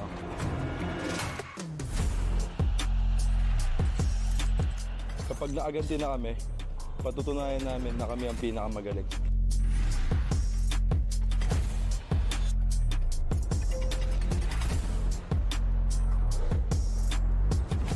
Tapos na kaming manood lang sa gilid. Kumandaan na kayo sa isang explosive na palabas.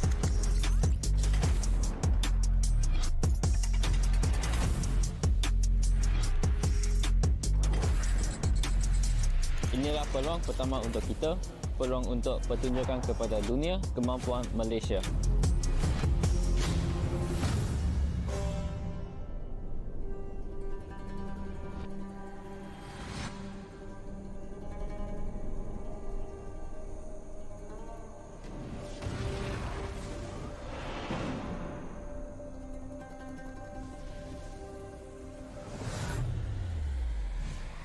Kami akan membuktikan nama kami dan menguasai permainan. Kebanggaan nasional kami dipertaruhkan.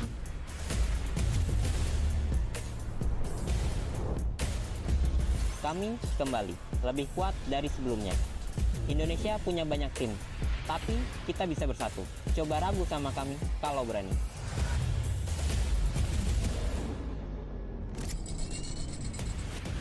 Tim kami telah kembali pula, karena ini milik kita. Bhinneka Tunggal Ika, kami akan menunjukkan kemampuan terbaik yang dimiliki Indonesia.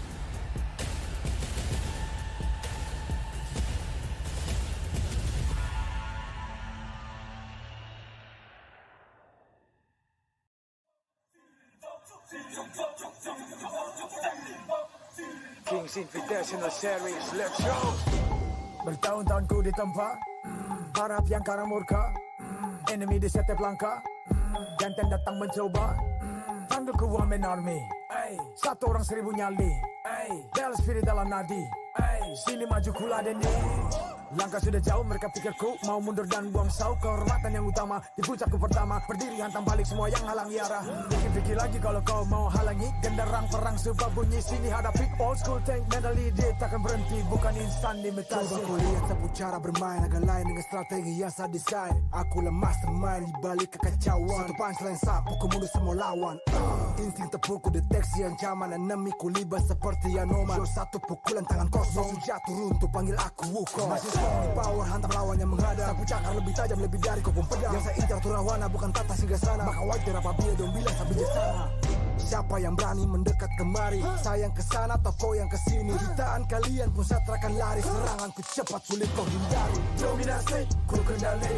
Berotasi, ke tiap sisi ku ambil alih. Saatnya kita untuk eksekusi. For my party. Push, push, push, push, push, push. Everybody move, move, move, move, move, move, yeah, move, move. Saat datang dengan mode brutal, kendalikan setiap titik vital. Damage magic, serang mental fisik. 1000 taktik, kau kalah cerdik.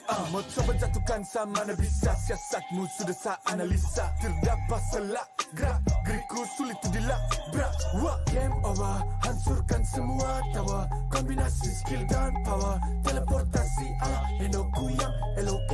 Kau tahu ku tak bisa redam. Bulat tekadku yang takkan padam. Tuh kehormatan yang tak bisa dibeli. Saat saya genggam jangan harap kembali.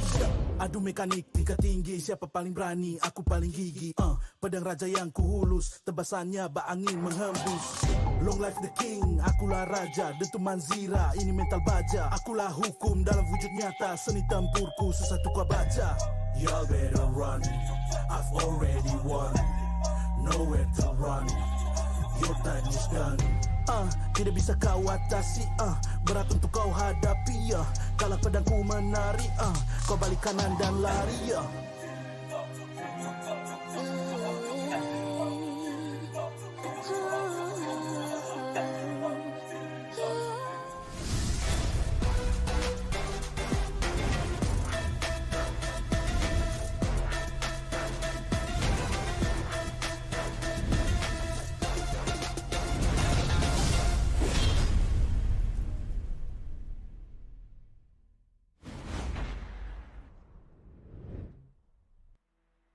Welcome back. It is time for our second series of the day. It's another best of 7. This time it's Kagendra going up against Blacklist. It's your favorite kind of tofu, Kindofu. And with me today, it's Blam the Man again. How do you feel about this series? I mean, I'm very excited for this series because obviously Kagendra, last time we saw them, they were able to obviously knock and dethrone Boom Esports from the second place, right? So now have Kagendra earned the right to become the PH gatekeepers in Season 4 Invitational. Obviously, the results of this series will tell us the title. I like it a lot, right? Because now this really sets in stone that storyline of the IKL versus PKL. It was pretty tight last year, but I feel like, you know, PKL definitely got that one up last year. Now going into 2026 of HOK, it feels like the IKL teams have stepped up quite a bit. And this series might be an inkling into the future between the two regions battling it out once again. It does seem that way, right? Obviously, we do have Season 4 Invitational that is kind of already sort of like underlying this kind of rivalry that we're seeing between these two regions, which we said obviously last year. Personally, I think the gap was definitely much bigger between PKL and IKL last year, whereas from what we've seen so far within the Season 4 Invitational, it's definitely closing in, and let's hope that PKL actually progress a little bit further this time around. But I'm under the hope that Blacklist was just limit testing in the group stage, right? Because they were monstrous in KIC 2025, and I feel like they need to bring that same flavor into the knockout stage. All right. I mean, it looks like we're standing on opposing camps today, right? So my hope actually is with Kagendra. Now, they have been my kryptonite so far in this event. Every single prediction I've made on them has been the complete opposite. But I have gone with Kagendra today. And this one really is a breakthrough, because whoever breaks through will definitely be on the path for ascension here. This, once again, is a quarterfinal match. It's a best of 7. Will we enter the ultimate battle today, or do we just get a full slam? I mean, it'd be lovely to get a full best of 7, right? Because, I mean, at the end of the day, for the women's series, we got a 2-0. But obviously, the first series of the day, we got a 4-0. And now I feel like this one has to either go the distance, or at least every game be so, like, nail-biting that we're not too sure who is going to win.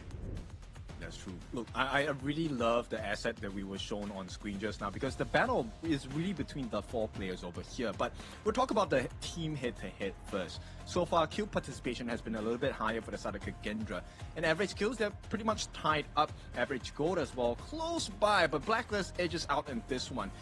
Did take a couple more deaths in their groups, but once again, Blacklist's group was pretty tough.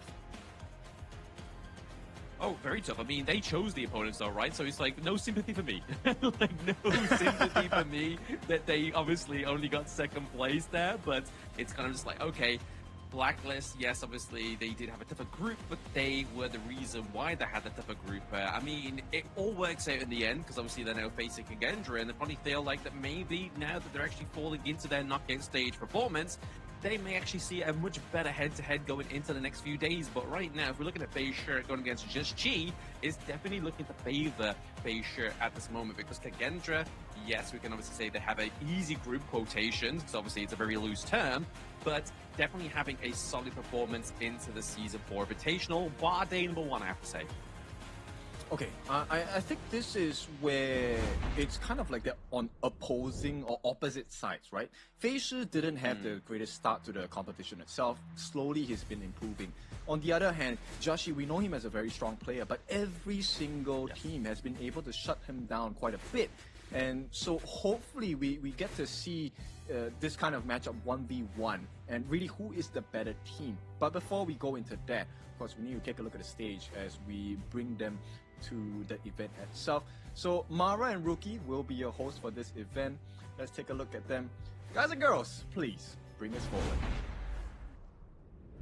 The classic rivalry between Philippines and Indonesia. Let's witness their bout in a knockout stage. Let us start the last match of the day. It's Kagendra against Blacklist International.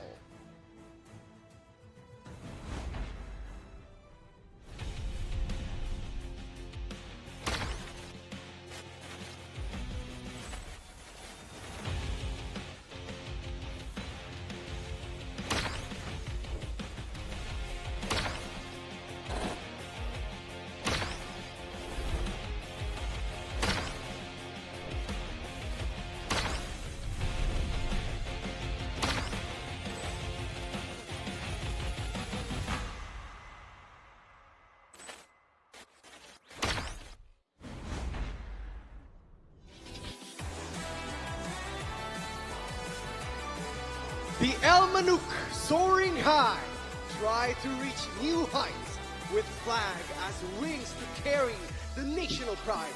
Here comes Kagendra!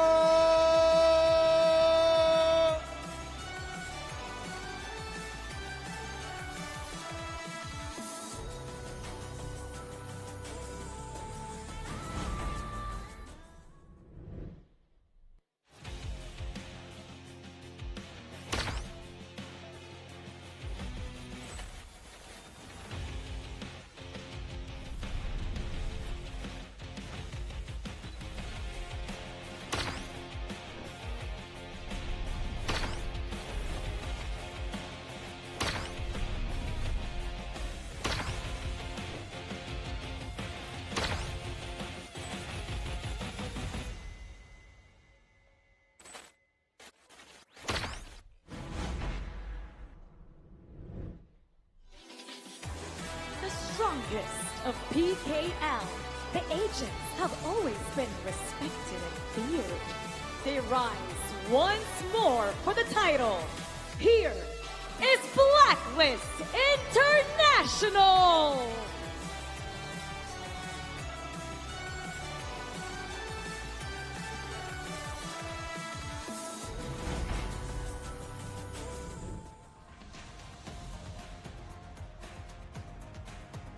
So we start the ball rolling here with Kagendra, Fei Shi in the jungle, Zan in the farm lane, Senko in the mid, Saole in the clash, and Lu in that roam.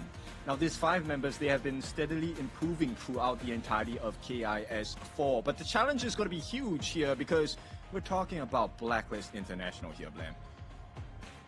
Exactly. It's not an easy team to kind of look over or at least overestimate, right? Because obviously Blacklist International was one of the top 4 teams from the KIC 2025, but obviously Kagendra, they only lost to their countrymen into the group stage of Season 4 Invitational. But Blacklist International, they are represented by none other than Chami 1 into the Clash lane, Chaz as their support, Just Chi into the jungle, Dragon into the mid lane, and then Golden Kite into the farm lane. The twins need to be twinning to get this victory.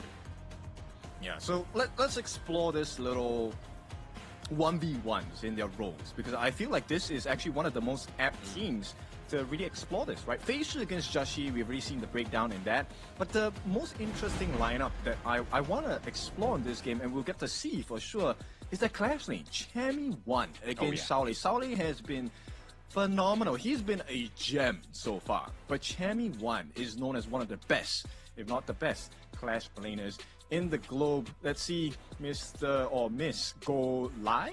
Yep. Atin Nato. This is ours. Show them what you're made of. That's it. Some support for the boys on Blacklist at home here on the social media. So if you do want to see your comment go onto the screen, make sure you are commenting on all social medias, and maybe you'll get picked to support your favorite team, whether it be Kagendra, Blacklist, or any of the teams that are still remaining in this competition. But like you were saying there, Kin, Chami 1 going up against Soleil into the Clash lane is definitely a matchup that I am very much excited for. I mean, Soleil, he's been a player that's been benched for the entire of last year. So Lord only knows like how much information he has actually received just by witnessing opposing Clash laners within Honor of Kings. All right, so before we dive into the points here, Kagendra has taken up the blue side, so they will get prior pick. Blacklist International will be on the red side. But that's the thing, right? I feel like Sauli has this vengeance in him, right? To be subbed. Right now, he gets his chance to show his worth, and he is not backing down. Chami 1, though, has already had his worth seen. And, really prior by TG as the coach. Reflect does the same for Sauli here. So I want to see what the coaches equip these Clash laners with. Because if the Clash lane gets a victory and they make that initial rotation into the team fights, it normally spells a victory in the exchanges. Exactly. I mean, it's definitely going to be down to the draft, obviously down to generally how they're both going to play. Obviously, they both know how to play the macro. They both know how to play the 1v1 up into the Clash lane as well. So it all depends on who's going to be more reactive to the other, right? Like I feel like that's what it boils down to really, because they are both playing at such a level that it all comes down to, do they have help from their jungle, top side of the map? Is the mid lane, whoever's going to be drafting, going to be rotating to their lane to just try and get that 1v2 advantage? We've been seeing quite a lot within Season 4 Invitational, right? Like I feel like a lot of the first bloods have been taking priority into these side lanes, whether it just be 3-4 minutes for the farm lane or very early up into the Clash lane. Thank you for bringing that up, because that is the next lane we're going to look at, right? This Zan versus Golden Kite in the farm lane. This is another one. Both farm laners know how to play in a safe position, and they know how to take advantage of any lapse in concentration in the 1v1s and even in team fights. So this then brings us to, their duo partner in the roam position here for the side of Lu on Kagendra, and then we have Chaz. Now, I don't know about you, but my view, Lu's #1 best roam is Shangfei. And then for Chaz, we know Chaz's is the Peacekeeper. So I wonder if that's going to be the game changer here. I mean, I feel like Chaz is always evolving, right? Like, obviously, right now it's a Peacekeeper, Mutsu, but we've had previous times in tournaments where Liam Po, right? Obviously, the Earthshaker, being able to kind of just always phase check. And that's the one thing I always think of when I think of Chaz, is intel is the wintel. He always is there gathering the correct intel for his team and setting up all the support that they need. Speaking of support, you can see here, countrymen are like supporting both of their teams, waving their flags, very proud. I like this a lot, right? Okay, for those of you that don't know about the Balagendras, they are the fans for Kagendra. And Mr. Romel, I'll give you a shout out here. One of the #1, if not the #1 fan of Kagendra, as a look to pick the best against Blacklist International. I mean, the support has been phenomenal. You have seen Otto Luz there, who is also one of our talents here, along with Casey Bay. Kagendra, like we mentioned, they are going to be prior picked. What do you think they want to take out first? I mean, they're already looking to take out the Lung, right? So maybe just putting that pressure down to the bot side of the map there. I mean, Golden Kite is not generally...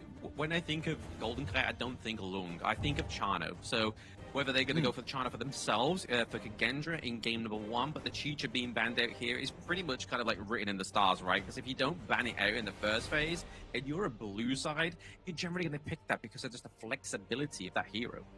Yeah, I agree. And with that being said, that is going to be a window closed here. Kagendra going to go with the higher band, the Evernight Aspirations taken out of the picture. So we're going to get a honest stock standard kind of start to the build here in terms of the team composition. And okay, this is just my gut feel. Now we already have our first pentakill in the tournament by CC from Dominator. I think there is a potential pentakill from either of these teams. Yeah, I mean, I feel like Golden Kite was the only one to get a pentakill within the KIC 2025, right? With the Chano, as I was just talking about. So they have the potential. They've shown it before. The Mai Shirunui, the Fire Ninja coming through here for Kagendra's Senko is a pretty stock standard first pick here onto the blue side. But a good little bit of a counter here. Obviously, getting that Tigress comes through here for Just G means that he's going to be predominantly looking at farming up very quickly, pretty much all the time, so that he's able to kind of give over the advantage into the early to mid game. But the Zhangfei here for Chaz is definitely one of his key ones. Okay, I like this. And the instant reply from Kagendra, right? Taking up blue for that Lapu Lapu here, the Reef-Heart Datu, which is a great answer against the Beast, because it's not about making sure that you get the catches, it's about delaying the exchange, right? So when Zhangfei uses his Unbridled Outburst, the Lapu Lapu ultimate also gives that same amount of stun duration. So it's an even trade.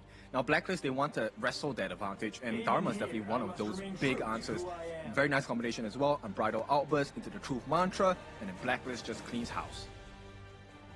I mean, with this locket of the Dharma as well as the Beast here, Martial Monk Dharma here, do you reckon the mid lane we're looking towards potentially the Yi Xing here? Because obviously we've been seeing such great combos with not only the Zhangfei and the Yi Xing, the Boardmaster, but also the fact with the Martial Monk, because creating those walls, creating your own walls rather than relying on those already placed into the gorge, means that you can take that Truth Mantra and make it land wherever you are, no matter the lane.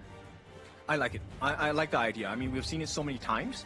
And Blacklist International, I think they've also kind of planned out, okay, Kagendra, they're going for something crazy here because they take out a Shi, which is, it tells you that they want to dive, right? Because Shi is a great answer for divers. No Jing, do they go for the Luna here? Kagendra, take out the Yi Xing. That was a perfect answer. I think they know exactly what we're talking about here.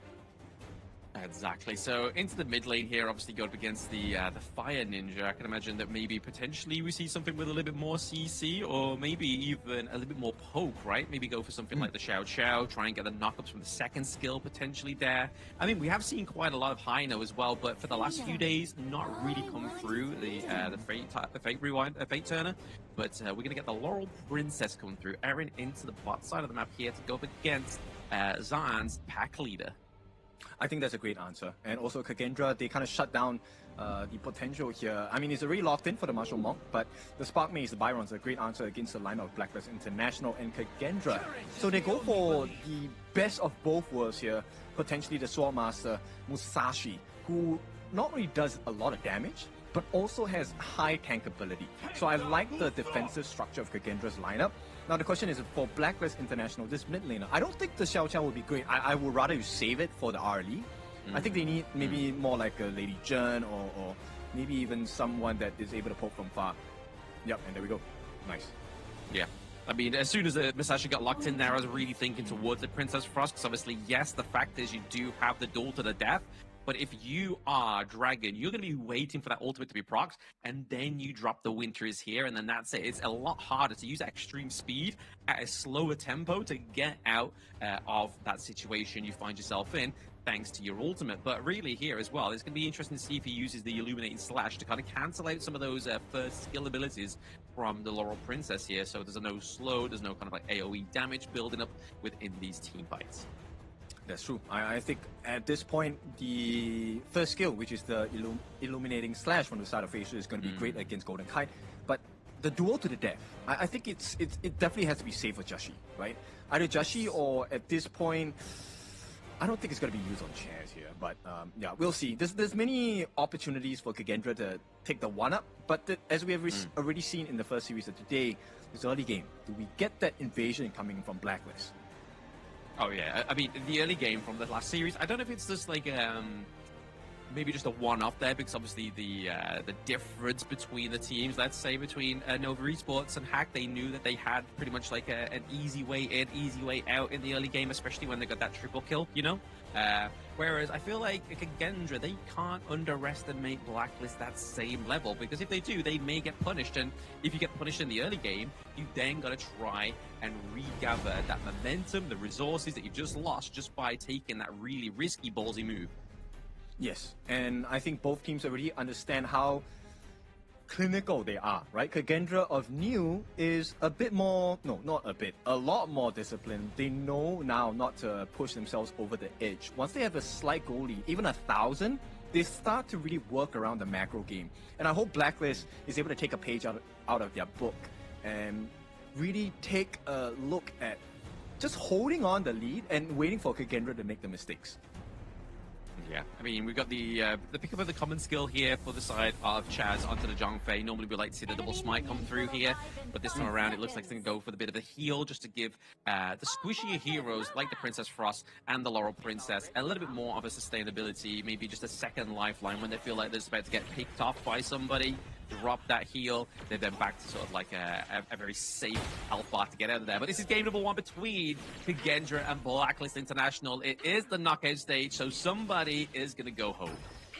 Yeah, unfortunate, but this is the price of the start of lap number 1 for 2026 HOK. Chaz here has got information for the team on the side of Blacklist that, hey, they've started on the Crimson buff for phase 2. So this is going to be useful. I want to see what Blacklist does with this particular piece of information and how the rotations will go from here. I mean, there seems to be a bit of contention into their own jungle here, into the Blacklist, right? You can see the rotation from Senko is going to go and try and meet Dragon and Chami into the top side of the map here, and still at the same time just trying to procure their own resources here. That does go over to Golden Kite, so they're not going to be at the behest of Kagendra stealing away these small minor victories into the early game. Because that's really what matters, right? Is if they're able to get enough of these small camps, it all surmises into a bigger victory for Kagendra. Especially when you're playing at high level, right? Because people know what the extent of the risk-taking is, and every minor win, like you said, accumulates in total, and suddenly you're ahead by 1,000 gold, 5,000 gold, and maybe even 10. So right now, Blacklist, this 4-man rotation at the top, they want to wrestle a little bit more control here, and make sure to get the space for the teleportation portal to ramp up. Oh, nicely engaged there between the duel to the depth was also the knockup from the first ability of the Spark Mace here, but nobody falls, and there it is. Like we were saying about the common skill, even that burst heal there from Chaz really kept Just Chi alive. He was pretty much knocking on death's doors. I mean, the boots were definitely looking a bit battered within that one, but I feel like that was a good, honest rotation with the 4-man up at the top side of the map. But once again, it's going to be the knock-up there. The Kachusan's come through. Winter is here, having to pause the flash. Means that Lu misses out on that first blood there. So a little bit of a mistake from Kagendra, I feel, or at least maybe an overstep. Just a small gap, right? But Kagendra definitely has the lead at this point. That first initiation at the top side, that was definitely in Kagendra's favor. It was a 4v3. They still got the better of the exchange. Right now, you can see the threat. Oi! The threat is real. The first blood going through there for the side of Kagendra. Denko on this Fire Ninja, he's really setting up these huge plays. I mean, we saw it already into the mid lane. It wasn't quite as successful. I mean, it did force back a few members of Blacklist to the base, but no kill. But then repeat, down to the bot side, he was successful. I think the most impressive thing about that is it's not about a Senko play. It's just Kagendra. They're operating like a well-oiled machine, right? It's never, okay, Senko is going to throw this move and hopefully he gets the finish. Kagendra using... Oh, hang on. Oh, okay, so Blacklist do come back there a little bit there. I feel like a lot of resources are kind of already impended there just to get that kill onto Zan. I mean, is that a good trade? The fact that you used the Winter is here as well as the Unbright Light Burst, 3-4 minutes, just to get the kill onto the marksman. I really think it's fine, right? Because it's Zan, the farm laner. He needs time, right? We know that both Golden Kite and Zan, they're very farm reliant. So if you're able to drag that time for a little bit, it's going to be beneficial for you. Right now, if Dragon gets the freeze up, it's like this is over. Oh, just try to put it down onto the Masashi there. So I think that's like good play, right? Obviously not put it onto Lu, because if they put it onto Lu, Fascia comes through, potentially gets a pick up there onto the side of Blacklist. So really trying to get that Frigid Prison onto the Masashi, I feel like was a really good call there, and a bit of a deterrent that kept Blacklist into that nosedive. This would be the most honest fight at this 4-minute mark, right? Because everyone has their ulties, and common spells are all up with the exception of Senko here. Yeah, this could be a brutal, or at least a good steal here. Obviously, no double smite come through. It is actually going to be taken by Blacklist. So Chaz doesn't even have the smite. He gets the neutral objective, but may pay with his life here. He does have the Unbridled Airburst up, so he's able to phase check these bushes and stay alive. Can't say the same here for Dragon. He has to get a bit safer. Yep, nerve showing from the side of Facial here. Unfortunately, the math was not mathing at this point, so Blacklist gets that first 4-minute time rate. Yeah, a little bit of a premature smite there for the side of Kagendra, but hey, lessons will be learned. The winter is here. He's actually going to freeze Facia into place just a little bit sooner, but nobody there to actually find that fast rotation onto the side of Blacklist. And right now, I feel like they don't need to gun for the kills right now. I feel like their main eye on the prize should be looking at trying to neutralize that gold lead between the two teams. Yes, because for every win that Blacklist is getting across the map, they haven't translated into a big win. It's going to be a 2v2 pillow fight at this point. Yeah, a little bit tip of that top side of the map there. He's giving the Truth Mantra into the wall there. Musashi looking pretty low. Facia, oh, okay, flash used by Chami. Gets to pick up the kill here, but it's going to be Sule looking for a kill onto Chami there, but the Winters is going to keep him alive potentially, but no, that's not going to deter. Senko, oh, the dash away keeps him alive, and now it's going to be Sule paying for his life. Big plays from the side of Blacklist here. This is great for the PKL side. Exactly pushing, dragging Kagendra out of space here. And this is a potential big damage onto the T1 at the top. They're going to stop their aggression because there's no more value in trying to overdive here. And Blacklist start working on that Overlord. This is looking like a Blacklist start here. They found a way to recover the gold, but Senko unable to get the steal, which means Blacklist recover. They tie that goal lead. Recover the gold. I mean, the fact is they got the T1 down to the bottom side of the map there, so I feel like Kagendra is still playing a bit more better version of the macro here, and obviously you can see that the damage has already been dealt to the T1 into the mid lane, which is obviously irreparable, right? That's not going to come back. So the pressure being created here for Kagendra into the lanes is something that I feel like Blacklist might need to check. The macro game, right? We talked about this. This new Kagendra knows how to play a better macro game than before. Right now, Saule meeting the first 4 members of Blacklist here because Chami 1 is far away. They don't know this, but they know that he's not on the map. So they need to be really careful for Kagendra. Yeah, got to watch out for that Truth Mantra. A good setup of that, at least connecting onto 2 of the side of Kagendra could be huge here. Nice. The Unbridled Airburst does catch onto Facia. Beautiful display there. Stampede does come through, locks him into place with the Winter is here. It's going to really stop that team fight taking place into the favor of Kagendra. So again, another good use of these ultimates here. Good control into these team fights Blacklist is showing. Oh, they get the catch though. Yeah, they do get the catch. Unfortunately for the side of Golden Kite, he does get taken down, but he's able to get that T1. Like we were saying, we need to start neutralizing that priority that Kagendra created down to the bot side. Blacklist is just creating on the opposite side of the map here. So at least they're doing their bits, but it may be completely neutralized here as we have just Chi and Chaz just trying to defend this T1 into the top side of the map, where Sule just keeping them away from these minions, and they are going to lose that T1. Yep, they can't do it. Every single time, it feels like Blacklist is, edging it out.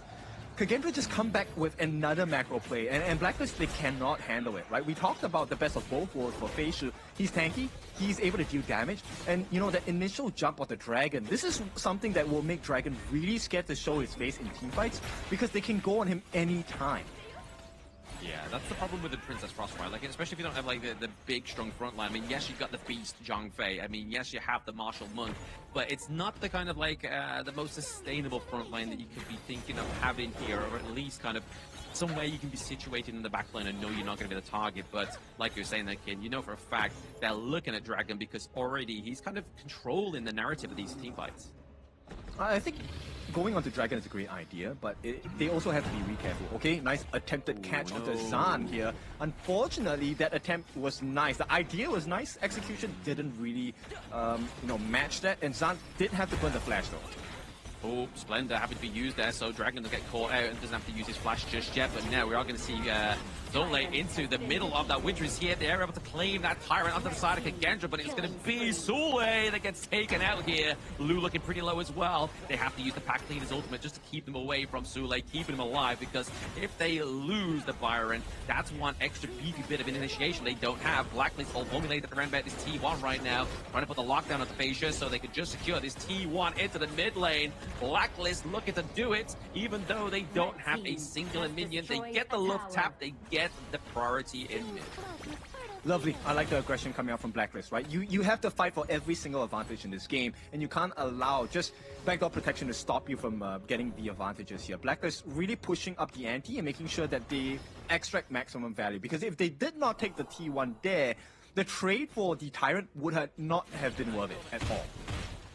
No, absolutely not. Absolutely. Losing a neutral objective, not getting the T1 into the mid lane, definitely would have caused disaster here for the side of Blacklist International. But I mean, you see the itemization here being built onto the Laurel Princess. Definitely go more for sword. That's AP damage, nice freeze. right? But once again, nice freeze into the brush. It forces Lu with the flash. They get the takedown. As we just talked about Golden Kite's itemization there, he gets the pickup, and they are looking to try and contest that Azure Golden. Weren't able to quite get it, but still able to get the lockdown onto their support. Means that they're going to kind of lose a bit of a backbone here for the side of Kagendra for now. Yeah, I like it. Right? The magic build onto Golden Kite. Hang on, one more. Dragon is going to be forced to use the Splendor at this point. Saule looking for an opening for the team to buy space.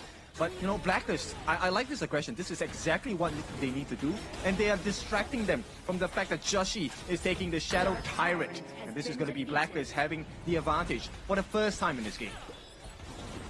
Yes, he does have the advantage here. I mean, just he's had the gold advantage pretty much, I think, for a little while. We saw it on the last itemization there as well. So he's still pretty much doing what he needs to do. Just keep farming up, just keep kind of like trying to get into a healthier situation when you are getting into, well, past this 10-minute mark right now, right? So now it's all down to the execution of Blacklist, maybe trying to potentially get the first T2 onto the map for themselves here. Yep, that would be lovely, right? Right now everyone's T2s is still standing. For the concern for Kagendra is this mid T1. They need to get rid of that. Meanwhile, for Blacklist, I think at this point, you really want to make sure that the bottom side of the map, the farm lane, you want to try and get down the T3s as much as possible, because that's the opposing lane compared to where the Shadow Overlord is at. And Blacklist can extract a lot of value if they get an opening at the bottom side of the base of Kagendra. Yeah, I feel like if nothing goes monstrously wrong here for either Blacklist or Kagendra, I feel like this game could totally go the distance here. But speaking of distance, we're going to get a bit of a pause here from either one of the boys right now. But currently looking at the current stature of the game, it's looking very close, man. Like, it's pretty much bottlenecked between these two teams. Gold, kills, resources, neutral objectives. Teams are all being sort of like, none of them are being taken for granted, right? Absolutely. At this point, it's so important because there are only two different markers here that they're looking at to change the game, right? For either of these teams, if one of them takes a T3, that's going to be the first marker of change because now you have to deal with super minions. The other one is when they take a fight, right? If you get aced here at this part of the game where things are so neck and neck, I think you can kind of soft guarantee that a T3 is going to be on the menu for either of these teams. Yeah, I feel like if Blacklist just keeps putting that pressure down to the bottom side of the map, it could potentially spell for that T3 to fall as well. But I mean, at this, what you got to think for Kagendra as well is obviously late game assurance. You're looking towards the Chano, right? So Zhan, he's really got to put in the legwork if they are able to kind of stave off Blacklist into that late game scenario. I mean, we're already around about 10, 11 minutes right now into the match. But as you start to so slowly formulate to around about that 15-minute mark, get a little bit more, a few more minutes to get those little bit of resources onto your teams, we're going to start to see some fully slotted, itemized heroes on either Blacklist and Kagendra, and that's where the problem could spell disaster for Blacklist if they don't shut down John into the early parts of the team fight. For sure. I think it's really curious to me because we haven't had like a full-fledged team fight 5v5, right? And then the difference maker here is Golden Kite as well as Zhan, right? The two of them have not been kind of pressured yet in team fights, and that will be the difference maker because if your farm laner cannot do damage, you lose the fight. Oh yeah, I mean, to be honest, I feel like Golden Kite has been put under a bit more pressure because obviously he did drop a life, or I think it's only one time he dropped in the past the 4-minute mark. But other than that, it's kind of just like, yes, Zhan, I feel like he has lost like 1 health as well. So marksman not really being the focal point here, but like you said earlier, Kin, is that focusing the Princess Frost really kind of takes the control aspect from the side of Blacklist. Because I mean, if they drop Princess Frost, the control is really going to be heavily reliant onto Chaz and Chami1, and we've already seen time already that Chaz whiffed that Unbridled Outburst, so the execution needs to be there in case Dragon drops and obviously Princess Frost falls. Actually, you know what? My thing here is I feel like Blacklist has a better team fight style, right? Because there's many ways you can cover your gaps. Chami1, as you saw earlier in the fights, he was actually able to use his Truth Mantra to kind of turn the fight in favor for Blacklist. And he's got to be able to consistently do that here. So my question here would probably be for Phase, like, do you really want to use your ultimate duel to the death onto Dragon? I think it's better to take out one of the game changers, which I feel like Chami1 should be a target. But do you think a Masashi duel to the death could take down the Chami1? Obviously, especially when we get sort of towards the later game, that's the later part of the game. Exactly, that's what I mean. Like, it's going to take a bit of a Hail Mary. I mean, I feel like Sule would have to be buddied with him, or at least Senko as well, to just get some massive burst damage come from the side of Kagendra, just so they could get the takedown. But speaking of takedowns, takedown of T2 top side of the map here means that Blacklist are definitely formulating a better macro game than they were in the early parts. I think the responsibility of Golden Kite and Dragon has to fall onto Zhan and Sauli. Feisu needs to go for someone else, right? Even if he can't get the kill, delay that movement. And on the opposite side, Chami1, it's all about his catch, right? His catch, Dragon's catch, and you go. Speaking of catches, there's a lot of catching going on, but the burst came through from Feisha. The damage from Golden Kite. What, is he not building magic resistance? The takedown of Soleil as well. That is a secure double kill over to the side of Blacklist International. They do lose their T1, but they've started to make a little bit of that T3 into the top side of the map. Lovely. Now you get to see this Blacklist lineup, the strength of it, right? If you don't delete Golden Kite or Dragon within a second and a half, Blacklist turns completely onto you. And with Chami1's ultimate, a lot of CC, you have chances to follow up as well. That's a good 3 seconds of crowd control, and Kagendra have no answers for that.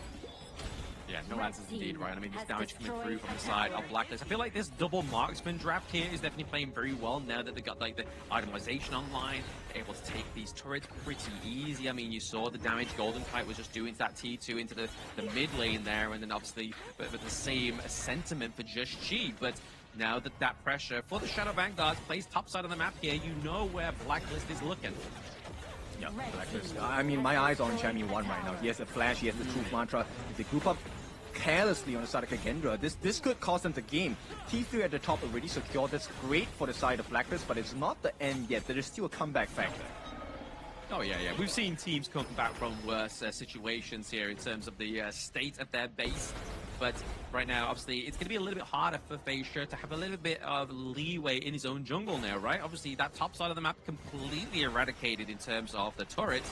So I feel like his jungle is going to be a bit of a free buffet here for Blacklist if they really need to tap into that. But speaking again, tapped into is Soleil taking a lot of that magic damage from Golden Kite. Down goes the T3 into the bot side of the map. I like this. I like this Blacklist. The way they have learned and grown in this game, very well done, right? They now play that map advantage. They have taken all the T3s at the top and the bottom. And Blacklist, they're very hard to burst down. Very hard to burst down here. And they aren't going to be able to be contested there at the Shadow Tyrant as well. So now, we're obviously moments ago talking about the damage from Golden Kite, from Just Chi. That's now only just been amplified for another 78 seconds there, thanks to that Shadow Tyrant. If you're looking at itemization as well, I mean, it's pretty much full slotted here for Just Chi. He hasn't dropped a single life, and he's 2k gold ahead of Feisha. This is why they're packing a punch. Yeah, for sure. I like this a lot, right? This is what you need as a pay. As a Tigress, you need to have the gold advantage. This is what gives you that power spike and that burst attempt that they desperately need against Kagendra. Yeah, they definitely need something, right? I mean, Zhan's not quite online yet, just as well. He's like behind by around about 2k gold as well compared to Golden Kite. Golden Kite getting that double kill. really amplified his lead there into the bot side of the map. But I feel like if a Blacklist play with their food a little bit too much here, the food being Kagendra, I think that's where problems could start to arise here, especially in terms of the damage that will then be unlocked by Zan. To be honest, I think no matter how late game it goes, it just depends on Chami 1, right? If Chami 1 gets a catch, Blacklist wins all day. Yeah. Yeah, let's see if he does get this catch here. Obviously, the Radiance gets fought through. Obviously, the Unbridled Airburst catches on as well with the nice True Mantra. Tries to get freeze there, but it's going to be the takedown off to Lu. That's your front line gone. Sule goes down as well. They're looking for the push onto the Crystal, but Zan's putting the work into the top side of the map here as well. Chaz taking a lot of damage. It's going to be the Devil to the Death that gets Musashi Death on row there. And now they have no minions, but Blacklist International, they've opened up the side of Kagendra, and down goes Senko. Yeah, PKL strike first for this one. It's going to be painful. No way he makes it out. And Zan will be taken down. It's a team ace and a base wipe. Blacklist with the 1-0. Beautiful work from the side of Blacklist. They stayed patient. The early game was definitely very much in favor of Kagendra. But Blacklist took the same script and played the map really well. Took the T3 on the top first. Worked their way at the bottom, and once that base was barren, they knew exactly what they had. They had so much tankiness on the side of the support chairs on the Zhang Fei, and with the help of Chami 1 making the catches along the slow by Dragon, it really was death's door for the side of Kagendra. So they strike first on the side of PKL. What else is to come? Well, I think it's a Chano buff from the crowd, you know what I mean? Look at him. He is literally emoting all over the gap. He is happy with that first win for Blacklist International. And I would be so right. Obviously, Countrymen come through, not quite having the greatest of group stages, but now they're looking to pay the revenge for not only themselves, obviously losing into the group stage, but losing their Countrymen, losing to Kagendra as well to Boom Esports. I mean, it is only game number 1. It is a full best of 7, and obviously Global Ban Pick is in play as well. So a great draft from Blacklist that we won't see again unless we get that Ultimate Battle. Yeah, but even with Ultimate Battle, I don't think this is the lineup they're going to choose, right? There's so many more options. And at this point, this is what I like about teams that are evenly matched in terms of like skill level, drafting, coaching, and stuff like that. Because it really was the most minor of differences based on the draft. If they had secured and maintained that goal lead on the side of Kagendra, this game would have been a little bit more difficult for the side of Blacklist. But I like the itemization, and this really was the difference maker, because now you couldn't use the duel to the death onto Dragon anymore. It doesn't secure you anything because he has Splendor. And at the same time, they have a free combination by Chaz and Chami 1. Chaz gets the Unbridled Outburst. You have the free follow-up on the Winter is Here along the Truth Mantra. And if there's more than 2 members caught, taken away, Kagendra have nothing left. If you take a look at the last fight, or second last fight, they did that combination, didn't lose too much health. They're in a now 3v5 position, and Blacklist wins those fights all day. Oh yeah, just from the sheer amount of control that they have from the Zhongfei, from the Princess Frost and the Dharma, right? But my point that I want to kind of like hone in on to for those at home is the fact that, yes, obviously, I feel like every lane for Kagendra was expensive bar the Musashi, right? And what we know about Kagendra so far is the Phase Share is obviously one of the crown jewels of Kagendra. So I feel like the fact that they didn't expend such a expensive jungler in terms of obviously assassin, backline access, damage dealing jungler into this game number 1, I don't feel like it puts Kagendra too much at fault in terms of the draft, whereas the other parts of the lane, I feel like, are a bit of a detrimental loss here, especially Senko losing the Fire Ninja as well as Zan losing the pack leader as well. I think if this is the type of gameplay that you want, to be honest, I think the Fire Ninja not being in the hands of Senko anymore, it's fine. Because we know the PKL teams. Now that their greatest weakness coming from last year was the macro game, right? Playing the map. Blacklist has shown that they can start playing the map much better now. And Blacklist has already shown that PKL is a region that does team fights so well. So Kagendra needs to shift their mentality here, right? Senko taking a fighting lineup in terms of the Fire Ninja. Let's change it and see whether they can win the macro game instead. If they don't, then I feel like this series is in the bag of Blacklist. Yeah, I mean, they definitely want to get out of that bag. Kagendra, obviously, they've gotten so far within the IKL, within the Season 4 Invitational, already improving on like their last year's performance, always coming like pretty much close to last place. But still, there is work to be done when you're going against the giants that is Blacklist International. But if you look at this goal graph, like, it doesn't look like it's going to be a huge stomp here for Blacklist. Like, they were holding on to that gold lead for quite some time onto the side of Gendra, and they knew how to do it. But it was just because of those team fights that you were talking about, and Blacklist's potential into team fights, and PKL as a whole. It just shows that when it comes to the nitty-gritty, Blacklist aren't afraid to throw punches, whereas Gendra aren't quite as composed in those team fights.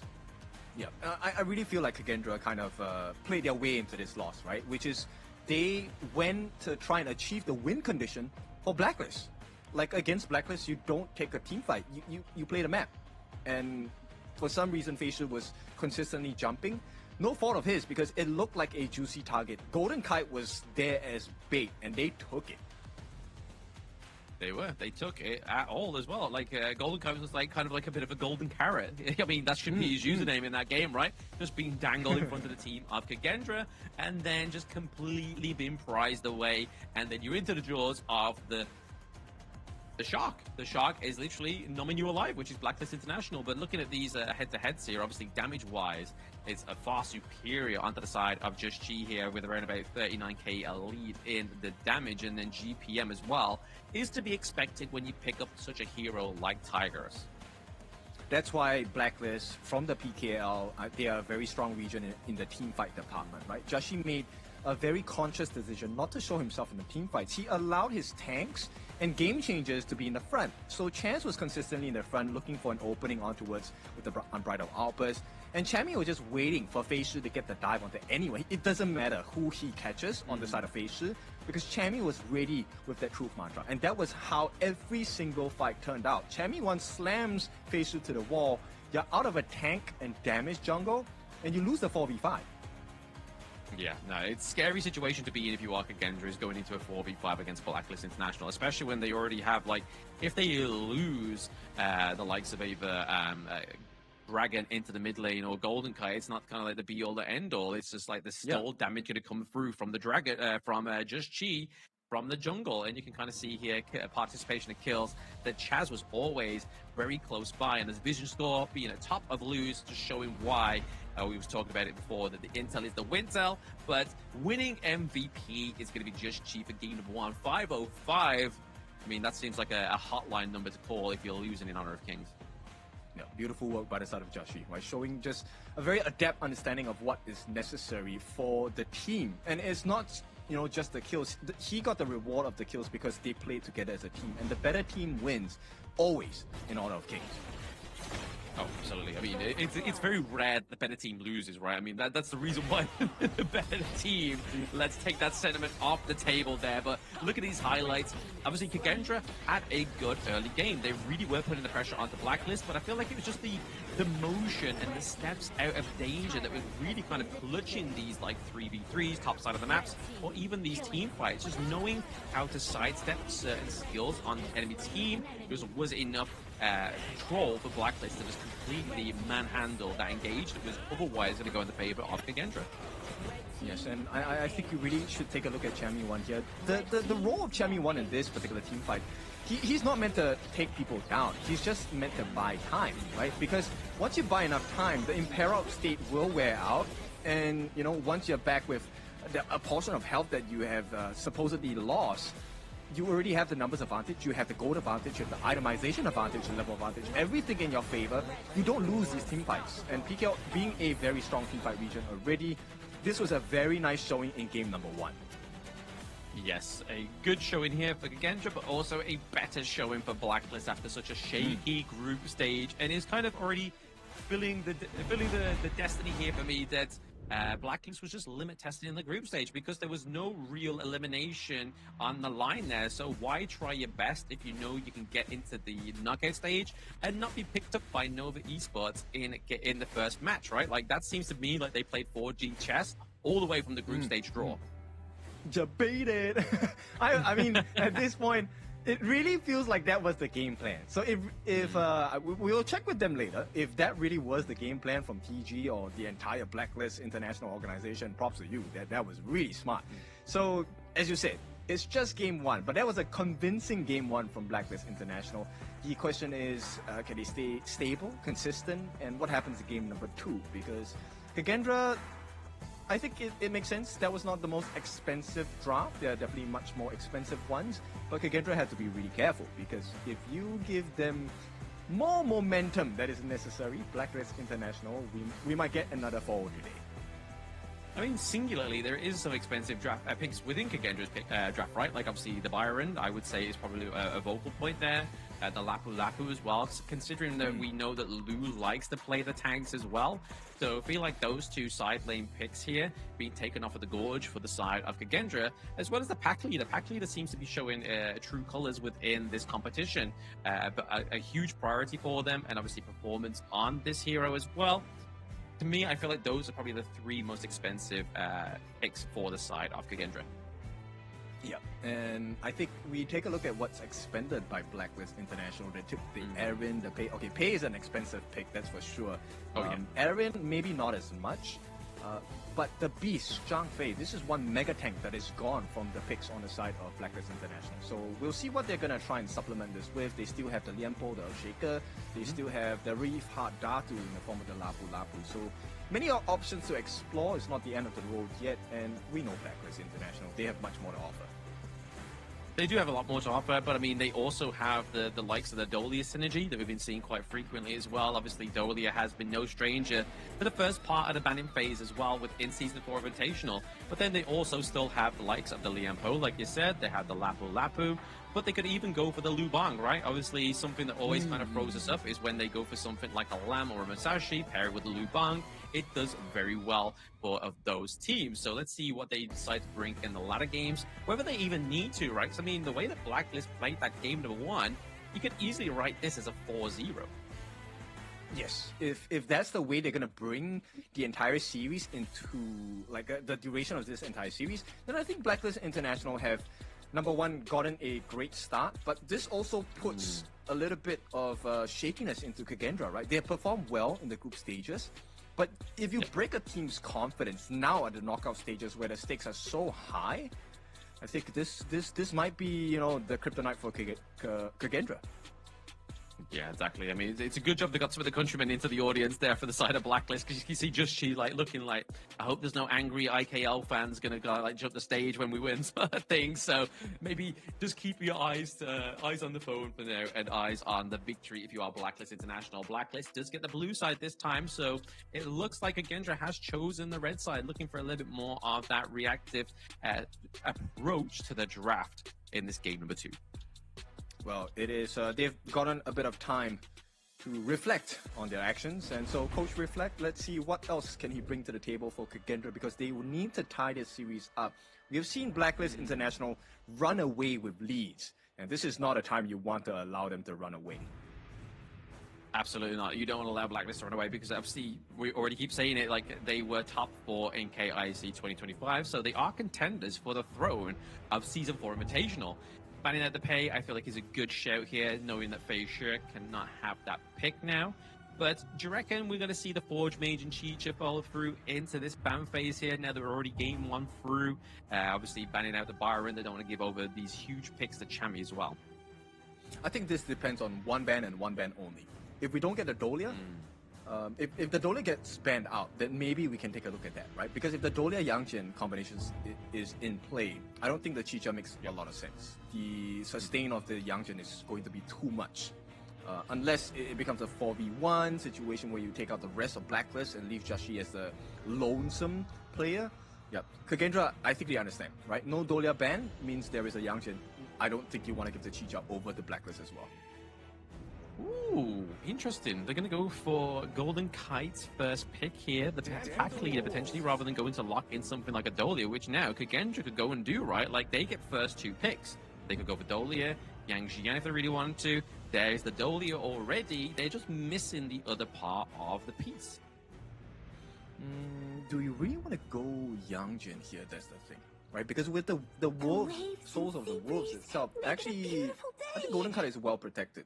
The hound catch, not as easy when there's like 8 or 10 wolves in your faces. I mean, that might not be the price, right? They might be looking to go for something else that's going to be into the back line. I mean, it's not always going to be the farm lane that's looking to be the prize pony of the Yang Xian, but I feel like Kagendra here locking in the Lung is probably just a save face that to make sure they get a good marksman pick into, rather than being at the victim of the second part of the ban phase. But Blacklist International, they give Chaz another tank. It is the national hero, Rifat Datu Lapu Lapu, as well as the new hero, the Evernight Aspiration. Well, I like the idea of it. Like, Lung offers you damage. It also offers you a lot of turret pressure, free hits from the Flaming Palms, or Ride the Wind, or Downpour. These are things that can help you melt the towers, especially even when they have backdoor protection. And looks like it does come true. Kagendra will pick up the Trilight, the Yangjian here. I'm not sure whether it's going to be enough damage, though.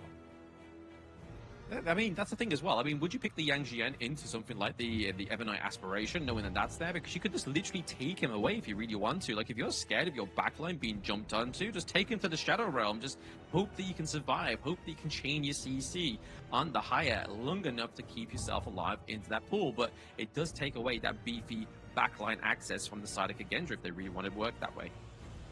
Yeah, but we've seen it in display in the previous series, right? Nova showing us that if you have enough gold and advantage on the Trilight, yeah, getting caught by the Haya is no problem at all. He's gonna destroy you in the Moonscape Mirage. He may do, but the key word there, Ken, is having that gold lead. If you don't have the gold lead, then is it going to be the same scenario here for Kagendra as they get taken into the Moonscape Mirage here? But looking at these bands here, obviously the band of the Majestic Guardian, as well as a Tunecaster as well. It's going to be the Hue-1 being banded, so they're trying to get rid of the potential of the Dolia and Hue-1 combo to kind of create that hyper carry. And then over to the side of Kagendra, banning at the Luna, banning at the Masashi, really trying to force the hand of Blacklist here as well. But I mean, the Orgrin's still alive here as well if they really want to go and solidify the more front line. But it looks like it could be the Agudo, just to have that enhanced early game once again for Just She. I like it, right? And then we'll explore what this itemization is for the side of Jashi on the Wall Rider, Agudo, right? Some junglers like to go for the Sparkforge Dagger first. Some junglers like to go for the Deep Frost Siege first instead. Both offer different benefits. One with the Lightning Strikes, extra magic damage. Deep Frost Siege gives you a different stat in a form where you're more tanky, but you deal more physical damage as well. Exactly, it depends on what kind of damage they want and how fast they get the itemization, right? But it's going to be Kagendra flashing out their draft with Mighty Conqueror here. So obviously we know great sustain, great backline access as well. So is it necessary if Facia falls that Sule can pick up the mantle and go way into the backline here also? But looking at Kagendra, they are quite late game focused once again. Yeah, and while they have a three-angle approach, one from the Lung in terms of damage, one from Trilight and Mighty Conqueror, and then you have the backline, snipes from Sankor as a Celestial. I don't know whether it's going to be enough, because Blacklist International's initiation prowess is pretty strong. You have the Agudo ultimate, you have the Lapu Lapu ultimate, you also have the dive potential from the Charlotte. So I feel like it's a little bit more advantageous for Blacklist, and it's going to be very clear if they get the goal lead as on the side of Blacklist International. Yeah, which from game number one, we know they can do, even if they're playing behind by a few hundred gold for quite some time. Obviously, Kagendra knows how to formulate the gold lead into the early game, but just kind of fumbled a bag part way through, and no fault of their own, right? Obviously, they just weren't quite expecting that team fight potential from Blacklist International in that game number one, but in the Season 4 Invitational, you cannot underestimate your opponents, or else you are going to see yourself at that 1-0 scoreline for now. But Kagendra, game number 2, looking to neutralize that lead here, make it a 1-1. But like you were saying, in terms of the team fight potential and the initiation from Blacklist International, they have a lot.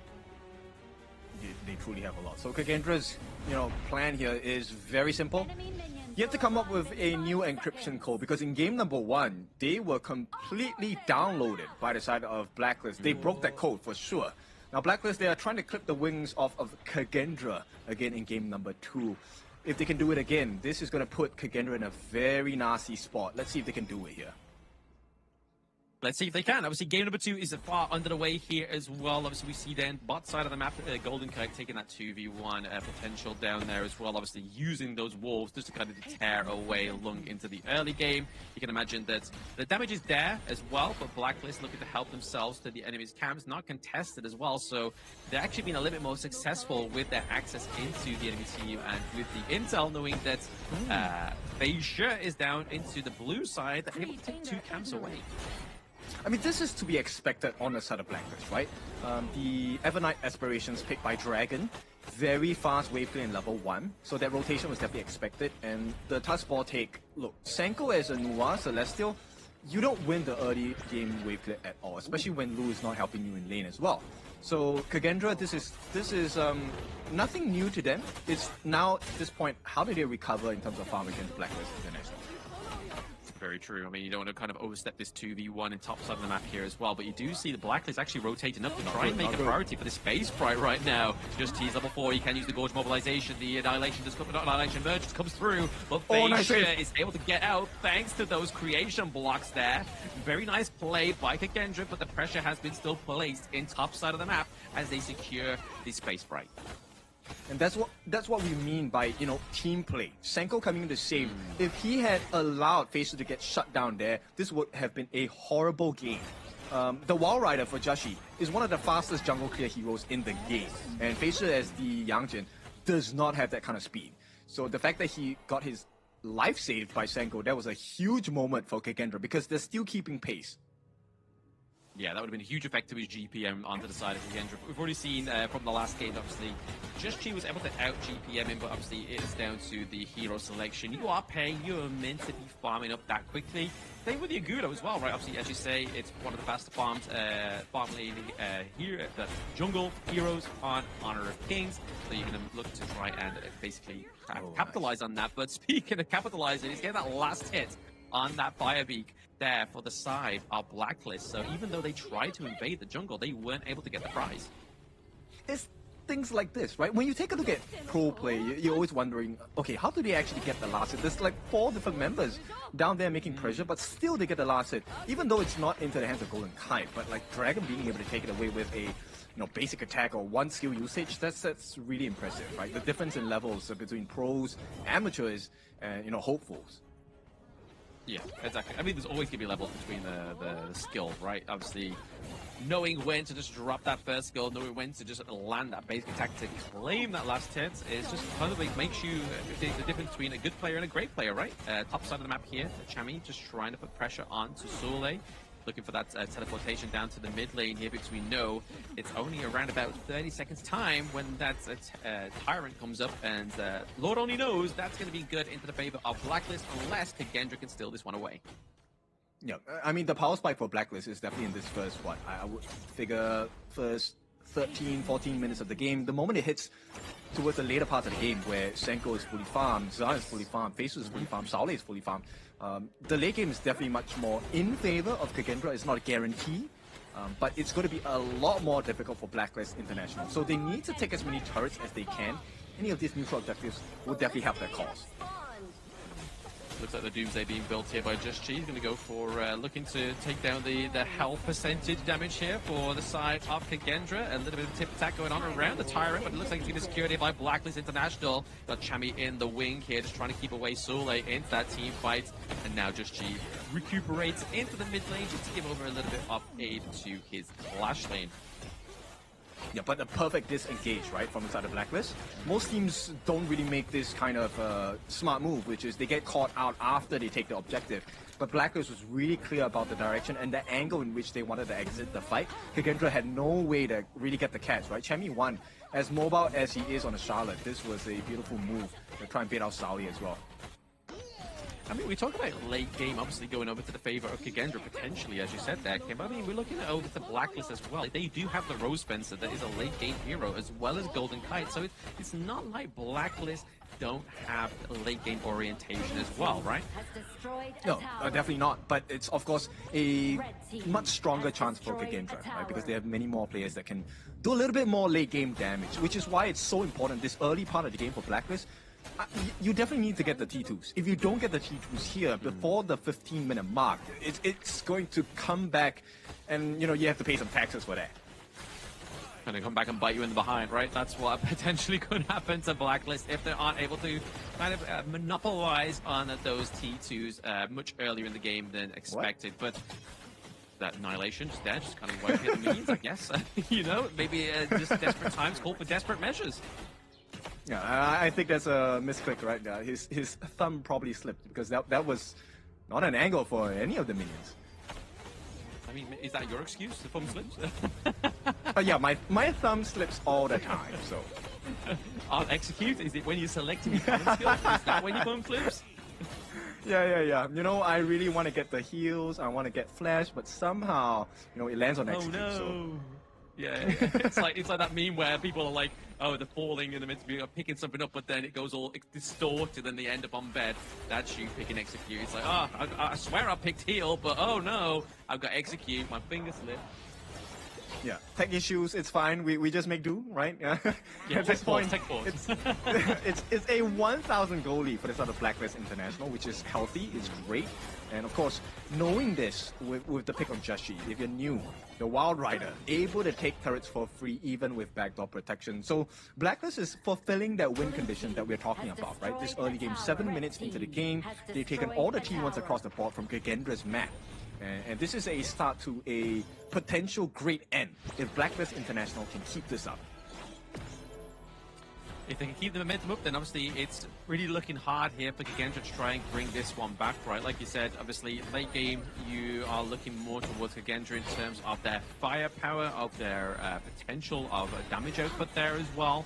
And currently, there's not been a single bloodshed in this game number 2, so that's already kind of showing here that either Gigendra's playing very coy here and playing very sort of like away from Blacklist out of these team fights, or it's just Blacklist are just waiting for that key moment. They want to make the kills count, I think this is all making sure that they get the turrets first, right? Because the response from Gigendra, it's effort, but it has not netted any result. And Blacklist needs to keep this at this exact juncture, right? They don't have any answers on Gigendra. They can't force that push in the mid lane. Right? And until you get that mid T1, there isn't much space for you to roam around the map because your T1s on the side lanes have been taken. If you take a bad team fight with no vision information from Blacklist International, you lose the fights. I mean, looking here, 3 in the bush here, thinking that Senko's just going to poke his head out and be the only one. I don't think Blacklist's going to take that bait right now. Looking to just kind of lean out the minions under the T1 here, but it's going to be easily done by Gigendra to neutralize any of those minions crashing through, but just using that to phase check and see if Sule is in that brush, and he was correct to do so, right? Like, he was waiting in the wings, waiting to get the shut down here, but it looks like it's going to be the Tyrant got up the side of Gigendra this time around, so sharing that one, but a takedown of the Sule is going to be the first blood going onto the gorge here for the side of Blacklist International. So now their macro plays, that macro Maestro is off of the gorge for 20 seconds. Is this where we start to see Blacklist formulate around these sidelines, get those T2, potentially T1 into the mid lane? Yeah, the time they're buying low. Both sides now, Gigendra have to choose. What do you choose? Regardless of what you choose, there will be damage done structurally, or at least pressure across the map. And Blacklist, they're not going to be coming here without any other rewards as well. The Azure Golem now going into the hands of Chaz, while Jashi gets a couple of licks in on that T1 in the mid. Not the biggest amount of damage, but this is, as you know, CDK, Shimmer, a glow of hope for the side of Blacklist to be able to break a T3 before that 15-minute mark for Gigendra.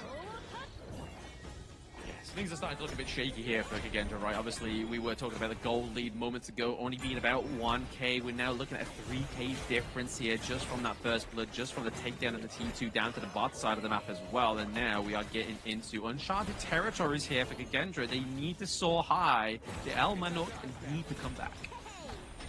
They need to, but it's not going to be easy at all, right? The saving grace is that Senko is on the Celestial, the Nuwa, right? So she does have quite a bit of wave clear damage, especially if it's just one singular wave. But then this puts a lot of pressure on the rest of your side lanes, right? Gigendra needed an answer. They don't really have the best wave clear in terms of Zan, with single target burst damage. And 10-minute mark, Blacklist already has prior positioning of his 10-minute Tyrant. I don't think they get any access. Looking for a bit of excess here. Obviously, Kengi's just trying to kind of like force out into that brush there, but it's going to ultimately go over to the side of Blacklist International Tyrant. The Shadow Tyrant that is Soleil finds himself a little bit close for call, but is able to dash over the wall thanks to the Mighty Conqueror's kit. But obviously, attention needs to be paid into these side lanes here before anything can be done for Kagendra. Well, this 1v1, Sauli does not have his ultimate, Champion 1 does not have it as well. Right now, Blacklist, if they shut this attack down, it's pretty much over. Oh, there it is, a knockup on Suzanne. He had no way of escaping. Obviously, even the Bastards had been taken up at the gorge already. Beija, maybe the next one, and locking in place is going to be Lu into the Moonscape Barrage. Blacklist are finally opening up the base of Kagendra here with 3 men down. Senko and Saleh have to formulate some kind of great defense. It's the Channel buff at this point, right? Channel Squad International, they're helping. And T3s are on the menu here for the side of Blacklist. There it is. There's a T3 being taken down. Like you were saying earlier, kid, that's exactly what Blacklist needed to do just prior, after, well, post 10-minute mark right now is definitely where they need to get this monopoly into the enemy base here. Champion 1 just able to easily take these trades and these blows from Soleil when he's 2 levels ahead. This is the ideal situation for Blacklist, right? T3 on the top, pre-15 minutes, that's the first kind of condition you want to fulfill. But the second part is that they have cleared that mid lane all the way to the T3 on the side of Kagendra, which means Kagendra don't really have too much space around the gorge. This is a very dark map for them. And when you don't have information, the jump burst potential for Blacklist, they're going to destroy you. Yeah, I mean, the fact is they've got no intel, they've got no control of the top side of the map as well, right? So that means that Blacklist just have ease of access to not only the Shadow Overlord, but also whenever the Crimson Golem gets on here as well. Like, it's going to be so easy for them just to kind of go in, take whatever they want with no repercussions. Yeah, Lu unable to find any value here because Face is still too far behind. He's level 13. Joshi already hitting max level 15 here. And with the gold lead they have, it's about, what, 6,000 gold ahead? No, 8,000. That's crazy. 8,000, yeah. Yeah, you're taking 2k away from them. What, are you some kind of taxman? Are you the British taxman by any chance? Give me back my 2k gold lead here, thank you very much. But we do see the advance into the T3s, into the bot side of the map. We always knew it's those glasses. And there it is, the T3 takedown. Yeah, it's not the end though. The Shadow Overlord is flying down, and if Kagendra make one mistake, this could cost them the game here.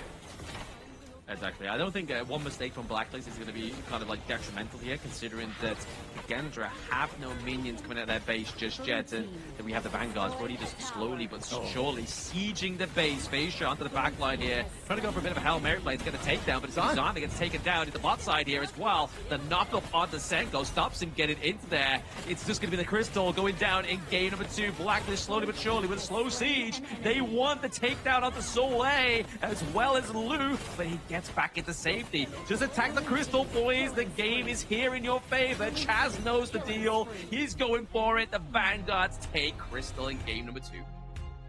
You cannot team fight the #1 team fight region, PKL. Blacklist does it again. And this time, this is a much stronger version of Blacklist International, right? First part of the game, very good map control, making sure they take all the resources of the gorge into their favor. And when the fight is ready to be taken, that is when Blacklist International strikes. And once again, they have broken the code. They've broken the code and broken the fans at the venue. They're doing all kinds of things for the side of PKL. But hey, Blacklist are winning, man, so they have all the right to brag, right? Like they said in the chat, in the viewers saying, hey, Blacklist, it doesn't matter if you lose, just don't lose to Indonesia. And they're stepping up to that mantle and saying, okay, bet, let's not lose to Indonesia. And right now, Blacklist International are up to 0. Yes, and this really puts into perspective what the Kagendra squad is going through right now, right? Because every single answer they're thinking of completely shut down, right? Every single angle that you think, okay, maybe this is the PKL weakness, this is the Blacklist International weakness, completely cut out. You can't win the map, you can't win in resources, you can't win in team fight. So what do you do here as Kagendra? Just smile and wave. I mean, I feel like that was the strap from Reflex, you know? The coach was just like, lads, if you don't get any kills in the early game, if you lose your T2s a little bit early, I think it's just smile and wave. The strat is going to be just let's GG, FF15, let's go for game number 3. But now they find themselves in a very sticky situation here on the side of Kagendra, because now they're 2 games into the global ban pick, but now they're obviously very further away from any kind of victory here, whereas Blacklist just need 2 more wins. Yes, a very scary notion here, and at this point, they're already halfway there. That's the scary part, right? A lot of people think, okay, best of 7s, if we go the distance, it's going to be a long one. But Blacklist are already halfway there, and if they take this next win, that's series point on the line. Not what I had on my cards today. I think a lot of PKL fans will be like, no, that was totally on my cards. Well, congrats to you, because I am not having a great day in terms of predictions here. I mean, we all know what happens when you bet on Kagendra. They do the opposite, right? So you bet on Kagendra to win. We know your affiliation with Blacklist International, Mr. UK Taxman. You wanted them to lose in this one, but Blacklist International looking at this one. Not a single death in game number 2. That's how correct the code was for Blacklist. I'm just taking a page out of TG's book. Right? This guy has played the long con, and it's working. Taking the page of a checkbook. Yeah, well, this checkbook seems to be working for the side of Blacklist International, right? Keeping the same roster, making sure they put the right investments in the team, it has worked out. These are the same 5 boys that have gone through HOK since 2024 when it was first introduced. Now, in 2026 HOK, KIS4 is working out great. It's working out very well for him, man, to be honest. I mean, looking at this, look at Golden Kite's damage, 101k. That's exactly what I see on a Chano, right? Obviously, Zan would play the Chano in game number 1. Didn't quite have that same kind of success story as we see here for Golden Kite, but I feel like it was all kind of just set up because of the great team fight potential that they had on the side of Blacklist, right? So much initiation, and then all Golden Kite really needed to do was just kind of like, whilst the team was running away, up your ultimate, run after them, basic attack, move at the same time. Very impressive. Very, very, right? And this actually starts off with the Wild Rider pick, the Aguro for Jashi. One of the things that they managed to achieve this game was the fact that when they dropped the furball down, right, Gauge mobilization, that kind of switched Kagendra's minds. That's the first part of the formula. The second formula, if you'll notice, I'm not sure whether they will show this in the highlights or not, is the fact that there were multiple times that you see Dragon on the higher, the Evernight Aspiration. He actually saved his ultimate for Saule here. And when he procced that Moonscape Mirage, it forced Saule to use all his skills, sometimes even the flash, to get out of the fight. And this means Golden Kite had all the time in the world. This twinning effect that you are asking for in the start of the game from Blacklist International, they did it all. Exactly. They clearly had their 24-hour sleep like Chano did earlier for the Tri-Nationals clash. They have solidified and set up the link of the twins. They are now pretty much hive-minded, and it's showing onto the Gorge, right? Obviously, 3 kills, 3 assists, not a single death here for the side of Dragon. And obviously, regardless of having the lack of damage, it's the utility like you were talking about, King, with the Moonscape Mirage. Just locking Lu in place so he just can't either do anything or give over any heals. Really kind of took a hit to the sustainability of the team fight of Kagendra. Yes, it's just too many things to deal with, right? And okay, it's a very small thing, but Golden Kite with the Wolves as well, every additional target that is available on the side of Kagendra, if you don't clear that in time, you have to stay at that lane, which was the mid lane, right? Kagendra spent so much time defending that mid wave in mid T1 that Blacklist had the opportunity, after they won a small team fight, to work the side lanes down, and suddenly you find yourselves, hey, I don't have a T3 anymore. Yeah, I mean, they're just putting the wheels in motion, right? Like, obviously, they were able to get the T1s without any real team fight, but then as soon as they fell, I mean, they even got the T2 into the clash lane. Yeah, which one is it? I believe it is going to be Golden Kite, so the damage. There it is. Golden Kite with the damage, the pack leader. It's kind of like, guess who? Is he got long black hair?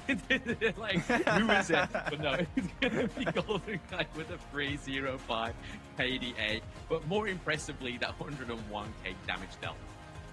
Nah, we're joking. We know the difference. If you haven't noticed, the difference between the twins is the hairstyle, right? That is how you tell apart the identical twins of Golden Kite and Dragon. But this game, Golden Kite, he really had what I would consider as one of the most smooth transitions in this game, right? Never once was there truly a time where he was threatened to be taken down, because everyone was able to stave off the aggression on the side of Kagendra. More importantly, they kept Feishi at bay. That's the crazy part. Yeah, kept him at bay. Didn't really have a good solid start there as well. There was no real use to the Dolia and the Yang Jiang combo. But I feel like it goes back to the point you made into the draft deck, and the fact is that you're normally using that to get the lockdown onto something like the farm lane, right? But then when you have a pack of wolves around you, if you drop the hound and he goes onto a wolf, what are you going to do? Dive onto a wolf and just get the cooldown reduction off of the first ability and then hope for the best? You're probably already in too deep at that point. Yes, and you're wasting your damage. That's the thing. You need to get your damage onto the appropriate members on the side of Blacklist International.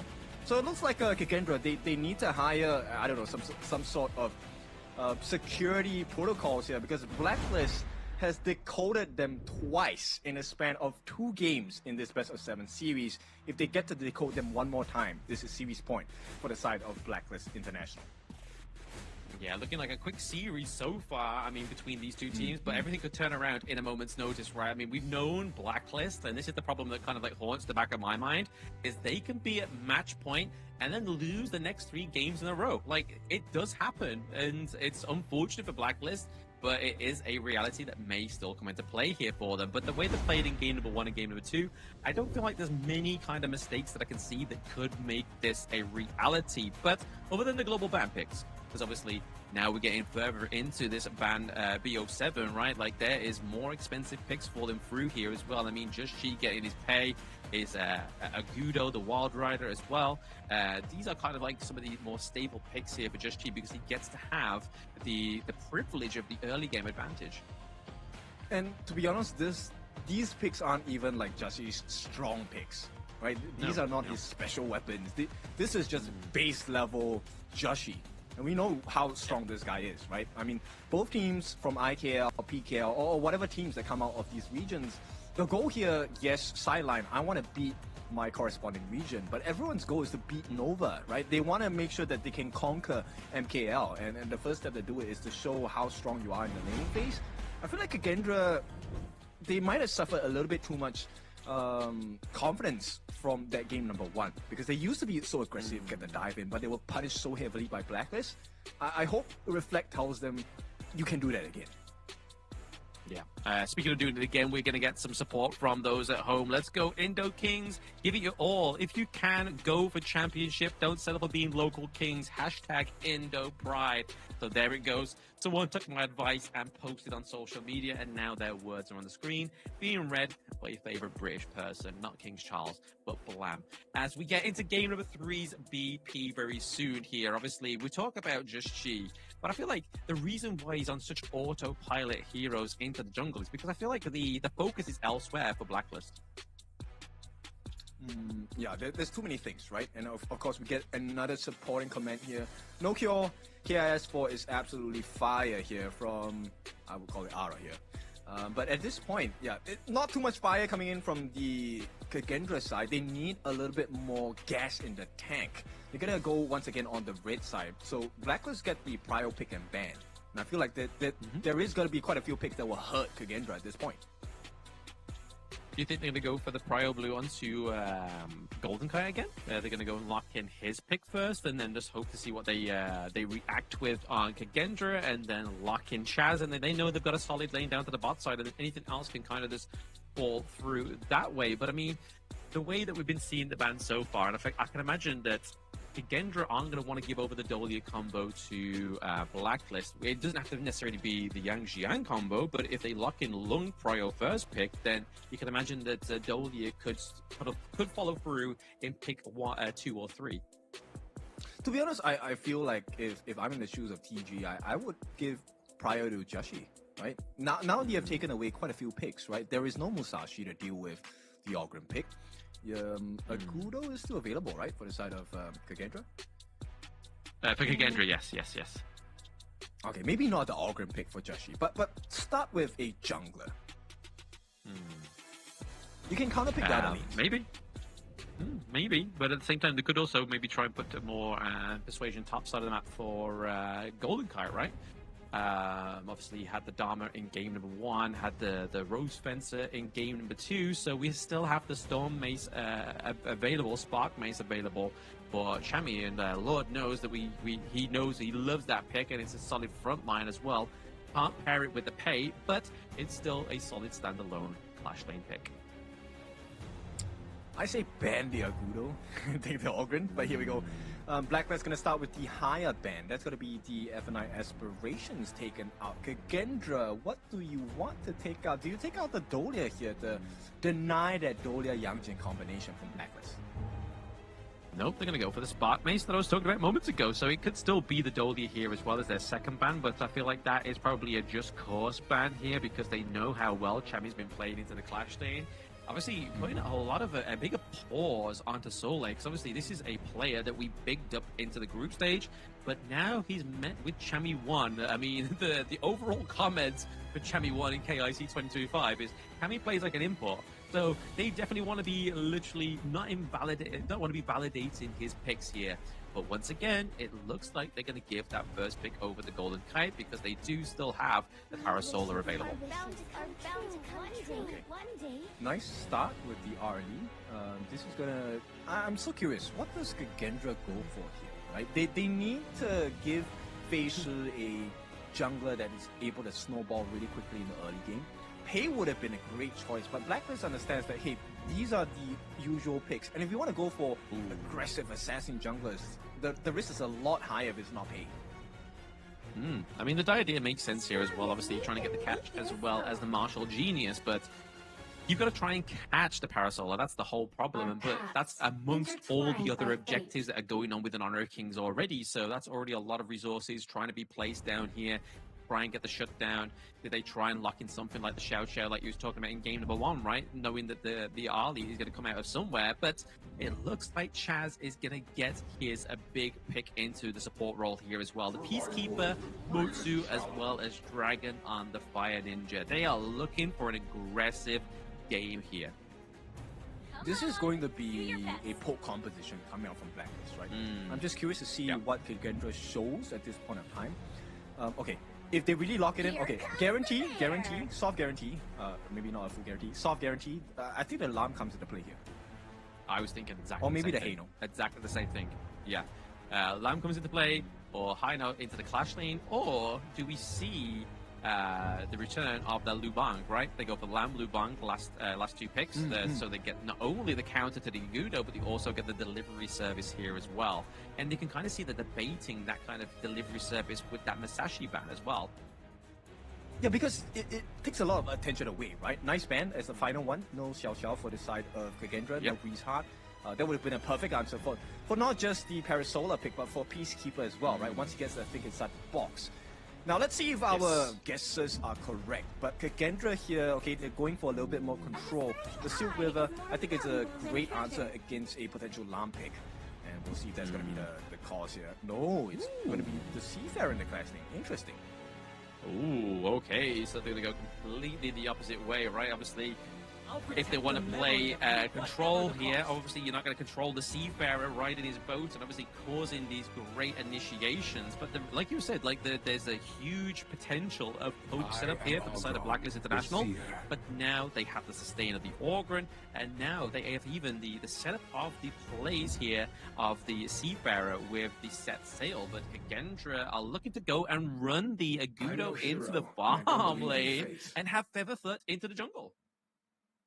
Okay, I like the idea of it, but this puts a lot of pressure on Senko. If he doesn't get the catch, this game is pretty much over. And if you take a look at the composition on the side of Blacklist International, I want you to notice something. The Seafarer in the Clash lane, he actually has decent wave clear as well. And this means Blacklist International still get to play that map control game that they're looking for in the early game. You get the initial wave clear, get the TP down, you have your ultimate to go straight back into your lane if it's necessary, or even start a team fight, of which they have so much control. You have the Ryu Engine from the Fire Ninja, you have the Cannon Blast from Peacekeeper, and then Golden Kite once again is going to be left untouched. And you're also going to have the physical damage reduction as well from the Seafarer's kit also, so that could be a problem here for these teams. but also obviously trying to get the Featherfoot off of the wall here with that hard CC as well, just trying to get it stunned down, locked down as well. I mean, there's a potential of a huge amount of lockdown, but I feel like here, Feisha is probably just looking to be like, okay, yes, I fumbled the smite in game number 2, but now I have the hard Jade and Seal. Surely I can't fumble this, right? It's basically like locking down 2 smites, and 1 is a guarantee. I think this whole game is all about Senko, in my opinion, for Kagendra. If Senko plays well, I think Kagendra wins this whole thing for this particular match itself, right? Because if you take a look at the initiations, it's quite a huge risk for the side of Kagendra. You need to commit. Shaolin needs to put his body on the line if he wants to make the catch as a martial genius on the Ma Ying. Agudo, you need to throw the ultimate down for Zan to be able to get the lockdown.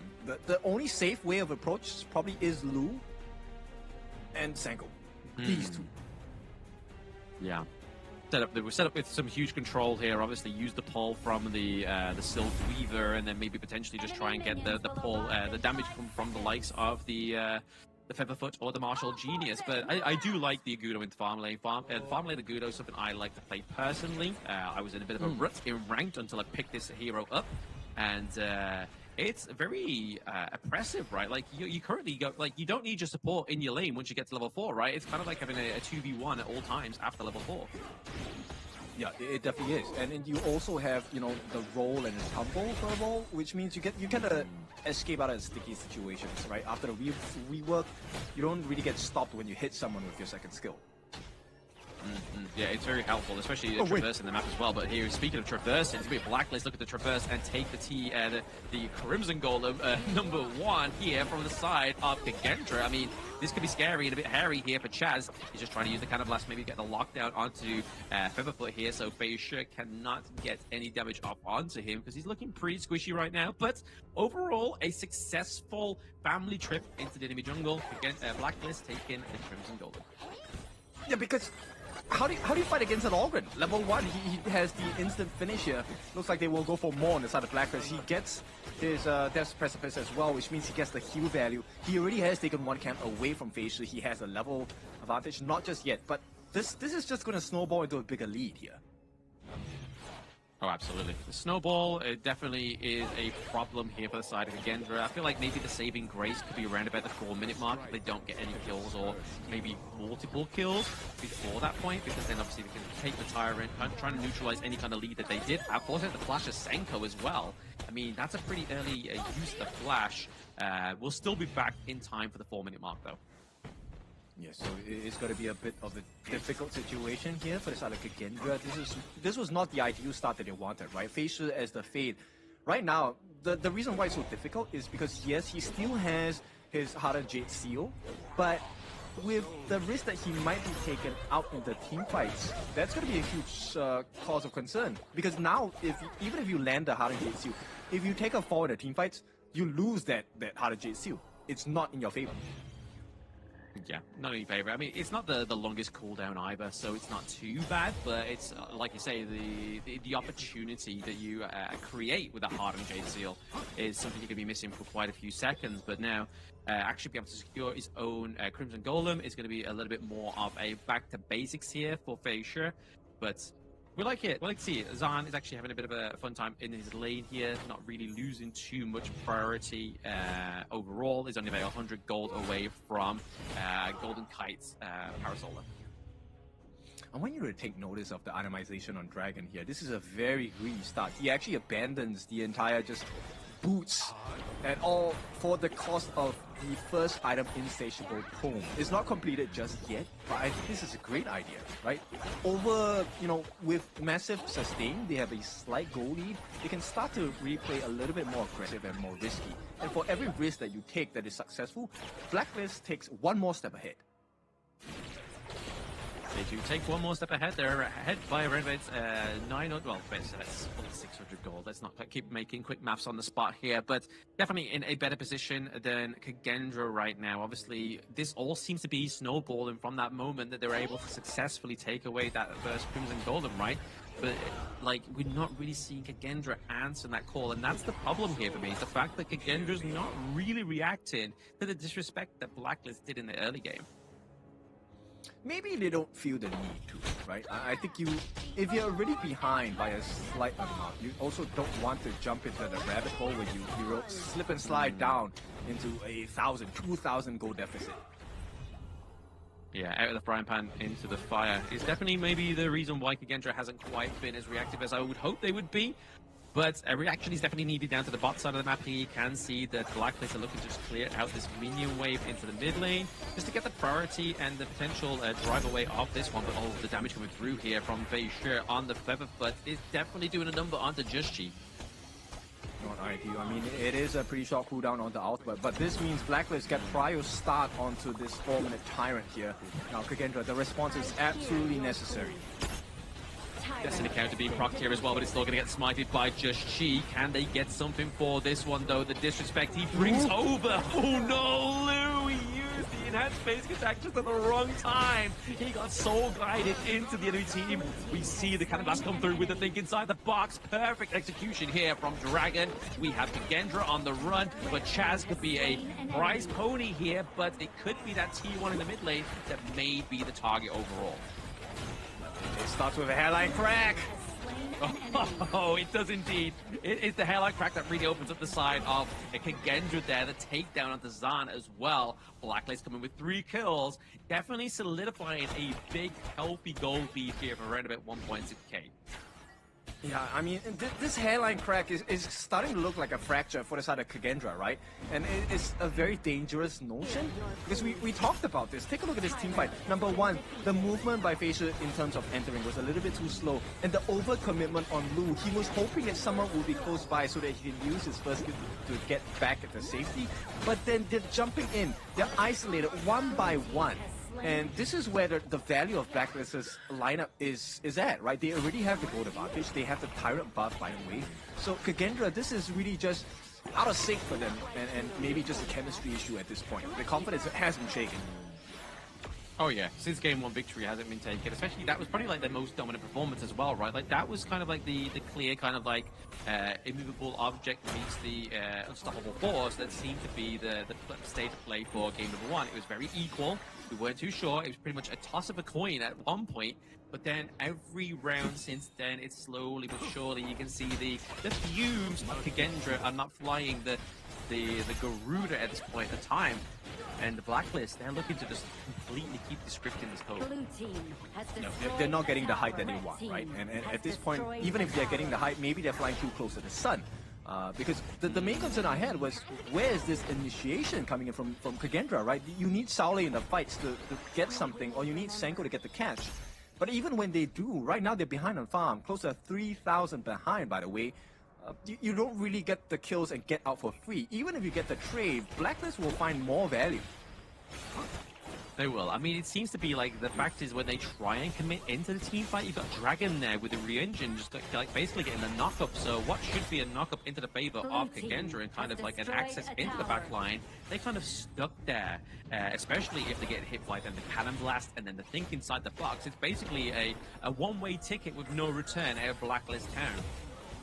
Yes, and it's AoE setups, by the way. Here we go. They will try to secure this. This should be on the head. No, they didn't even get it.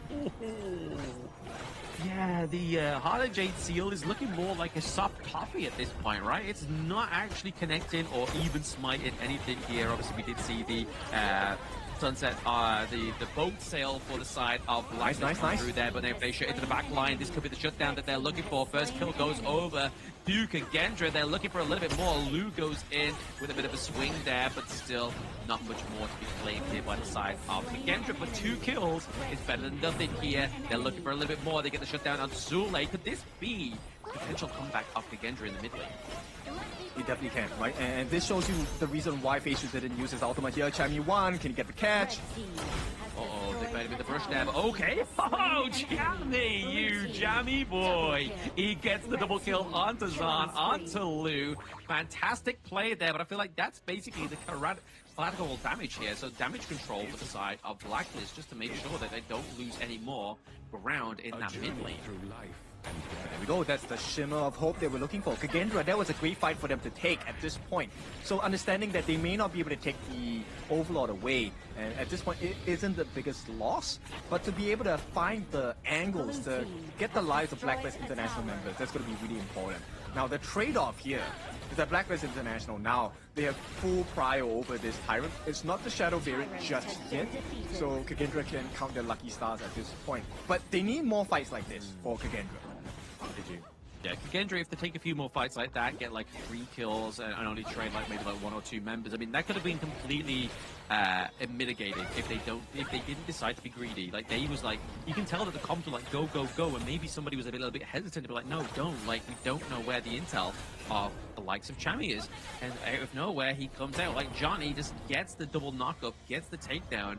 Kagendra could have been in a much healthier situation if it wasn't for that decision. Yeah, I think, I mean, it's also based on the cooldowns, right? I think Senko didn't have his Silk Imprint at that point of time, so that was a little bit unfortunate for the Kagendra side. But now I think they will want to go in. Whoa, what a nice catch. Yep, they get the pull, they get everything, every bit of CC on there. The Destiny Counter as well as the Gorge mobilization. The Heart and Jade Seal is now back at hard for the side of Kagendra.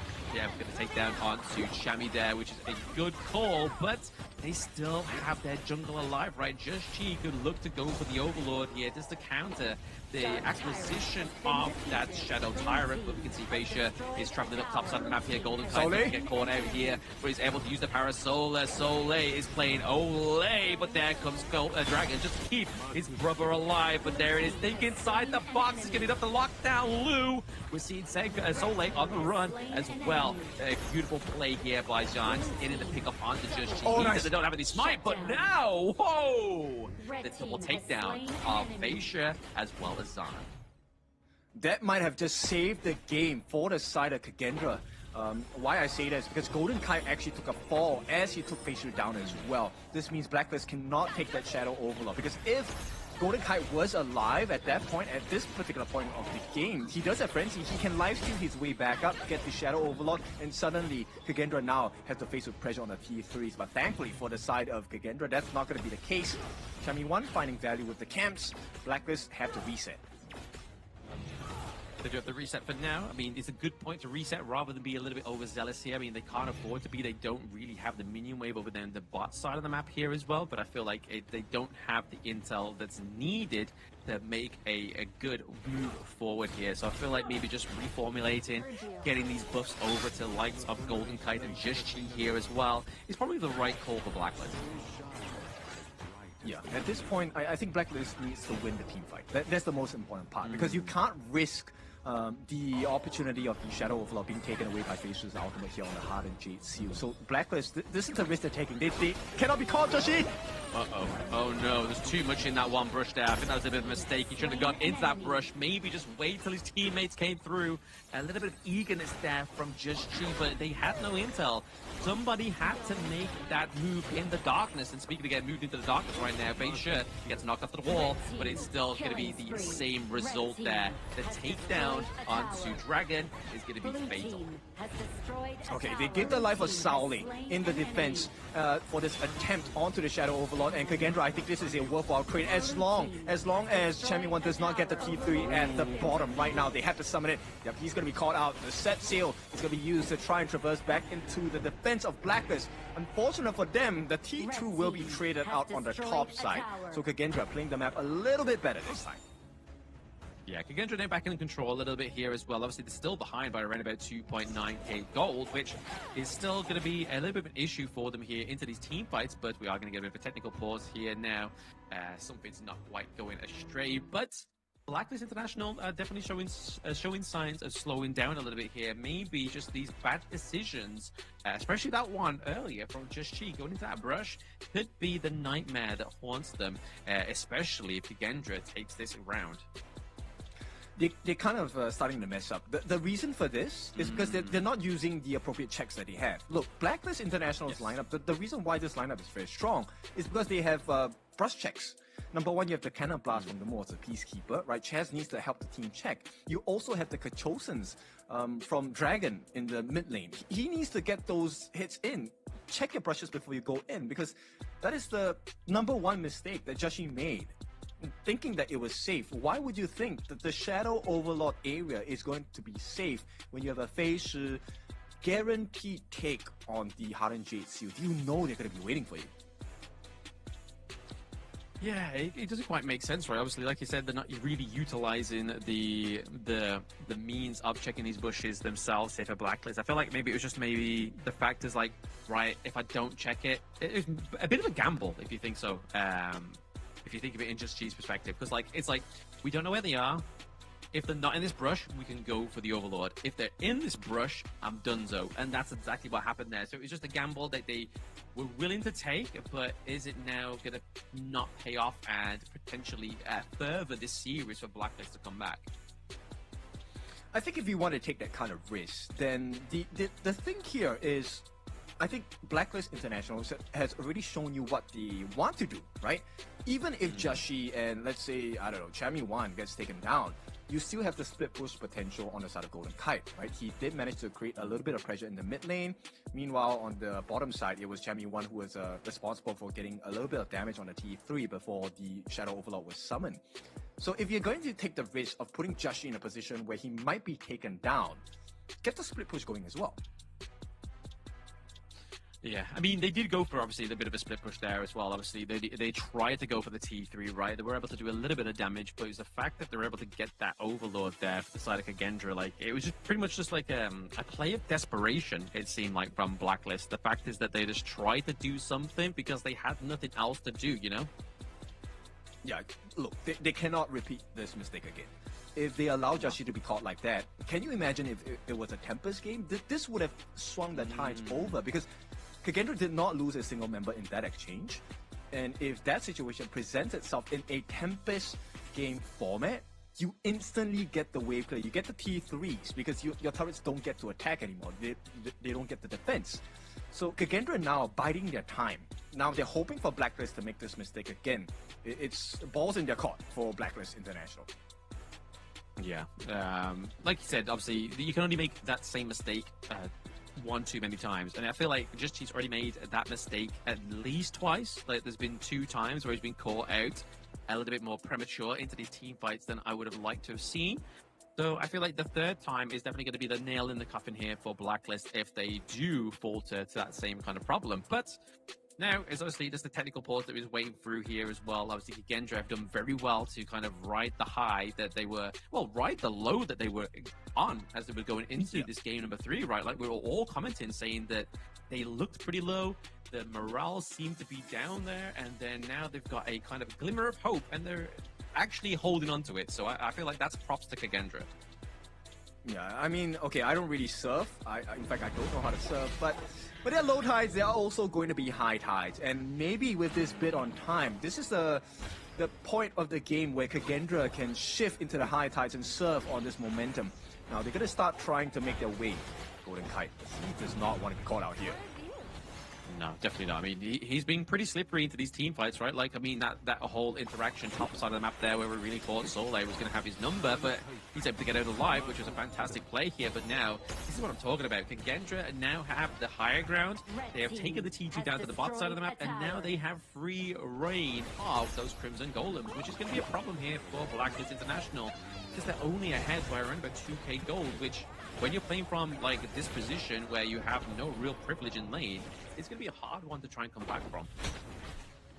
That's true, but I think the win condition for the side of Blacklist, as well as Kagendra, it's about Sauli. If Sauli does not show on the map, Blacklist cannot make a safe decision, right? Because if you know that Sauli is not there, then there is no AoE catch, unless you land Zan's ultimate on perfect ball. But here we go. Ooh.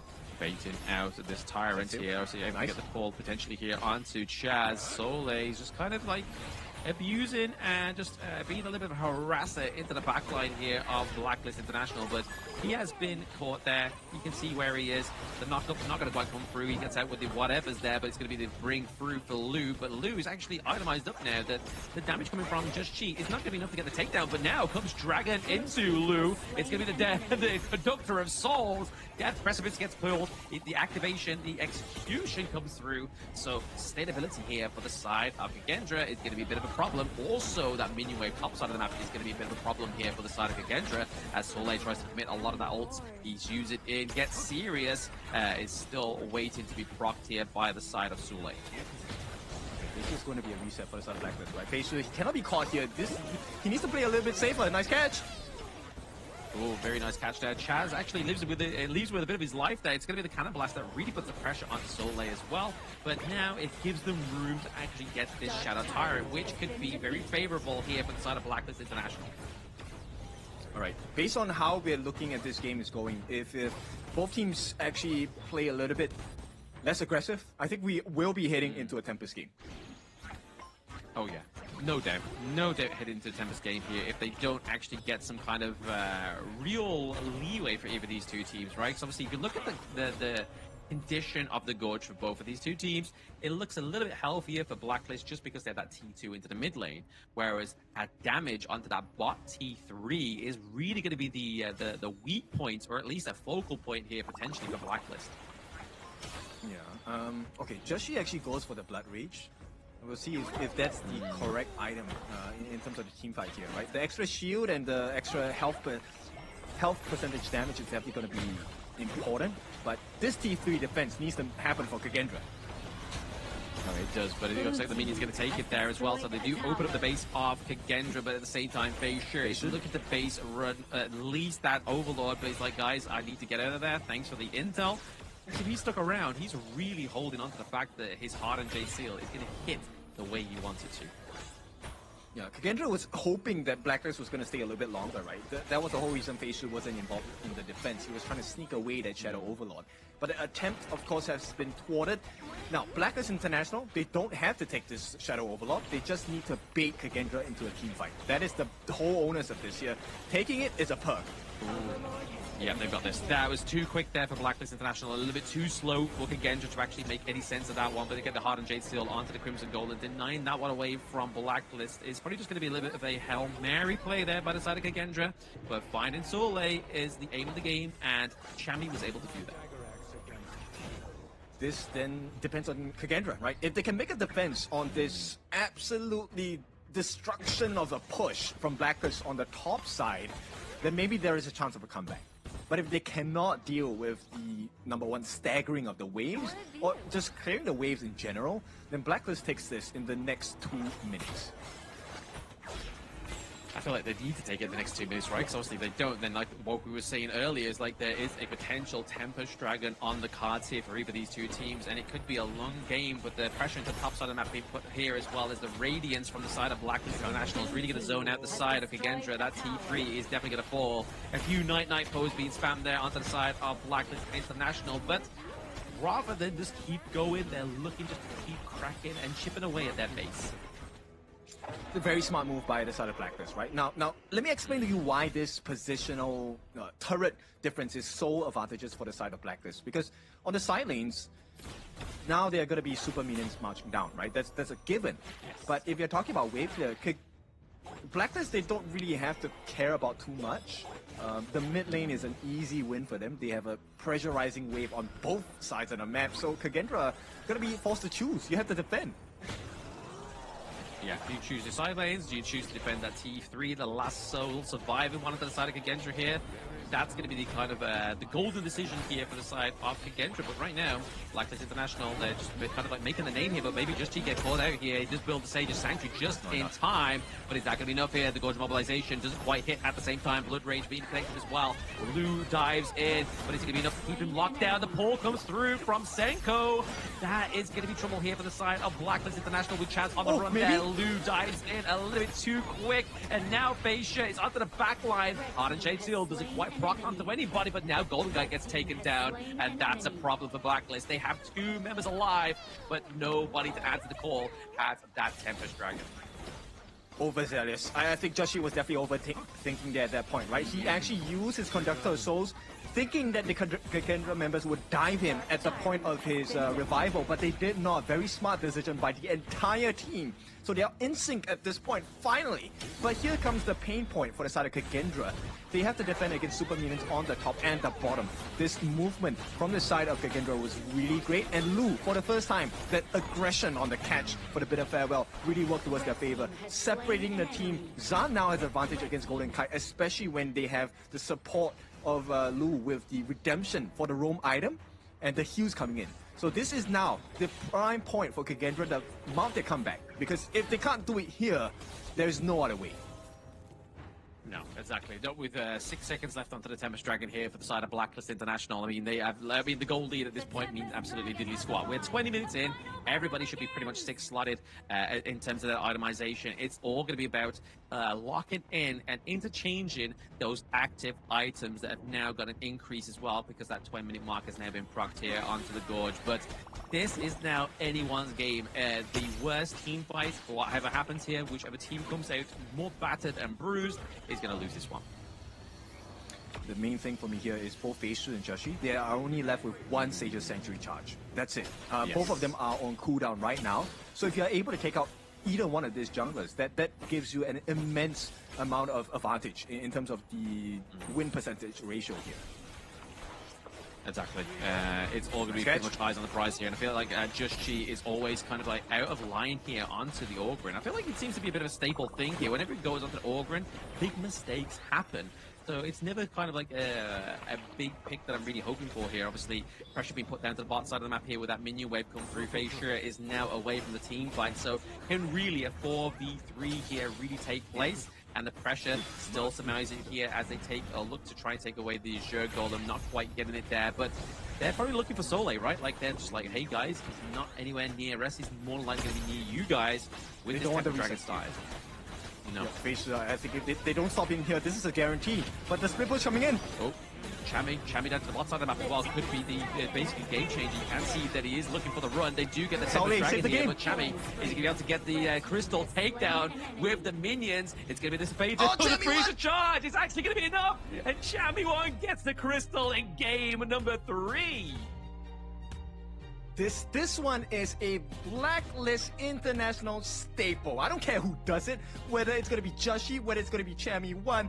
We'll take the team fight for you, but we're going to take your crystal. Beautiful work. Wow. Like I said, like, it's all down to the activation items at that point, and that frigid charge was enough. And look at that, we see that it's auto loss. Is very proud of that one, being one of the BKL representatives there, as well as one of the talents, but very well played there. They knew Blacklist that they could not take the team fight, because so many times Just Chi was just getting caught out left, right, and center, just thanks to Senko on that Silk Weaver, as well as just sort of like the Gorge mobilization from the Wild Rider as well. This was all enough to lock him into place and just pull him into the enemy team, and then the damage was just too much at that point. Yeah, this is the risk you're taking when it's a Tempest Dragon attempt, especially when you have two Broken T3s in your base, right? And the fact that they picked up the Seafarer, one of the strengths of that is when the set sail essentially is a free TP, right? And yeah, look, he even used the Frigid Charge on the side of Sauli to try and freeze the minions, but too bad. You don't care about the minions as long as they stay alive. Chami 1 is just going to get those swings on his anchor, and what a play from Chami 1, but entirely on the side of Blacklist, Hive Mind. They knew exactly what was going to happen there. Exactly. I feel like the whole point of this series has been like high risk, high reward plays, just like that one. Because obviously, we've seen it time and time again where the high risk, high reward plays haven't quite come through with that game number 3, where Just Chi fell short one too many times to my liking. But then Chami was just like, let me take the high rolling bet. Let me see if I can actually bring the rate of interest back onto Blacklist. And the answer was yes. Like, they lost the Tempest Dragon. They knew that it was either do this and basically take game 3, or do it, fail, we go again. But luckily for Blacklist International and the boys there, they take a 3-0 here. That means they're almost at game point, potentially a 4-0 for the boys of Blacklist. And to add on to that benefit, it's a Seafarer pick. Now, that is not exactly the most meta pick at this current patch of the tournament at this point. But to be able to net a win of a not so expensive draft, this definitely works in the favor of Blacklist International. And of course, the amount of control that they have, this is what makes this draft so scary. There's so much crowd control. And Kagendra took a huge risk here because if you take a look at their lineup, they're not very tanky. Yeah, I mean, look at that. They're completely opposite of last game. Like, no deaths in last game. And then this time around, it's just like death center. It's like 2 for Chami, 4 for Just She, which is obviously the obvious catch out here for the side of Blacklist. And then Chaz, Golden Kite, and Dragon all with 3 deaths there as well. But I mean, it's not like it's a different story onto the side of Kagendra. Other than Senko, really fell under the radar. So going that he only had 1 death shows that the positioning of this mid lane player is actually like second to none. Yep. This game to me was a bit of a nail biter because Kagendra at that point right before the Tempest take, Facial was kind of clearing the lanes, and I'm like, why is Facial showing his face? Is that the bait to tell Blacklist that they should get the Tempest Dragon started so that they can start working down on the Tempest Dragon, and Facial can come in for the free steal because they know that he's not going to be there. Yeah. It seemed that way. It definitely seemed that way towards the end. Like, they're just kind of just making sure that it was just there to be a bit of a scapegoat in a way. Just kind of like, hey guys, look, I am here. I'm close by. Do you fancy trying to go for it and kind of like contest my Heart and Jade Steel? The choice is yours. But if we look at the gold bar here as well, obviously we're seeing that Blacklist for all of that game had a huge lead. And when it mattered the least, that's when you went to the favor of Kagendra, because obviously they started to pick up a few kills here and there. But at that point, everyone was pretty much 6-slotted. But let's look at these head-to-heads, man. Like, there was some fantastic work done by both Clash laners this game. Very much so, right? And of course, Chami 1, the value provided right at the end was just so spectacular because he made it in a point where he was not in a position to be caught by Saleh's skills. He actually stood just out of range. So even if Saleh was trying to get the skill usages, he, number one, couldn't clear the minions in time, and Chami 1 is left untouched. Now on the other side of the jungle, I feel like Facial recovered very well in this game. But unfortunately, Blacklist didn't care about the team fights in this game. It was more of, okay, can we buy time for our Clash laner to do some work across the map? Exactly. It does seem to be like the focal point was pretty much at that point in time for the Clash lane. So anybody that could kind of just try and get any kind of lead elsewhere rather than looking for that team fight, because we saw the last few team fights in this game of 3, they were definitely heavily centered around Kagendra. Like, Kagendra were pulling apart Blacklist in those team fights. As soon as Soleil got the lockdown onto Golden Kites, and Chaz was really trying to just do like a 360 no-scope with his cannon blast, hoping that it landed onto somebody. And even Lou, the mistake he made in the early game when he overzealously committed with that enhanced basic attack wasn't a problem for him when he got into the late game, because his damage, I mean, his defense was just too much for Blacklist to take down now. They just needed Lou, or Lou needed the team to be more in sync with his catches. I think that was just the biggest difference maker for Kagendra in the early game. Like you just said, his catches in the later parts of the game when he was tanky, it was great. And here we go, this is the MVP, the guy that really set the motion going for the team on the side of Blacklist with that set sail into the victory, sunset victory here. Chami 1, 2, 2, and 3, the macro plays across the map. On the side of Blacklist International came down to the wire, especially with Tempest Dragon on the bucket list. Yeah, out of a stale packet of bread, he was a slice in the middle that was the freshest. Because obviously, if it wasn't for Chami, we'd probably still be in this game number 3, right? Like, let's not kind of like play coy about it. Like, this could have gone on for another Tempest Dragon at least. Just depending on, obviously, looking at the condition of Kagendra's base, but it was Chami's kind of decision to like, right guys, let's kind of just, we've created an opportunity for us like moments ago to push that bot side of the map.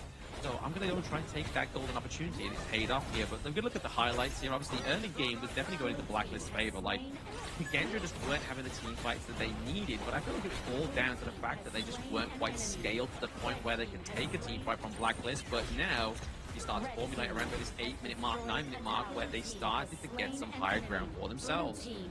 It's already very difficult because, number one, they were playing with a goal lead on the side of Blacklist International. And the secondary benefit they had was they had a lot of crowd control. So in order to win a team fight, not only do you have to be over-level against the likes of Blacklist International, you needed to have the control and the numbers advantage. And that was not really achieved until the later part of the game. You can see here, even though they found very nice team fights towards the end, this is where, look, you have to understand what is the intention of this exchange. And it was very clear, at least from our eyes, right? The moment you see the set sail, Blacklist don't care about this fight, they want the base. Yeah, exactly. Beautiful there by the side of Blacklist as they use their active items to get that little bit of that moment of clarity, that moment of euphoria for the boys. As you can see on stage, very happy with that victory because it was taking a while, and obviously Genji here looking quite frustrated with themselves. And I can imagine Soleil there trying to be the staunch defender of that crystal and not actually defended successfully. Probably bears a big weight on him going into this next game. Definitely, and this is prime now for a full decode, right? They might be able to break the code here with a 4-0. Once again, not on my cards, and I'm sorry to all IKL fans because I voted for Kagendra on this one. Yeah, but not in this fashion, man. I mean, even if they lose, this was not the fashion in which I envisioned Kagendra would have the series taken away from them if they do. So, IKL fans, you know, you have the hope with me. We can turn this around. Exactly. They've got to hope to see if they can turn it around, right? Obviously, that's going to be a devastating 4-0 to be left out of competition here for Kagendra after a great performance in the group stage. And obviously, Boom being 3-0'd by Kagendra. I mean, this seems to be like a little of a poetry, right, for the side of Blacklist International. But before we conclude this game, we're going to go for a short break, guys. So make sure you grab your snacks, grab some drinks. See you soon.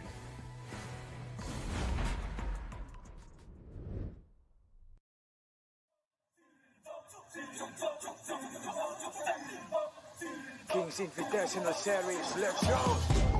Bertahun-tahun ku ditempa, harap yang karang murka, enemy di setiap langkah, Ganten datang mencoba, panggil ku Women Army, satu orang 1000 nyali, Del spirit dalam nadi, sini maju ku ladeni.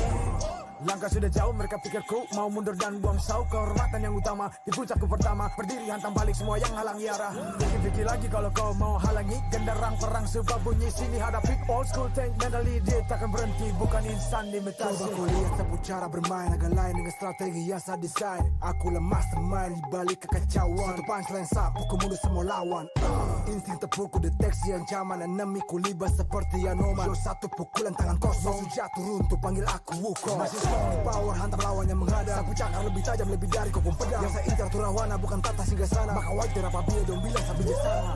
Siapa yang berani mendekat kemari? Saya yang kesana atau kau yang kesini? Jutaan kalian pun saya terangkan lari. Seranganku cepat sulit kau hindari. Dominasi ku kendali, berotasi ke tiap sisi ku ambil alih. Saatnya kita untuk eksekusi. For my party, push, push, push, push, push, push. Everybody move, move, move, move, move, move, yeah, move, move. Saat datang dengan mode brutal, kendalikan setiap titik vital. Damage magic, serang mental fisik, 1000 taktik, kau kalah cerdik.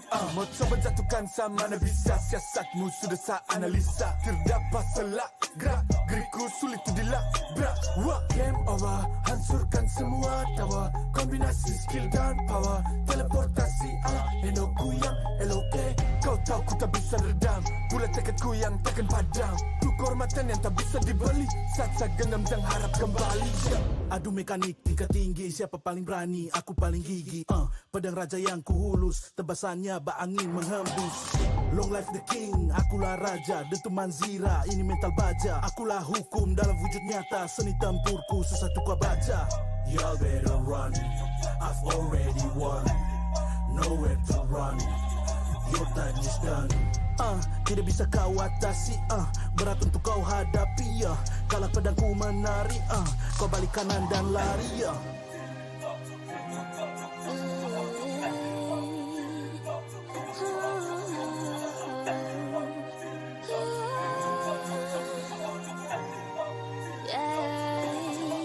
Come give me a good single sana. Aku cinta I'm the queen, feel alright. Orang jajali tanya lain dah. If you want me, profit me wema. Siapa tadi panggil, cause I'm ready. Siapa bilang aku tak punya nyali? Don't try me ni, aku sebut api. Yes, my melody, you can touch me. You ready, you jajali lagi coba. Welcome back, everybody. After that short break, we are going to be potentially heading into match points here for Blacklist International if Kagendra cannot pull themselves up by their bootstraps. This is obviously the season for Invitational in Jakarta, Indonesia. So if you are local, make sure you are dropping by to check out these amazing games we've had so far today. But joining me now, we've tagged out Kindofu. It's your favorite kind of baller. It's Hauler. And joining me for game number 4. Yeah, and I'm actually just going in because it seemed like Kin was like, his mojo was really not helping Kagendra, and they're like, okay, we need to make something happen, a little bit of a difference because of the fact that he did predict Kagendra, but I'm here to now hopefully inject a little bit of energy into Kagendra to give themselves a chance after what has been an abysmal series. I mean, that game 3 was definitely theirs to lose, but just too much Blacklist in the end.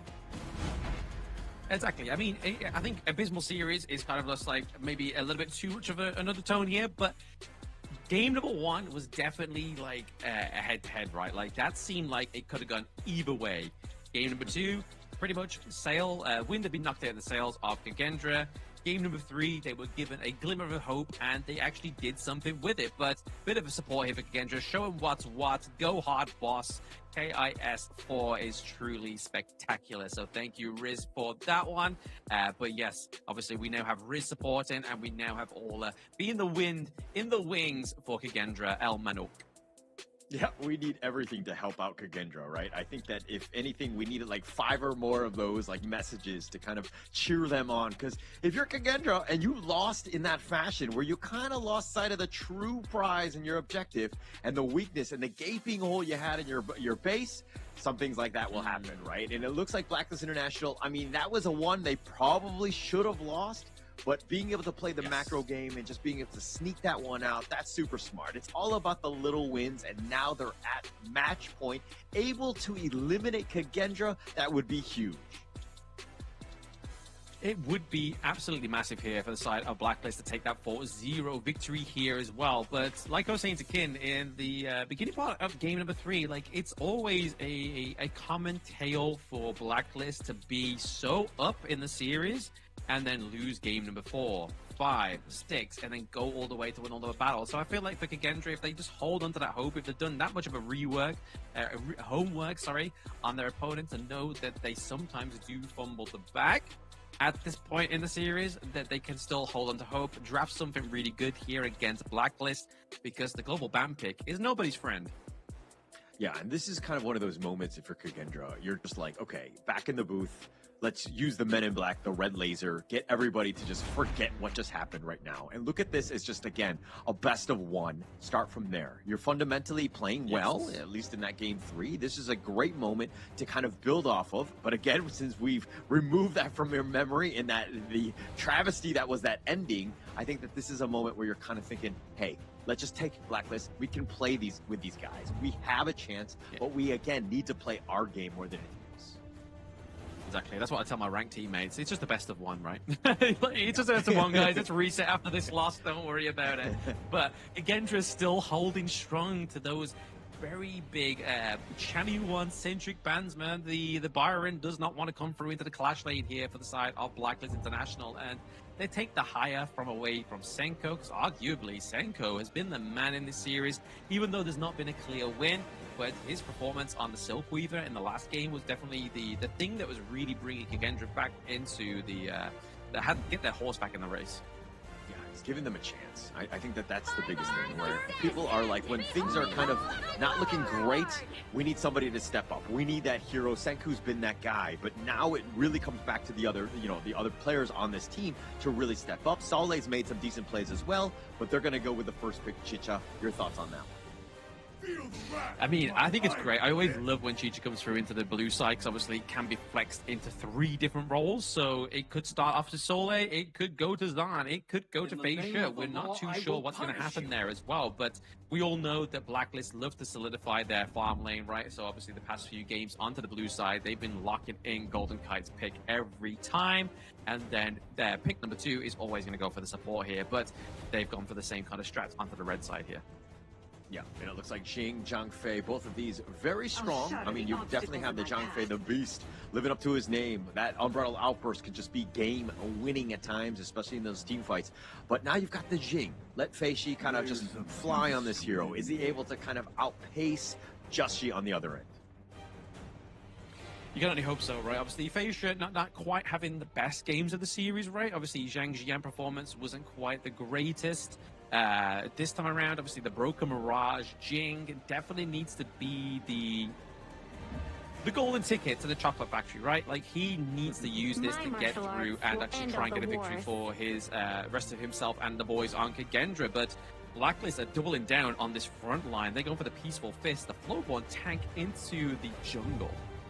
Yeah, into the jungle to kind of just deal with the Jing, knowing that he probably can't keep on pace, and just being like just able to survive some of that onslaught, right? And just have enough time to maybe get onto the Chicha if possible. That's generally the idea when you're picking a Flowborn tank, to kind of counter that. You have the D-Ren-J, but I think that you do need another damage dealer on this Blacklist lineup.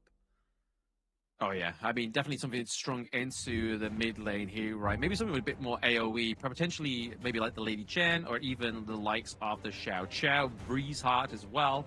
I feel like could definitely enhance the range. I mean, speaking of range, there's no one better than the Majestic Guardian, right? Especially with the Feathers of Judgment. That ultimate is going to be a long-range poke that you are going to need, especially when those tanks are pretty much in your face. You want to be laying waste into the back line, and that's going to be Dragon's job.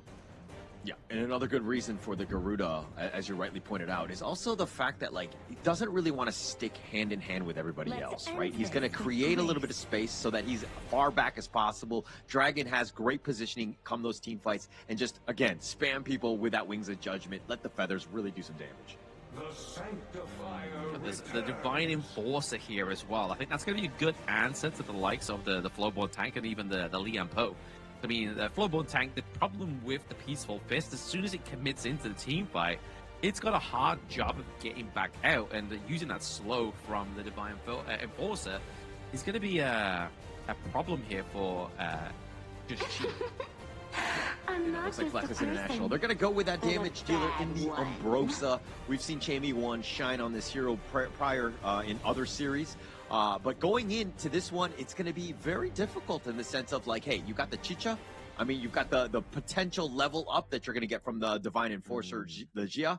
And then now you've also got the Jing, who's going to be high flying, plus the Charlottes. They have a lot of ways and access to get to that back line. So it's going to be up to Blacklist to ensure that they keep a fortified front and have that vision so they don't get jumped. Yeah, interesting Nightbloom pick here for the side of Chamie 1. Obviously, the Clash Lane picks are sort of slowly dwindling here. I mean, they still had the likes of the Mighty Conqueror if they really wanted to, right? Or, I mean, we were obviously flirting with the idea of the Lu Bang, but I feel like Lu Bang into this would be too much tank, like you were saying, Horler. There's just not enough damage there onto the side of Blacklist International without something into the top side of the map here. But I feel like they're going to go for another kind of like macro play, right? That Nightbloom is going to be able to kind of emulate the same kind of turret takedowns as we saw in the previous games.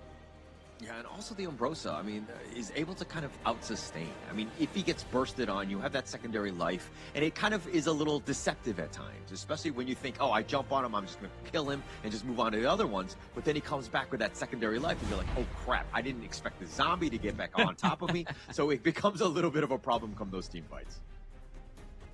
A little bit of a flash of Step Bros film where it's just Will Ferrell screaming, "Zombie! Zombie!" That would be the whole case of Kagendra to go in, trying to think they get the takedown after the Umbrosa. But we'll wait and see here. It's going to be Zan going for the Chicha down to the bot side of the map here as well. So the Marksman Chicha's probably not been the most successful here within Season 4 Invitational. Definitely a little bit more flavor into the Clash Lane. But going up against something like the Umbrosa here, that's obviously have to kind of like dive in towards you and then use those barrages of attack to just kind of whittle down your health. I don't think it would be a good matchup here for the Chicha.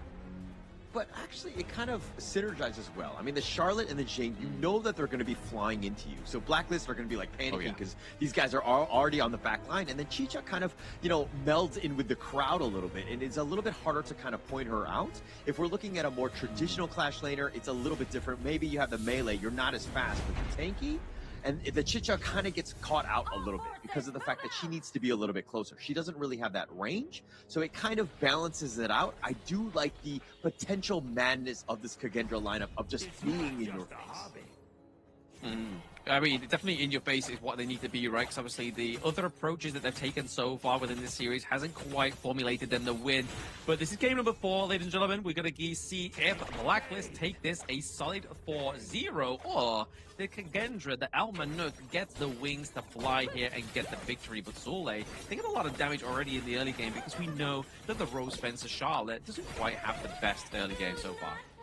Yeah, it will struggle, especially early. But, I mean, when you have Dragon there as well, it makes it way tougher to even get into your lane. So he will suffer, but at some point, Saleh will be online.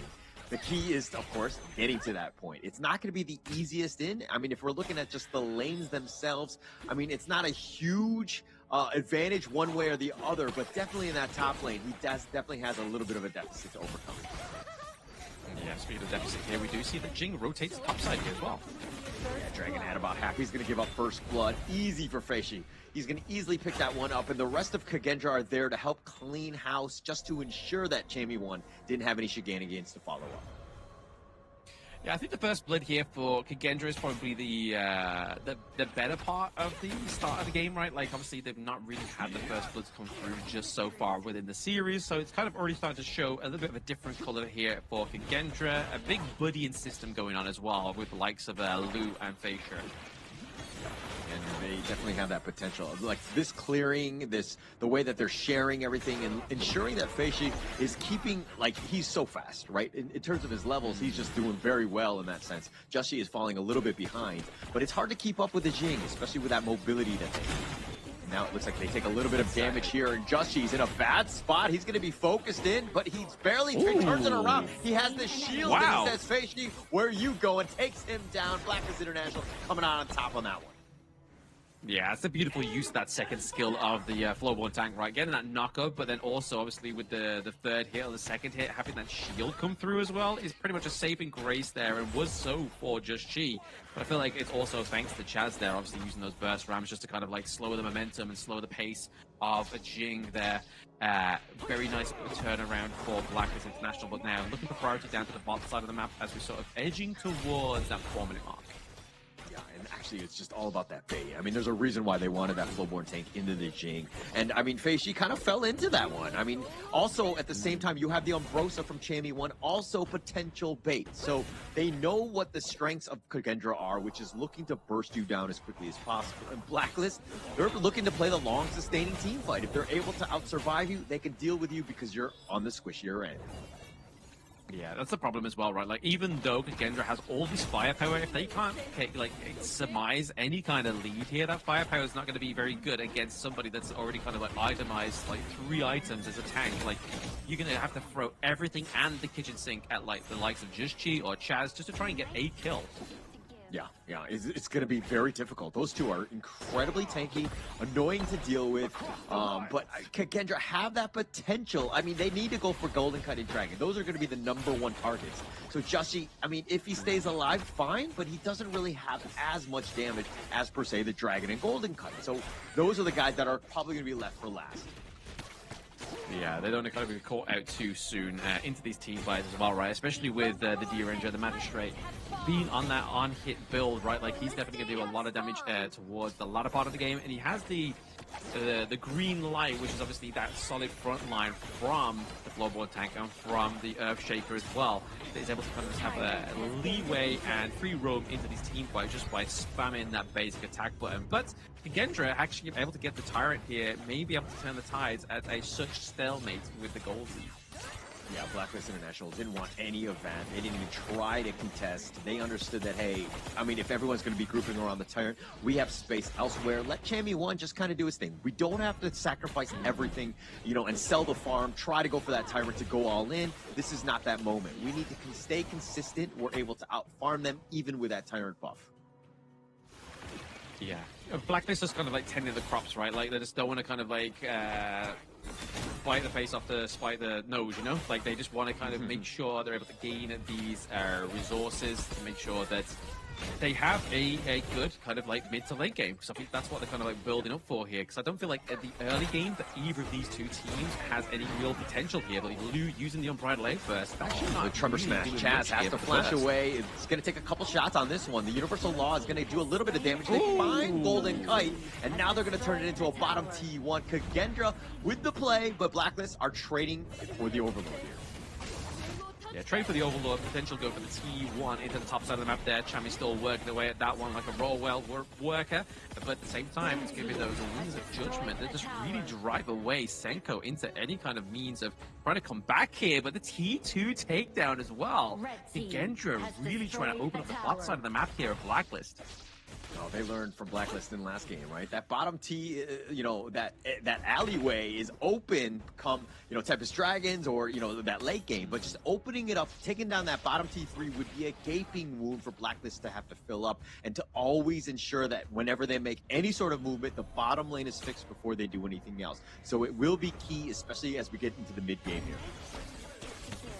Yeah, that pressure that's already been created here by Kagendra is going to be a bit of a problem. I mean, it'd be more so of a problem if we saw Kagendra having actually a more sizable lead here, but it's still looking at on a rate of like a few hundred gold, which when you're a Jing, when you're only about like 700 gold ahead of a floorboard tank, it's probably, you need to make sure it's a bit more of a lead than that to actually formulate that win.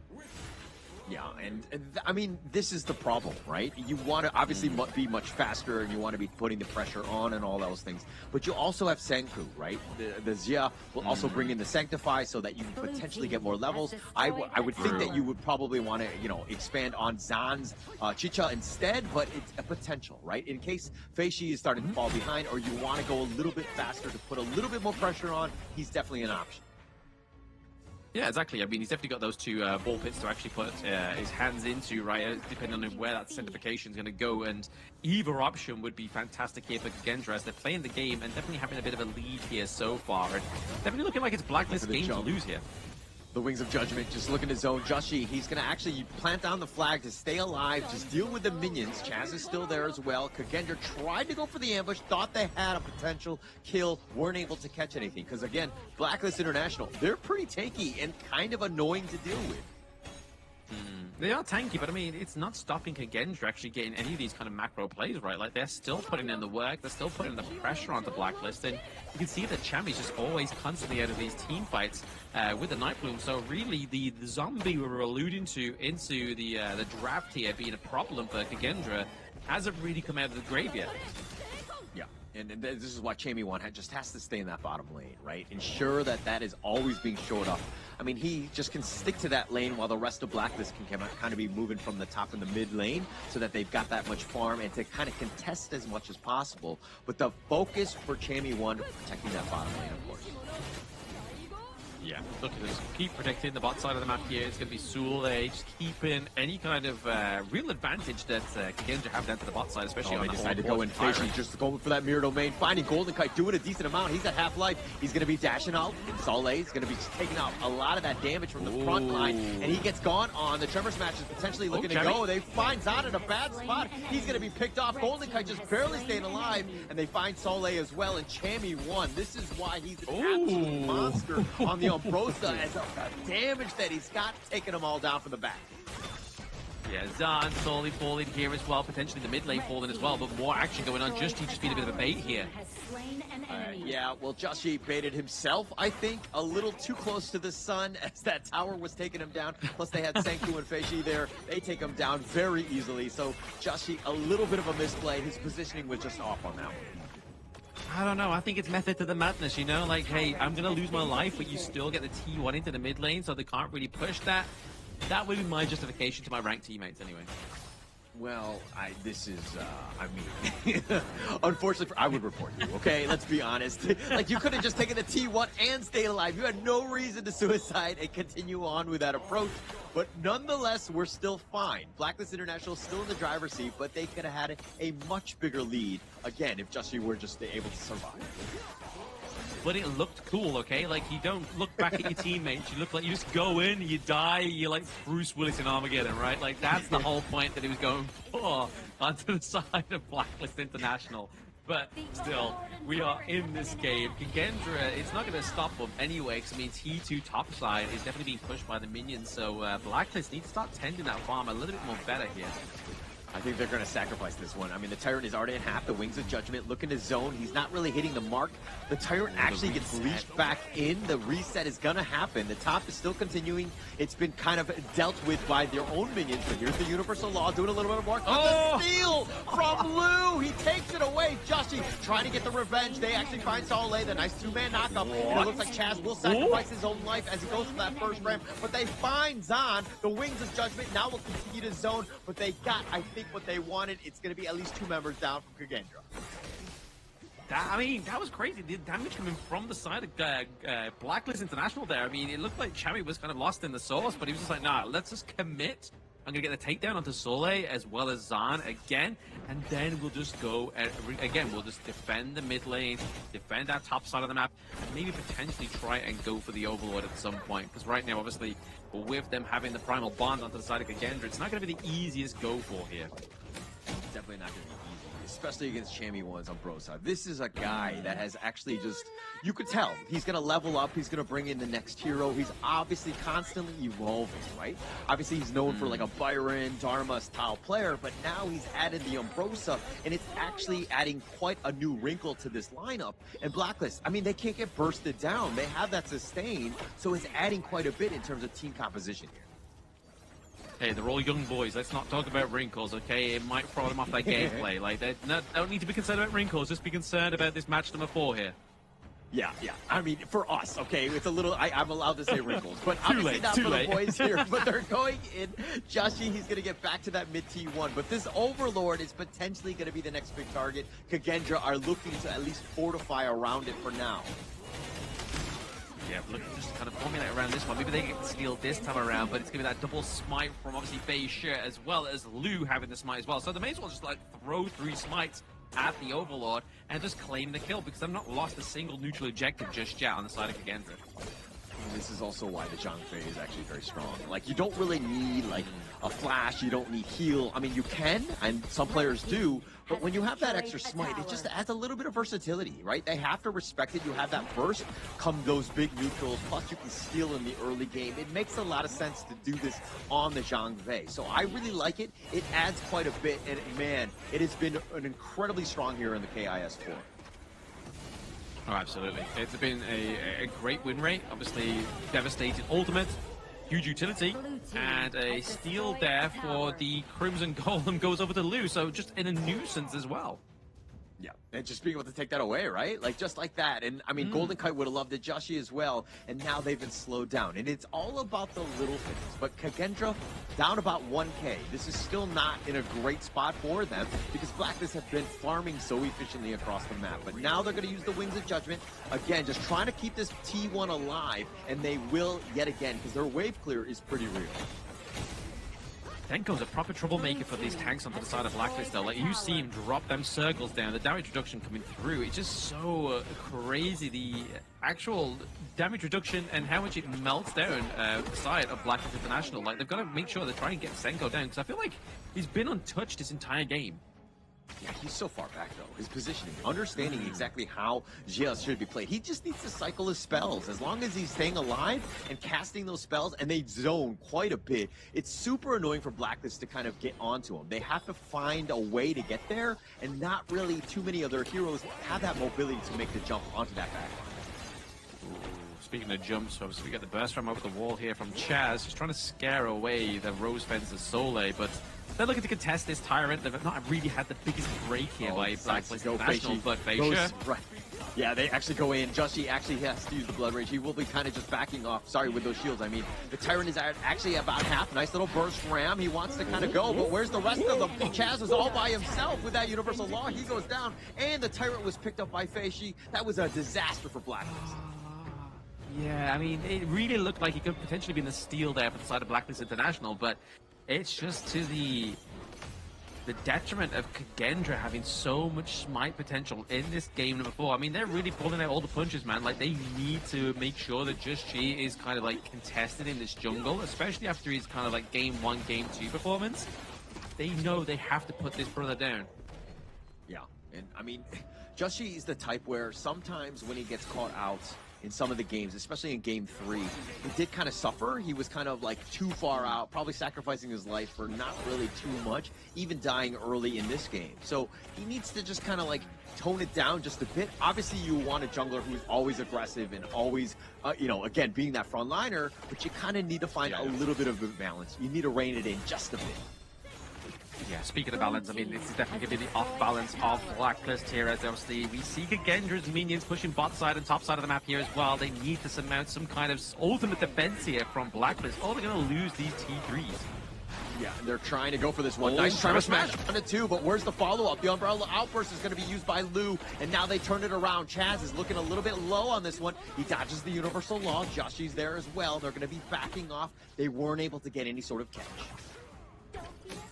No catch at all, which is unfortunate for the side of Blacklist, right? I mean, to be honest, you could feel like Chaz maybe was going for the goal of just getting rid of that Unbridled Outburst, right? Expecting that they were going to think, oh, Blue's going to pop this down, everyone's going to run into this little, like, bottleneck into their jungle, and then we're going to get a huge Unbridled Outburst. But unfortunate for the side of Kagendra, didn't quite come through, but they were able to get the Shadow Overlord. So nonetheless, I feel like they come out of this one as champions, you know? Yeah, definitely coming out as champions, but the net worth says a different story. It is tied, right? I mean, it feels like Kagendra are definitely winning. They're taking all the big neutrals as well, but the way that Blacklist International are just kind of moving around the map, taking resources, it doesn't seem like Kagendra are doing a great job of really choking them out and taking away, again, the resources. I mean, it just goes to my point here as well. Obviously, I said earlier, is Senko actually being contested? He hasn't. Is 0-0-4. He knows his positioning. I mean, I'm not shocked because of how he played the Silk Weaver in the previous game. He was untouched then, and in this going into this next game, he's not untouched. He's completely untouched here. He's literally like unlovable, but in a good way for Kagendra. That's exactly how you want to play it. That's what you want on your team. Always ensuring that he stays alive and he's not really at risk. And again, Blacklist, if we're looking at the draft, one weakness is, again, they don't really have a great initiator. Everything, like the Leon pull from Chaz, is kind of like a secondary one. You don't want to be letting him start things off, especially since you've got that Unbridled Outburst there. Justy's trying to be that guy, but again, he's really not doing too much. And now they decide to go. Senku goes a little bit golden. The Tremor Smash is not really going to connect. Senku gets a little bit low on this one, but it looks like they find Feishi. Senku finally falls. In the end, they get the nice little burst ram and the control on Asale. They're looking for him. They're trying to chase him down, but they don't have the control. And now Dragon flashing away. Sole looking to be strong, tries to go for Golden Kite, tries to go, but he actually gets picked off. And now with the Vanguard in the top lane, I think that's going to be it. But Justy falls. They got 3 members from Kagendra. Beautiful play there from Chavi. He was waiting in that brush for some time. He was waiting for the prime moment. Obviously, used the spike mail to get that damage reduction, damage reflection onto the mirror, the mirror mirage here, Jing Fei Shi, and it was enough to get the takedown. And obviously, Senko finally met his maker as well after using that Splendor as well. This could definitely be what Blacklist needed to get themselves back onto the gorge here, because looking at their base, it's in a dire situation here if they aren't able to get some kind of comeback here. Looks like with that Rings of Judgment just to zone the Umbrella Outburst and the steal! Oh, no! Oh, the push away! Feishi gets it with the spite over the wall. He was just barely there in time. Really well played by Lu. I mean, that was a masterclass by Kagendra. It was pretty much like Blacklist was given that on a platter, but then out of nowhere, Feishi comes through. He's like, actually, denied. That's mine. No credit for you, Blacklist International. And they completely just took the window of their cells here. I mean, this could definitely be the kind of like, let's just like wait till next game. But I feel like this has to be the final frontier for Blacklist International, right? Like, the Tempest Dragon is up again in 50 seconds time. Do they go for a Hail Mary macro play? Does Kagendra outplay them in their own book? Or do they actually contest it this time? I mean, they can't go for the Hail Mary play. Kagendra have way too many teams up. I mean, they have all 3. It's going to be tough to make any sort of play. If anything, they have to contest or get some sort of pickoff that will open up the door so they have a little bit of space. Right now, fighting 5 versus 5 is not easy for Blacklist. No, not easy at all, right? Especially when they're kind of like fully stacked, right? We're getting 20 minutes in almost, so you can imagine all itemization is pretty much on the board here. And looking, obviously, to see how much like Sage's Sanctuary is actually being procced here from either of these two teams. I suppose that's going to be like the calling card here. Yeah, and Jamie won. I mean, he's got Final Frenzy, he's got Sage's Angel, he's got everything right now. Like, he could die many a times right now. He's going to be definitely a problem. And so Kagendra, the same way, they have their own Sage's Sanctuary. So it's going to come back to the reses as the Tempest Dragon is now up. Yeah, Chami just try to focus that top side of the map there. Just try to put some pressure on, try to get Sule away from that one. But to be honest, for the side of Kagendra, they don't need Sule. They just need Feisha, they need Lu to try and get that steal. They need to protect the top lane. They cannot have the same mistake that they made in Game 3. They cannot be caught off. And now Jamie 1 is being chased by Soleil. The Tempest Dragon, look at Jamie 1 continuing to go. Soleil has hit that late game. And on this Charlotte, it is a bit scary. He's kind of like a melee farm laner in that sense that he does have the net worth to really do some damage. Oh, absolutely. The net worth, the goal, the play style as well. Sol has it all. But at the same time, obviously, they're looking for the reset here onto the Tempest Dragon. Chad's actually putting a lot of work here onto Feisha. Yeah, doing a decent amount, but with that Sage's Sanctuary, they know that they're not going to fully commit. Joshi, on the other hand, does need to be careful. And now here's Soleil, finding Jamie 1 in the mid lane yet again. Everything on a knife's edge. Who's going to make the first mistake? We see the Feisha is obviously they find him! Oh, they find Soleil! Oh, Jamie 1 and Golden Kite, they had enough burst, and Soleil thought he was going to be fine with the mobility and the dashes, and now this is a huge opening for Blacklist International. Jamie 1 goes right to the top lane. Again, it's all about that pressure, opening up an avenue of attack. The Tempest Dragon isn't the end-all, be-all, but Golden Kite now being focused, it looks like he's going to be falling down. That's going to be Sage's Sanctuary, but the turnaround, Zod is somehow still alive. Nice tremor smash. Sage's Sanctuary using the return, but they've already gotten Golden Kite. The double kill by Feishi.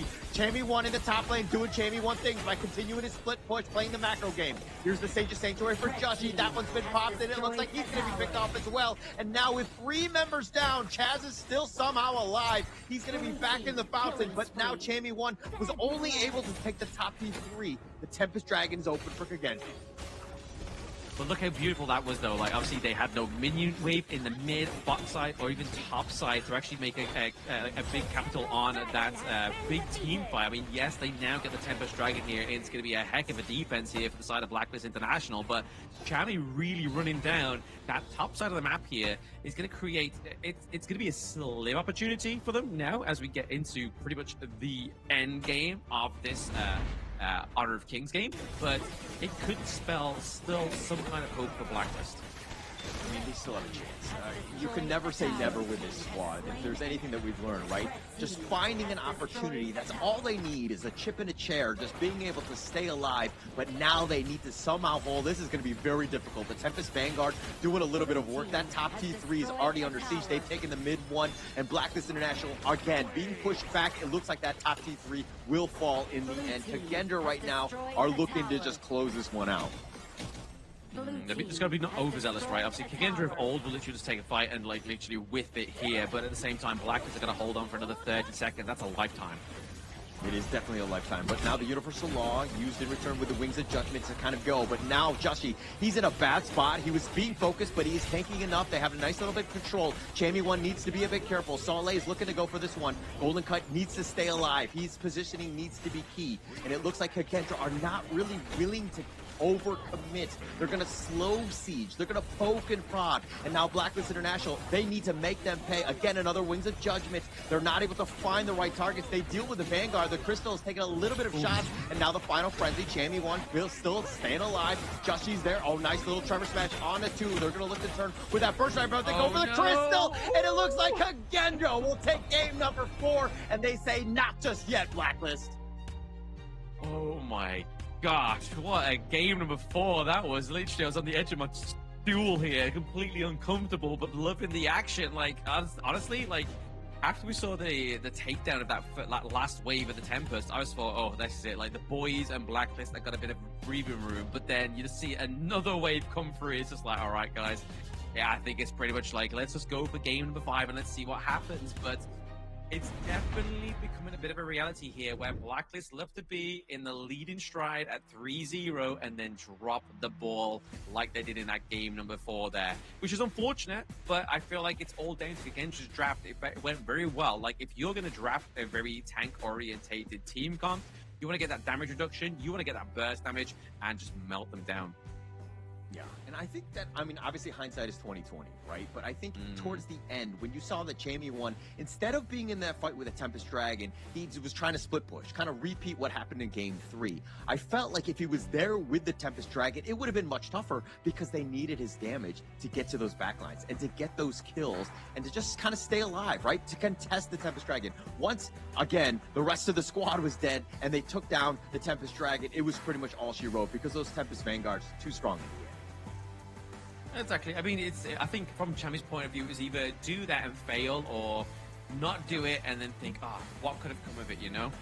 So I feel like that's what he did in game number 3. Obviously, it worked. Game number 4, they were trailing behind by so much that it just wasn't the case there. And obviously, I feel like that just due to the fact that Senko played very well in that one, as well as Feisha, it was, I mean, I don't think there was actually a bad member on Decided Kagendra. They all performed very well. They all perform well. I mean, they had to, right? I mean, it's an elimination game. Yeah. You're like, hey, if we lose this, we're out, right? This is going to be a problem, right? We're on the home, so we're in Indonesia right now. We have to step up for our home crowd. We need to get on that win column, and they started. Again, we were talking about the fact that this is a best of one. They won that game. Now they have to do it yet again. Not the easiest thing to do, especially against Blacklist, but now they have momentum. They do have the momentum, exactly. This is the momentum they were looking for probably from since game 1, and it was very hard for them to come back. But look at that, like Soleil, even though he has not like the most desired KDA, it's the utility he gave to his team, and it's a setup for Feisha that really showed that performance. But more impressively as well is not only Senko with the 1 death, knowing how much utility and so much impact he had on this game before, is also the fact that Lou only died, like Lou didn't die a single time, and he was always into the pit of these tyrants, into the overlords, stealing them with Feisha, but still didn't die once. Yeah, I mean, those steals were huge by Lou, right? And the unbridled outburst right when Feisha was able to take that tyrant, right? Those were moments. Those are minor moments in the game that really shifted, right? Everything changed in their favor when those things happened because Blacklist gets those steals, gets those big takes, and now they've got a lot more of a snowball coming at you, much more difficult to deal with. And Kagendra were able to just barely hang on, win the small fights, and then give themselves a chance, and they got a well-deserved win here. They did get a well-deserved win here, so Kagendra actually going forward into this best of 7, and it's obviously now at the behest of Blacklist. They have to bring themselves back up to where they were, right? Like, they were confident going into this one. Maybe not as confident after game number 1 and number 2, but game number 3, they definitely, obviously, confidence took a little bit of a shock there because, obviously, Kagendra almost won that one, and they played very well. But just look at this gold graph. I feel like this is completely different to every other game we've had in the series. The gold graph kind of looks like, I don't know, a Richter scale. Like, there seems like an earthquake going on like the upside of the world and the downside of the world. It looks crazy. But looking at this, it just shows you what kind of match we just witnessed. Yeah, there's an earthquake in the upside down, right? Like, I think that this is kind of what things are at. It was so crazy just how back and forth both of these teams. Obviously, Blacklist looking to just end it. Kagendra says, not just yet. We're going to continue on, finding ways to get back into this game. And yes, they had a lot of map control. Blacklist was fighting back. But in the end, just Kagendra, just enough to take this one.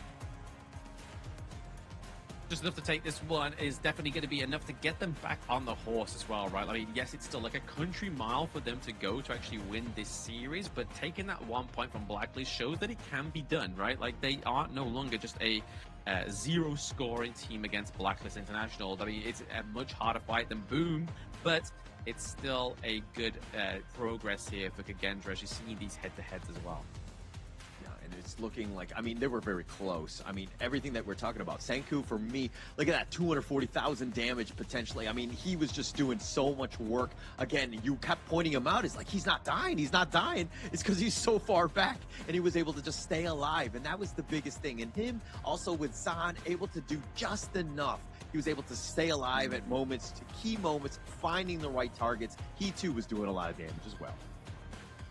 Oh, absolutely. I mean, what, like 146k damage on the Chicha was absolutely insane, but it's kind of like the unhit duo going at each other, right? Obviously, you got the Magistrate as well as the Forge Maiden just kind of battering each other with all that on-hit effects, and then the ones who's taken the most of that battering is going to be these guys, right? I mean, 169k to 179k. Both of these supports putting in the work, taking the hits, and licking at those injuries, and just trying to do the best here. But it's going to be MVP, Mr. Fascia, double thumbs up, saying, look, guys, we lost the first 3 games, but don't worry, we got game number 4. That's all that matters. All that matters here. I mean, he's 5-2-3, took a lot of damage, 116,000, but he dealt 179,000, so he was always there. His impact, just being able to jump in, and Blacklist International, again, when you see a Jing flying at you, they struggled because they had no way to really catch him and to slow him down. Oh, exactly. I mean, even if they have 2 tanks, right? I mean, even if you go in with a burst ram, which normally kind of like a bit of a pace slower here for the side of Blacklist International, from the Earthshaker, Liampo, it's generally a good thing. But when you're trying to like aim it at something that can switch places with its Mirage, it's kind of like, well, I tried, lads, but it moved. Yeah, it happens, unfortunately. But here are the moments. These are big ones right around that Tyrant where Kakendra got the better of Blacklist. I mean, they took a good number of big neutrals away and made it very difficult for really Blacklist to kind of take any sort of fight. Their team fight was far superior and why they were able to kind of stay around in this game. But in the end, it was just about those small wins. These Tyrant, this steal the Umbrella outburst with Feishi. Boom! What a beautiful steal by Feishi. Yeah, I mean, this is the utility of the Zhangfei, right? We was talking about it in the draft that this is one of the most high-priced ponies and picks into the support role. But nonetheless, just overall, the impact that this hero has in terms of tank ability, also utility with the ultimate, is absolutely insane. And it's a reason why some of these teams literally either drafted pretty early within the best of 7 or look to go for it a bit later on in the series. And that's exactly what Kakendra did here. But still, there is a plenty of wins to be had here if Kakendra are looking to win the series, whereas Blacklist, they just need to get one more singular point. Yeah, one more. But that's the thing, right? This is why Kin was like, okay, Caller, get in there and cast, because I don't feel like him, himself being on the desk is going to give him enough mojo, Kakendra that is, to really help out, because he did predict Kakendra on the win. But I'm here now, and you can see I injected a little bit of energy into Kakendra. It seems like they're playing the way that we had seen them in the groups, which was far superior and just kind of a dominating style. They're back to it. They played very well in that one. He just shows that Kin's a bit of a bad juju, you know? Like, he's just like, hey, guys, I'm on the broadcast. It's currently going 3-0. If I stick around, it's going to be 4-0. And it was just like, yeah, no, get him off. Like, everybody in the GBK arena, they had pitchforks. They were about to fling some BCs onto the stage if Kim was staying for this game number 4. So we got rid of him. We got Hauler, and then we obviously sprinkled a bit of good luck for the guys on Kakendra here. But we are slowly but surely elevated, or at least declining in those heroes as well. I mean, for both teams, we're looking at 20 heroes that cannot be played, and then you add the bans on top of that, you look at 25 heroes apiece. Yeah, and actually going into that one, I kind of looked at the Blacklist lineup, and I was like, actually, the draft is pretty decent. It has, I mean, the team fight is what you're looking for. Obviously, the execution and the things that, some of the mistakes that they made really made them pay in the end. But they had a chance. Yeah. That was one where, again, Chammy 1 could have looked to carry with that Umbrosa, and they would have had a great time. But it seemed like they just didn't really utilize their heroes to the maximum, and they paid with their lives. But again, they're still in the driver's seat in the series. They're up 3-1. They're up 3-1, and Kakendra takes the blue side again. We see that Blacklist actually chooses the red after taking that defeat there. So maybe cooking up something for the red side here. Obviously, they do like locking in their farm lane duo historically, but tank-wise right now, obviously, there's not much really left here for Blacklist International in terms of support tanks. They've had the Liempo, they've had the Lapu Lapu, they've had the Zhangfei. And now it's kind of like, well, where do we go from here? Do we go and try and lock in something like the Dolia? Do we try and go for a Diadia draft of some sort? I think it's all down to Blacklist to see what they go for. Yeah, it's going to open things up. I mean, Chaz has potentials like the Moats as well. He's a maestro on that one. The Dolia as well has had a lot of success, but the Dolia is the type where you need a draft around it, right? So it looks like the other drafts have been more of the counter picks and not really just like a Dolia special and like the Yangxian and like kind of comboing it with it. So if they have one, obviously that's something that they can kind of pull out, but it looks like they're going to save it, but now is the perfect time. I mean, it's game 5. I mean, the Chicha being taken off here is probably the best thing that Kakendra can do, so it doesn't go over to the likes of Chemi into the clash lane. But did they take away the Byron this time? I mean, if they do take away the Byron, oh no, they're going to take away the Martial Genius. They're taking away the Mayin here. So if they give over the Byron to the side of Blacklist, because obviously Kagendra's already used it, do they then lock something like the Lubang down into the support role and then give over the Lam to Just Chi? Now that we don't obviously have the Agudo, they're looking a little bit less blessed in the counter department for the Lam. Yeah. But, I mean, I'm not a huge fan of the Liu Bang. I just think overall it has... I mean, if you have like a high-flying assassin style that needs the secondary jump, makes sense. But I just don't really like it overall. I think that it needs to be like a really specialty in terms of like the draft composition. But it looks like Kagendra are going to go with a War Saint, the Guan Yu, to really set things up. This could be annoying, especially if it's the back line. Oh, I mean, speaking of annoying, this is an annoyance in my rank games. The Mecha Brat, Mr. Lu Shan. I mean, oh, okay. I mean, we do, obviously this one flies under the radar when you think of tanks into the support role. Is you don't normally think of Lu Shan being that pick, but his disruption ability with his skills, but also, again, just the split push potential that we've been seeing pretty much for the entire of this series. He's going to go over the Blacklist, and then obviously we do get Golden Kite onto his Lung as well. So once again, Blacklist taking the red side just to lock in that farm lane duo. So this Liu Shan is all about the Bigatron's Ormson, like back at KIC, where it completely was a tower disruptor, and they would just slow roll every single lane because they had such a hard time to deal with. It is super annoying, even ranked games, of course. But on the pro level, with these guys piloting it, especially like a player like Chaz, it's going to be annoying to deal with. And Kagendra understanding that, they're going to go with the Ogren of Lady Jeanne to kind of create some of those pillars that will make it very difficult for this Mecha Brat to really get onto those towers.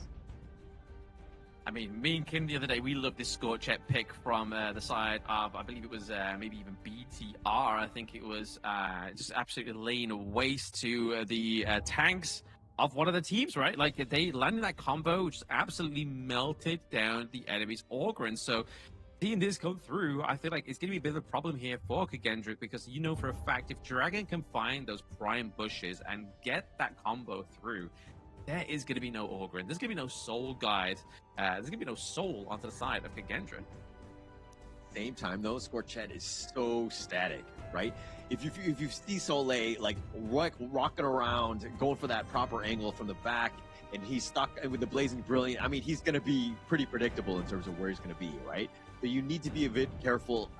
That could be to the detriment of the hero. He likes to stand still and just kind of unload on people, but now it looks like they're going to go with the Featherfoot, the Fade, and Joshi, he says, I'm angry, let me carry this game and this series to a victory.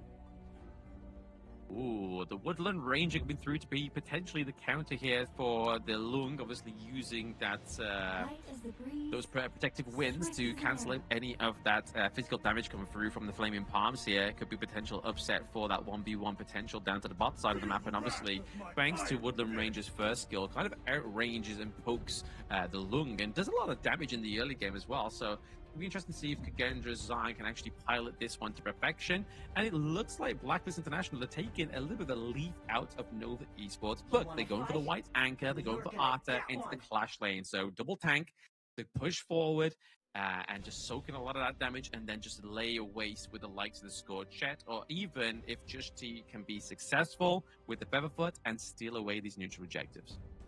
I love it how the meta is evolving. I mean, you were talking about the fact that this is, straight out of Nova, but now Chammy 1 piloting the Ata, it makes a lot of sense here, especially when you see the War Saint that wants to go for the backline. If you're able to ghost ship him away and then kind of create that barrier, or isolate him from the rest of the team where he wants to raise your cavalry, your entire lineup into the hearts of the Kagendra lineup, I mean, it's going to have a tough time, right? So this is a great counter pick. They were looking for this one for the last pick.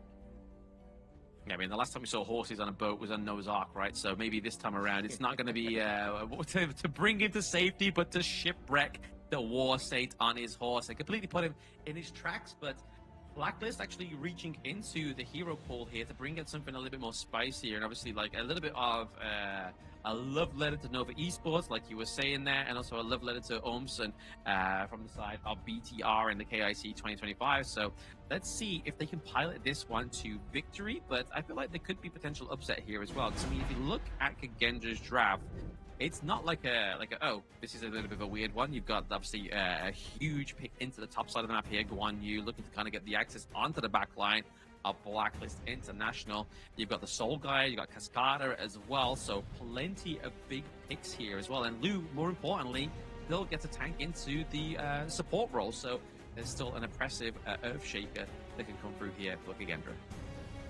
And if we're looking at this lineups, I mean, the Kagendra one right there, it's looking very strong, right? They're loaded for bear. They want to go. Obviously, they have to win or else they're eliminated. On the other end, I mean, a little unconventional, right? The Ata, we haven't seen Jamie 1 on it. The Liu Shan hasn't seen this with the Chaz as well. So these are two heroes that they're kind of playing. Dare I say they might be playing on the weaker end, understanding that the next game is going to be the end-all, be-all for the series. But Blacklist can still pull this off with this lineup. I just thought of a good synergy as well here, obviously, with the Lushan and the Scorchet here. So Mecha Brat and Scorchet, obviously, you use that first skill to obviously go in with a bit of increased movement speed and obviously get that knock-up. And as soon as you get that knock-up, if you can land that combo from Scorchet, it's going to make it a lot easier for Dragon on the side of Blacklist to actually land that combo successfully and run down these tanks or even some of these squishier heroes. Yeah, you're going to have a tough time. And then plus you have the Ata with that ghost shift. Where are they going to go? If you're able to just block off Kagendra from retreating, and then you have the Blazing Brilliance with the Chaos Cinder on top of that, that's like an insta-win in terms of this team fight, right? Yes, a lot of burst damage went through, and if you don't realize too early, it's a little bit too late, and you're back to the Crystal, waiting to respawn and help your teammates, which could be, obviously, it is a massive issue if you are Kagendra, and you're looking to stay in this best of 7, whereas Blacklist, they can kind of almost kick their legs up ever so slightly, knowing that if they play this one well, it's a done deal, you know? Yeah. And I think that, I mean, going with this draft, the Blacklist one definitely has a lot of play. I mean, you can never really count out Joshi when he's playing like an assassin-style jungler. The Fade is definitely one of those type moments where when they get to that late game, he could go for all of the big steals, could be super annoying to deal with. Oh, massively. If just she can pilot it like Faye Shirt did, then it's guaranteed kind of like a guaranteed annoyance here for the side of Kagendra. But I feel like Chaz could also be a massive annoyance here as well, having forced a flash out. Yeah, he actually flashed. He's gonna stay alive though, but that was a pretty big commitment by Kagendra because they were fishing. They were waiting patiently in the wings, but it looks like Chaz just too tanky, and the rest of Blacklist were there to kind of just help out and support his brother. Support is exactly what he needs, right? Obviously, you don't want to kind of leave him lay waste, especially as we sort of get into the crucial parts of this early game of Honor of Kings here. Like, they want to make sure that Chaz is alive. That means that Golden Kai can stay alive, but he has Infinite Bastards as well. So he still has that little bit of a safety net. But oh my goodness, the Oak Bolt from Woodland Ranger, man. It just hurts so much. It hurts so much. And Lu looking for round 2, and Golden Kite with the push away. Chaz finally joins up. The tower is getting some shots in as well, and he's going to have to plant the flag just to stay alive and keep on being that tanky boy that he is. I have to give props over the Golden Kite, right? You can see what the pressure was there. Oh my gosh. Oh, run down. First blood. That's what I'm talking about. Scorch. But that combo is huge. Soul Guide is pretty much just like a tour guide at that right. I mean, but he got it on Fei Shi of all things. Like, that was like the perfect play by Dragon. And then just slow down Ogre. That's your win condition. And, you know, again, further accelerating Joshi's farm. And that was just a big, huge win early for Blacklist already. Oh, massive. Taking that off of the Gorge for a few seconds, especially as the lead up to the Tyrant and the Overlord in about 20 seconds, is definitely going to be a bit of a blunder here for the side of Kagendra, but you can't imagine that Fei Shi is going to catch it more than once with that play, right? So got to be careful that they've used it now. And there it is. The Blazing Brilliance just to kind of be used to clear out the minion wave to gain priority back into this mid lane. Yeah, if anything, you know that Kagendra are going to really not like Hello Kitty by the end of this game. That's going to be super annoying to the crew this game as well. But now it looks like the Tyrant is going to be looking to be taken away. They actually get the pick off, but the Tyrant has been going the way of Kagendra. Nice two-man stun by Lu, and here comes the reinforcements. They want to go for this one, especially with Soleil prowling around on the wings. Nice little burst ram, but here comes Chammy Wan looking to turn this around onto Soleil. He gets knocked up. The Blazing Brilliance, just not enough damage. Soleil wheelies on his way out. Man, even with the Hardened Jade Steel, I said it to Kigendra, so it's only fair that I say it's a Blacklist International. That Hardened Jade Steel is looking like soft toffee here for the side of Blacklist International, right? Like, the fact is that you lost that neutral objective when you had that bad boy in your back pocket. That's, you need to work on your time in there. Yeah. And, I mean, unfortunate. Not really the right play. Obviously, Joshi, you should never be giving those things up, ever, right? I think that's the beauty. You smite, you seal, you gotta time it properly. And he's just a little bit of a misplay there. And Kagendra makes him pay, but Feishi does go down yet again. Still one of the tops in terms of net worth with his 3.7, but he's died twice already. Died twice, but still top of the leaderboard here in terms of gold. I feel like that's a really good kind of like a nod to Faisher and his ability to be a solid jungler here within Honor of Kings. But there it is, Lu getting burst down. But I mean, that's the kind of person you want to kind of take those hits to the face, right? Is Lu on this Liampo? He's going to survive it. Will survive, and that's the problem, right? I mean, if you're gonna just kind of deal with this. I mean, this lineup from Kagendra, like, Senku is on, definitely you have your targets, definitely the weaker of the bunch, but the other guys kind of annoying because they're very tanky. They're going to be those frontliners, and to just be able to Chaos Enter Blazing Brilliance, you really want the squishy one so that you can just rack up those kills early. Oh yeah. Get the kills early, get that gold lead going into your favor, because right now, obviously, it's just a neutralized gold lead between these two teams. Getting a bit of that freeze of the minion wave means that T1 down to the bot side of the map may be traded here for that T1 top side for Blacklist International, but I feel like Kagendra is starting this game very strong. They're definitely playing sort of the same kind of game they did in game number 1. Red team And it's close. The net worth is a bit of a wash, but you're seeing just how Kagendra understanding that, hey, we are even, but we can be aggressive. They find Chaz. He flashes away. He's going to try to spin, but Feishi Seer states him. Get that execution. Now, what can Chammy1 do? He tries to go onto Soleil, gets the little pull back on, and it looks like they're going to be happy with the buff as well as the kill onto Chaz. Yeah, very unfortunate there for the side of Blacklist. Obviously, Chaz did try and flash out and stay alive, but it's going to be that seared state that just gets that execution, which is very annoying for obviously the players that think they're going to get away out of that one scot-free, and then just that's it. The execution comes free. You're like, oh, gosh, man, like I thought I got away, but no, it's the pesky Orgrid execute mechanic there that really came through here for Kagendra. Yeah, and he's just like, oh man, my body is so big, like I'm in this giant machine, like I'm struggling, like Liu Shan, like maybe if I was a skinnier, smaller roamer, I wouldn't have been able to be picked off. I mean, it's all wishful thinking at this point as he does go down, but Chaz, trying to make some plays, you gotta be aggressive, especially if you're Liu Shan. You gotta be aggressive. Obviously, you gotta take the hits. You gotta roll with the punches per se. Because obviously, he is the tankiest person as well as obviously Chammy1 on the Blacklist team here. But if you get caught out a little bit too early, it means that there's a lot more pressure onto the back of Chammy. Yeah, and we haven't really seen Chammy1 just kind of get the perfect go ship. He's used them very defensively thus far.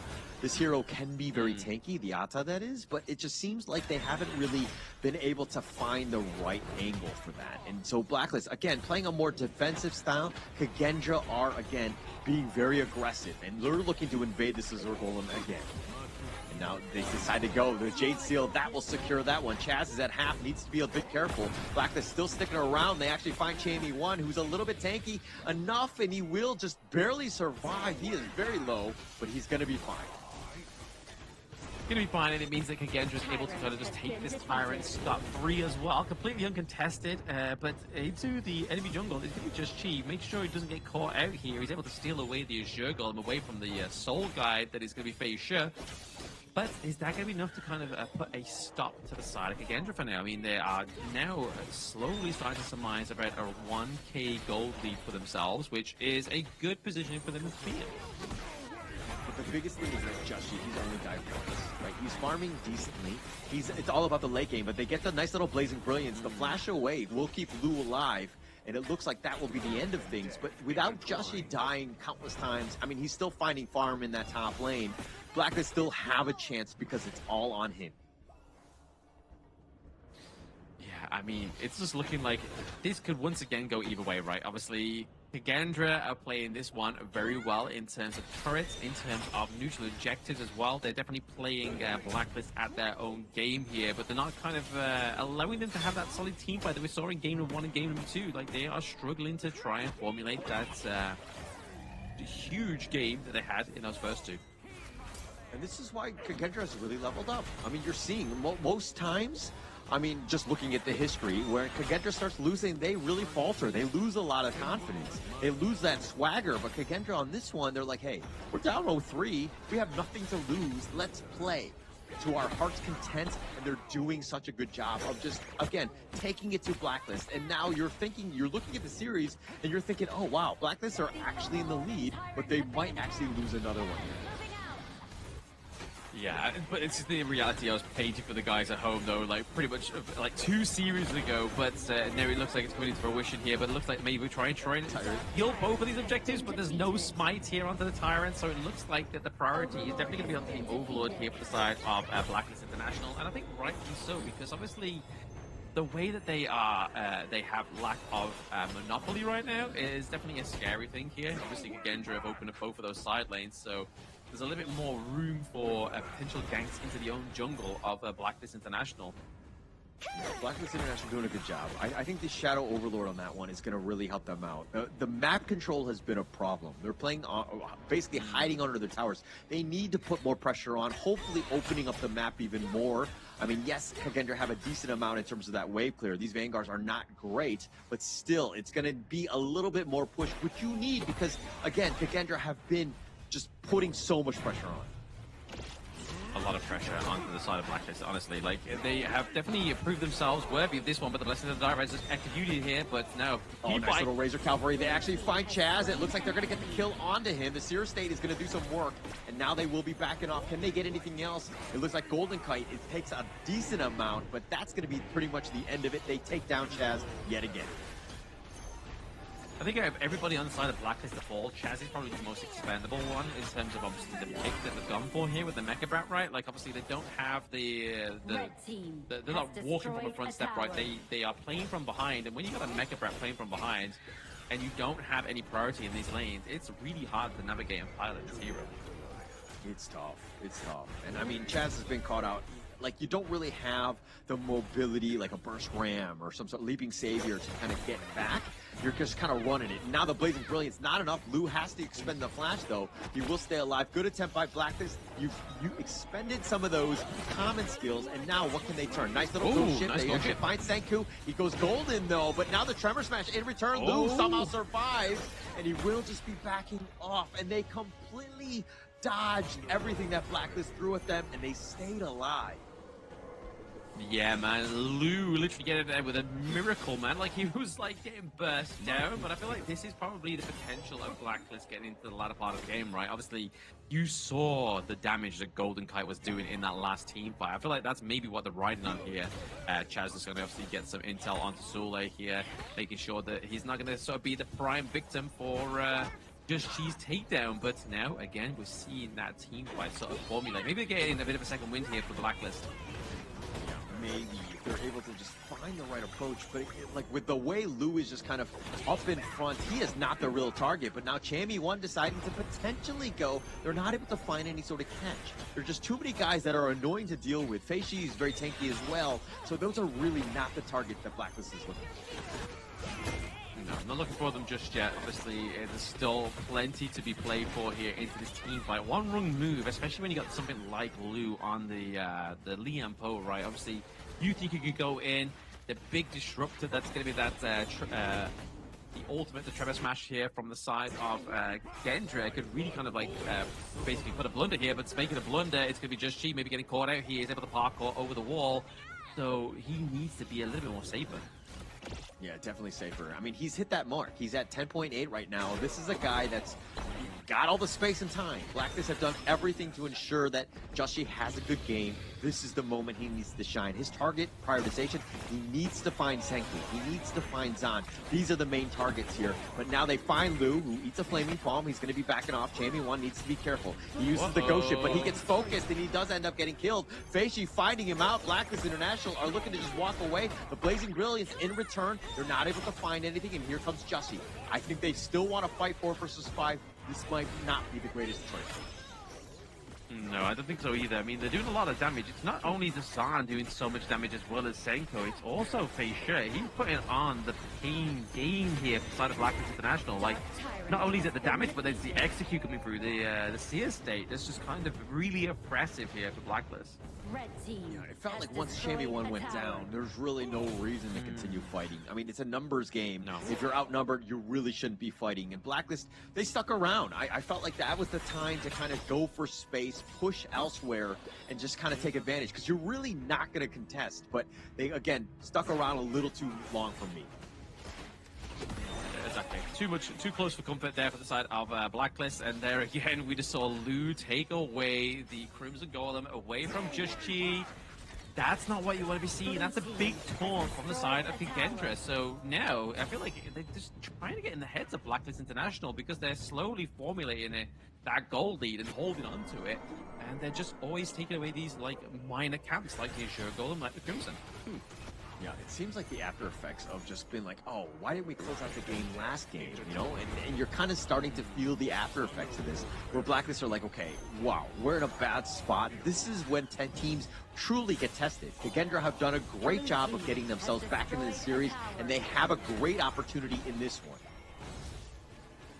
They do have a great opportunity. They can still obviously come back in this one here as well, but I mean, Kagendra definitely looking like the favorite within this one. It's going to take a huge upset to kind of curtail Kagendra's progress in this game number 5, which you don't mean if you Blacklist. He's in a bad spot. The Blazing Brilliance is enough with that ghost ship. He's like, where are you going to go? They lock him in. And now Saleh is on the run. Golden Kite tried to infinite fastness. Oh no, it looks like he's just going to continue on forward. In the mid lane. They want to go for the Overlord instead. They get a nice little knock up onto Lu. He's going to use that Magma Slam to kind of just zone them away potentially. But here we go. The nice little win. The whirlwind is on point. They get the pick off onto Senku, and that's going to be a huge opener as 2 members are down. Kagendra, they take the Overlord as well. To be fair, even though Kagendra was losing that fight, they was able to get the T2 into the mid lane here, but now this is the time for Blacklist to pay back those respects, right? Obviously taking the T1 down into the mid lane, maybe potentially even the T2 top side here as well, but they have the Shadow Overlord, like you said, Hauler. So things are slowly starting to look up here for the side of Blacklist International, and maybe the key into these team fights is getting the takedown of Fei Shi first. I hope we get to see a highlight on that one, because Fei Shi's like path of passing had just run out, and then Chammy 1 had that ghost ship, and Fei Shi's like, oh crap, I'm stuck. I'm on the wrong side of this boat. And so he got caught out there because he was up in front, and just really well played by Blacklist. And it's all about those 2 kills. Now they've opened up this game even more. Blacklist in the driver's seat now. Yeah, looking to be ahead with the Benjamins as well, right? Obviously, gold favor is going up for the side of Blacklist International. Fei Shi as well as Soleil look at the rotate top side here just to make sure that Just Chi doesn't quite get that push that he wants here, and maybe potential takedown, right? I mean, we could potentially see a takedown of a jungler, and then obviously in 20 seconds time you see the Tyrant come online, which could be scary pickup here for either of these 2 teams. Yeah, but it looks like the Tyrant in the top lane. That's going to create a little bit of space. Chaz finally hitting some towers, was able to do some work on that bottom T3, and now we're entering, dare I say, the late game as the high ground is now open. And I like the positioning where they've taken this this bot side T3 as well, right? So it's on the opposite side of the neutral objective, which will be the Tyrant, if they do get to that point, which they have 2 times in the series. So this could definitely pay dividends here for Blacklist, but Sule. Joshi, all the heroic charge. They've got a lot of control on him. He gets on top of the ledge. And here come the reinforcements with Chammy 1. Nice ghost ship with the path of passing, negating most of that. And now it looks like they've got Dragon there. The damage is real. And they find Fei Shi, and that's going to open things up even more. They actually find yet another. They find Zan out left in no man's land. And Blacklist International looking to close out this game and this series.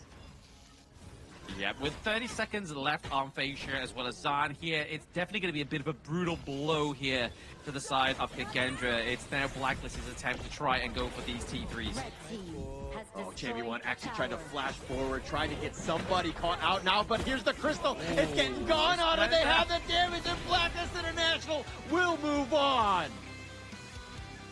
There we go. You get your first Filipino representatives going through into the next part of the knockout stage. And obviously, it wasn't the easiest victory for them, especially after taking such a dominant 3-0. They were looking a little bit in murky waters after that game number 4. Game number 5 wasn't quite as good as we expected, but they were just waiting for that prime moment. They were waiting for Facia to be a little bit too confident with those engages.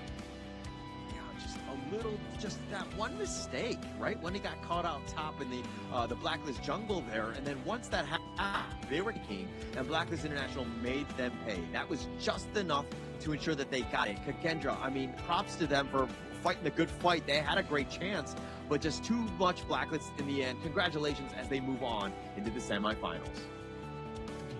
Exactly, they break the code once more, and for the second season invitational, they look to punch their ticket further into the competition. Maybe this time, they actually get to go all the way to the grand finals, but it'll be obviously their opponent waiting for them on the other side of the bracket to see if they will let them get through to that point this time around. But they've done it again, and honestly, Kagendra don't get to have the PH Gatekeeper title, unfortunately, in Season 4 Invitational. Yeah, and it looks like Blacklist International, again, congrats to them. They show why they're SEA's elite here. Despite our early shakiness, Blacklist International showed why they're the SEA's elite against a rejuvenated Kagendra who really did play well, at least in the KIS. I mean, yes, they only took one game off, but this is a team that we've seen largely improve, and I want to see more of them, and we will in the IKL. Exactly. I mean, the next step, obviously, is for Blacklist. It's going to be the ultimate test, right? It's the team that everybody wants to beat, and the team that's beaten Blacklist already is Nova Esports. So they go through into the semifinals to take on Nova to hopefully try and topple them this time around. Obviously, they didn't face each other in KIC. They faced each other for the first time in Season 4, but that was the group stage. And knockout stage, Blacklist has definitely been better, but can still be even greater. Yeah, you know Blacklist just won, and they're like, wait, who are we playing next? Nova? Wait, what? Wait, did we do this right? Like, do we want to do this? Like, oh no, this is bad. But they have them in Nova. Obviously, it's anyone's game, and they have that potential, but again, congratulations to Blacklist for now. Pats on the back. Let's see how they do moving forward, though. Exactly. I mean, definitely worth it for the PKL fans. Obviously, we saw in the audience as well, right? They did them proud there. Didn't quite win in the Tri-Nationals clash. Unfortunately, maybe tomorrow they will win their turn within the Tri-Nationals clash showdown. But Blacklist International do secure themselves into the semifinals. But it was a long drawn 5 games out of a best of 7. Could have easily been that 4th match without having to have that blemish on them. But Kagendra wanted it for their pride. But let's look at those post-game analytics here. Soleil on this Guan Yu was quite a bit of a driving force, but wasn't quite as deadly as he needed to be. He did obviously die lack of deaths here, but there was just no real kind of like oppression from this Guan Yu. I mean, they only died 6 times, and you're thinking, oh, wow, we actually lost this game. But Feishi, the times that he died twice, it was critical and back-breaking, right? Once Blacklist was able to find him, isolate him, get that ghost ship on with Dragon's blazing brilliance, it was pretty much, burning him to a crisp, and that was a bit of a rough one. So Kagendra, if anything, they're going to watch that game and see the mistakes that they made, but they had an opportunity. They were in the lead. That was their game to lose, and unfortunately for them, they do. Yeah, I mean, it's not like they're shy to the amount of damage dealt as well, right? Like, they had more heroes onto the side of Kagendra that was doing over the 100k damage dealt. Don, Senko, as well as Facia, they were really put in the work here. And you can kind of see that they were just using the Lian Po as well as the Guan Yu to try and just feed everything and funnel everything onto the side of Kagendra's 3-man Hydra in terms of the damage here. But over to the side of Blacklist, if you took out Dragon, if you took out Golden Kite, maybe there might have been a different story here. Yeah, and I mean, look at this gold graph, right? Kagendra had their moments. This is a huge, dip like just Blacklist, just finding Fei Shi in the end, and that's where things just kind of crumbled at that point. But that's how quickly things can turn, right? In the Honor of Kings, like you just find your moments, you find who the big baddie bully is on that enemy team, you take him out, and this is what happens. You still have that chance. They still had a chance, but unfortunately they fluffed it this time around. And this is the brutal thing of a single elimination bracket as well, is the fact that Kagendra doesn't have the means of climbing back up from the lower brackets. They have literally said, see you later, we're out of the competition. But before they do leave, obviously we're looking at the head-to-heads here. Chamiwan got up against, obviously, Soleil here. It was kind of like the prize head-to-head. And honestly, Soleil did actually roll with the punches, but actually brought some flavor as well, especially his Rose Fencer match as well. But then obviously looking at another big star highlight is obviously the Just Chi against Fei Shi head-to-head. Yeah, Fei Shi was doing way better, right? Just having a great time on the Augur and thought things were looking to go very rosy and all that, but Just Chi in the end was able to kind of get the better of him. Just enough damage, and especially with Dragon as well, who's going to be seen here, just the ability to do those, to get those kills. There were very few kills in this game, 6 only onto Kagendra's side, but Blacklist was able to just take him down 4 times. Like, that's a guy who was understanding who needed to die, and Dragon had a great game here. Yeah, this is the utility of the score check, right? Especially if they build either get Orgrin or any other kind of tank here. As soon as that tank's locked in with that first part of that combo, and then you just use your blazing brilliance, it completely melts them down. And we saw that time and time again. And it's the thing that scares me the most in ranked matches. When I see a score check locked in, I'm like checking every brush from a very safe distance. That I don't want to get hit by that. But one of the most underwhelming picks, I feel like, towards the first part of the game was definitely the Mecha Brat here. Obviously, it did kind of shine towards the end, especially with that Psycho and that Whirlwind. That last team fight really put the pressure on there. But again, I think it's just Chaz wanting to go on a tank hero so he can actually get the intel for his team. But MVP is going to be none other than Mr. Dragon here on the score chat. Yeah, just, I mean, 4-0-1. His ability to find Fei Shi and burn him down was the main reason why this team was able to win. Overcome that last hurdle, that raid boss to deal with, and he found the right target on the Angela. His Chaos Cinders were on point as well, so he just did just enough, and Dragon, well-deserved MVP here. Exactly, yeah. 4-0-1, not dropping a single life there, and just absolutely just obliterating, like you said there, Hauler, just popping down that ultimate and make it, well, that ultimate and that combo to make sure that they were able to secure those points. And even the first blood went over the Dragon as well, right? And it was the lockdown of Fei Shi that really kind of like, really should have hoped to get that Tyrant online for Blacklist, but that really showed here that the resilience of Kagendra is real. Like, they died prior to that 4-minute mark, but it didn't stop Fei Shi coming back into the fold and just pushing forward and claiming that first neutral objective and just showing them that, hey, you can knock me down once, but I'm going to get back up time and time again. Yeah. Unfortunately for Fei Shi, he can't get up anymore at this point because the rest of Kagendra are eliminated, and you're seeing exactly why in these highlights here. Just enough. The team fight from Blacklist, this is a squad that wants to brawl, and if you're going to bring it, they're going to find those right moments, and they love it. Once they took down Fei Shi, it's pretty much all she wrote, and they're looking to just run it down the rest of them because they can't really fight. They had all their eggs in the Auburn basket, and they paid with their lives once Fei Shi got caught out. Yeah, I'd say if your egg delivery man looks like a soul guide, you may want to just kind of like shake that few eggs out of that one and put it into another, because if you have a team like Blacklist, they are going to run you down with that Scorch Jet, but making you into an omelet. But there we go. That is obviously the final match of the day, and this is your up-to-date bracket where we see Blacklist go against Nova, and obviously that's not going to be until 2 days' time, because we have that DMT going against Nongshim Red Force, and as well as BTR versus Boom, hopefully to get a second Filipino representative into the semi-finals. But it's no small feat, especially the performance that BTR have shown so far. And there we go. I'm like Nostradamus, here's tomorrow's matches as well. whoa, you predicted the future, man. But I mean, going into this one, Dominator, the #1 team in that group, Group B, they actually selected Nongshim. They feel like Nongshim are reeling, definitely the weakest thus far, at least in that group. So they went directly for them. On the other end, Bigatron versus Boom Esports. Can Boom Esports come back? I mean, the whole IKL, PKL rivalry is real, and we saw it, at least for today, PKL prevails, but how much as we go in the future parts of this bracket here at the KIS? Exactly. It's going to be a lot harder for Boom Esports. Obviously, they weren't one of the top teams within the KIC 2025. They kind of like fell a little bit short after the first part of the knockout stage. So still a lot to learn, and especially after their last match against Kagendra, and seeing how Kagendra was dominated by none other than Dominator Esports, makes me feel like that even if Boom is successful going up against BTR, who was the top team of their respective group, it's going to be very difficult for them to come out on top of this. Well, actually, no, BTR being the second place of Group A, and then obviously they played like they were the top of their group, but it's going to be difficult nonetheless for Boom. Yeah. It's not going to be easy. I think every single game from here on out is going to be a bit of a banger, right? I think that there's going to be no easy layups on that sense.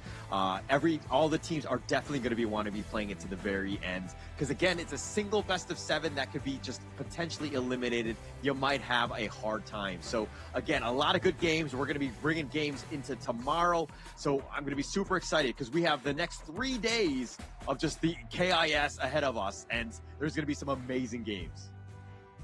Oh, absolutely. I mean, not just that, we have obviously the Honor of Kings Women's Series. Then we have the next part of the semifinals for that one. So if you're a fan of the Women's Series, I have got against BTR will be first up tomorrow, then the Tri-National Clash. But it's been Blam, it's been Hola. We're going to throw it over to Mara to finish off the day. So thank you once of all, guys. See you soon. Chami, you were amazing this run, and you gotta tell me more about that sweep. The game 3, when you got the back door around Kagendra, what was going through the comms? What were you telling your team? I think that time I was just focusing on how to hit the Nexus or the Crystal. I think my teammates is like focusing on calling in the Tempest, so I was just focusing on my own thing. Yeah. Wow. Okay, that was an amazing run. That made things so exciting. A lot of people were cheering for that. Now, Just G, we had an observation. During the group stage, both Blacklist International and Boom Esports were not that consistent. It was up and down. What happened coming in here in the knockout stage? Everything seems to have changed. Even your aura has changed. Tell us what happened. Ayun, madam. Parang nag-ano kasi din kami. Siguro dahil din sa jogging namin kagabi. Tapos, ayun, ngayon mas na-refresh yung utak namin, tsaka yung body din namin, kaya mas nakapaglaro kami na maayos. So what they did was, last night, they went jogging to refresh their mind and release some tension from their body. And today, they were able to focus. So that helped. So I guess you guys have to jog every day now, on the way to the semifinals. Yeah, but it was an amazing run for you guys. But I remember back in the group stage, Nova beat you guys 3-0, and you're going to go up against them once again. What do you think? Because Waypit said that they are going to beat you down. Any comments about that? I think Nova needs to remember what happened in the practice, and we'll try to do our best to bring that practice into the tournament. What happened? What happened? Secret. It's something for the players. And let's see if that gets repeated here on the stage. Now, Jashchi, for sure a lot of Filipino fans are so happy right now because you have made it to the semifinals. What would you like to say to everybody? Ayun guys, thank you sa pag-support sa amin, and hopefully supportahan nyo pa din kami sa upcoming games namin, especially sa against Nova sa semis. And ayun, gagawin namin yung best namin para manalo. He thanks everybody for supporting them, and he hopes that you continue to support them against Nova, because they'll do everything to win. Once again, congratulations! You're heading to the semis! Thank you. Wow, thank you so much, Blacklist Internationals. You guys may now rest for your next match against Nova. Good luck, have fun, and enjoy yourselves. Thank you, thank you. Thank you so much. Exciting fights happening here, Rookie. Now, as one story continues, another must begin anew.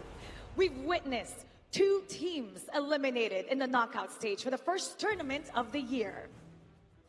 And everyone, please keep your head up high because we'll still meet again in the future. Now the brutal matches will continue tomorrow on the other side of the bracket. In front of the home crowd, the Philippines will go against Indonesia in another round of their reignited rivalry. My name is Mara Aquino. And I'm Rookie Cass, and this is the Honor of Kings Invitational Season 4. Keep it good vibes, everybody, and we'll see you tomorrow. This is our game.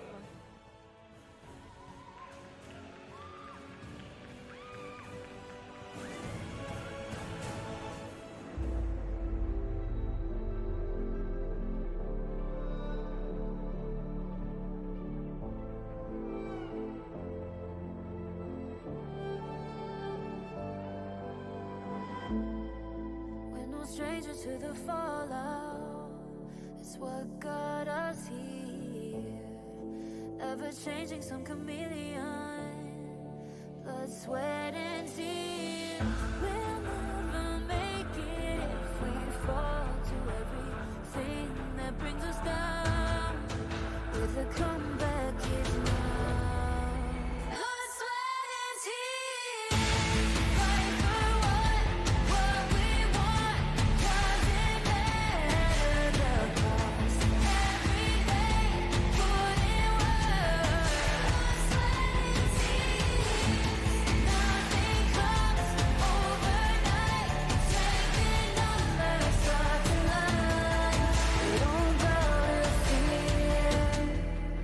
Sweat and tears.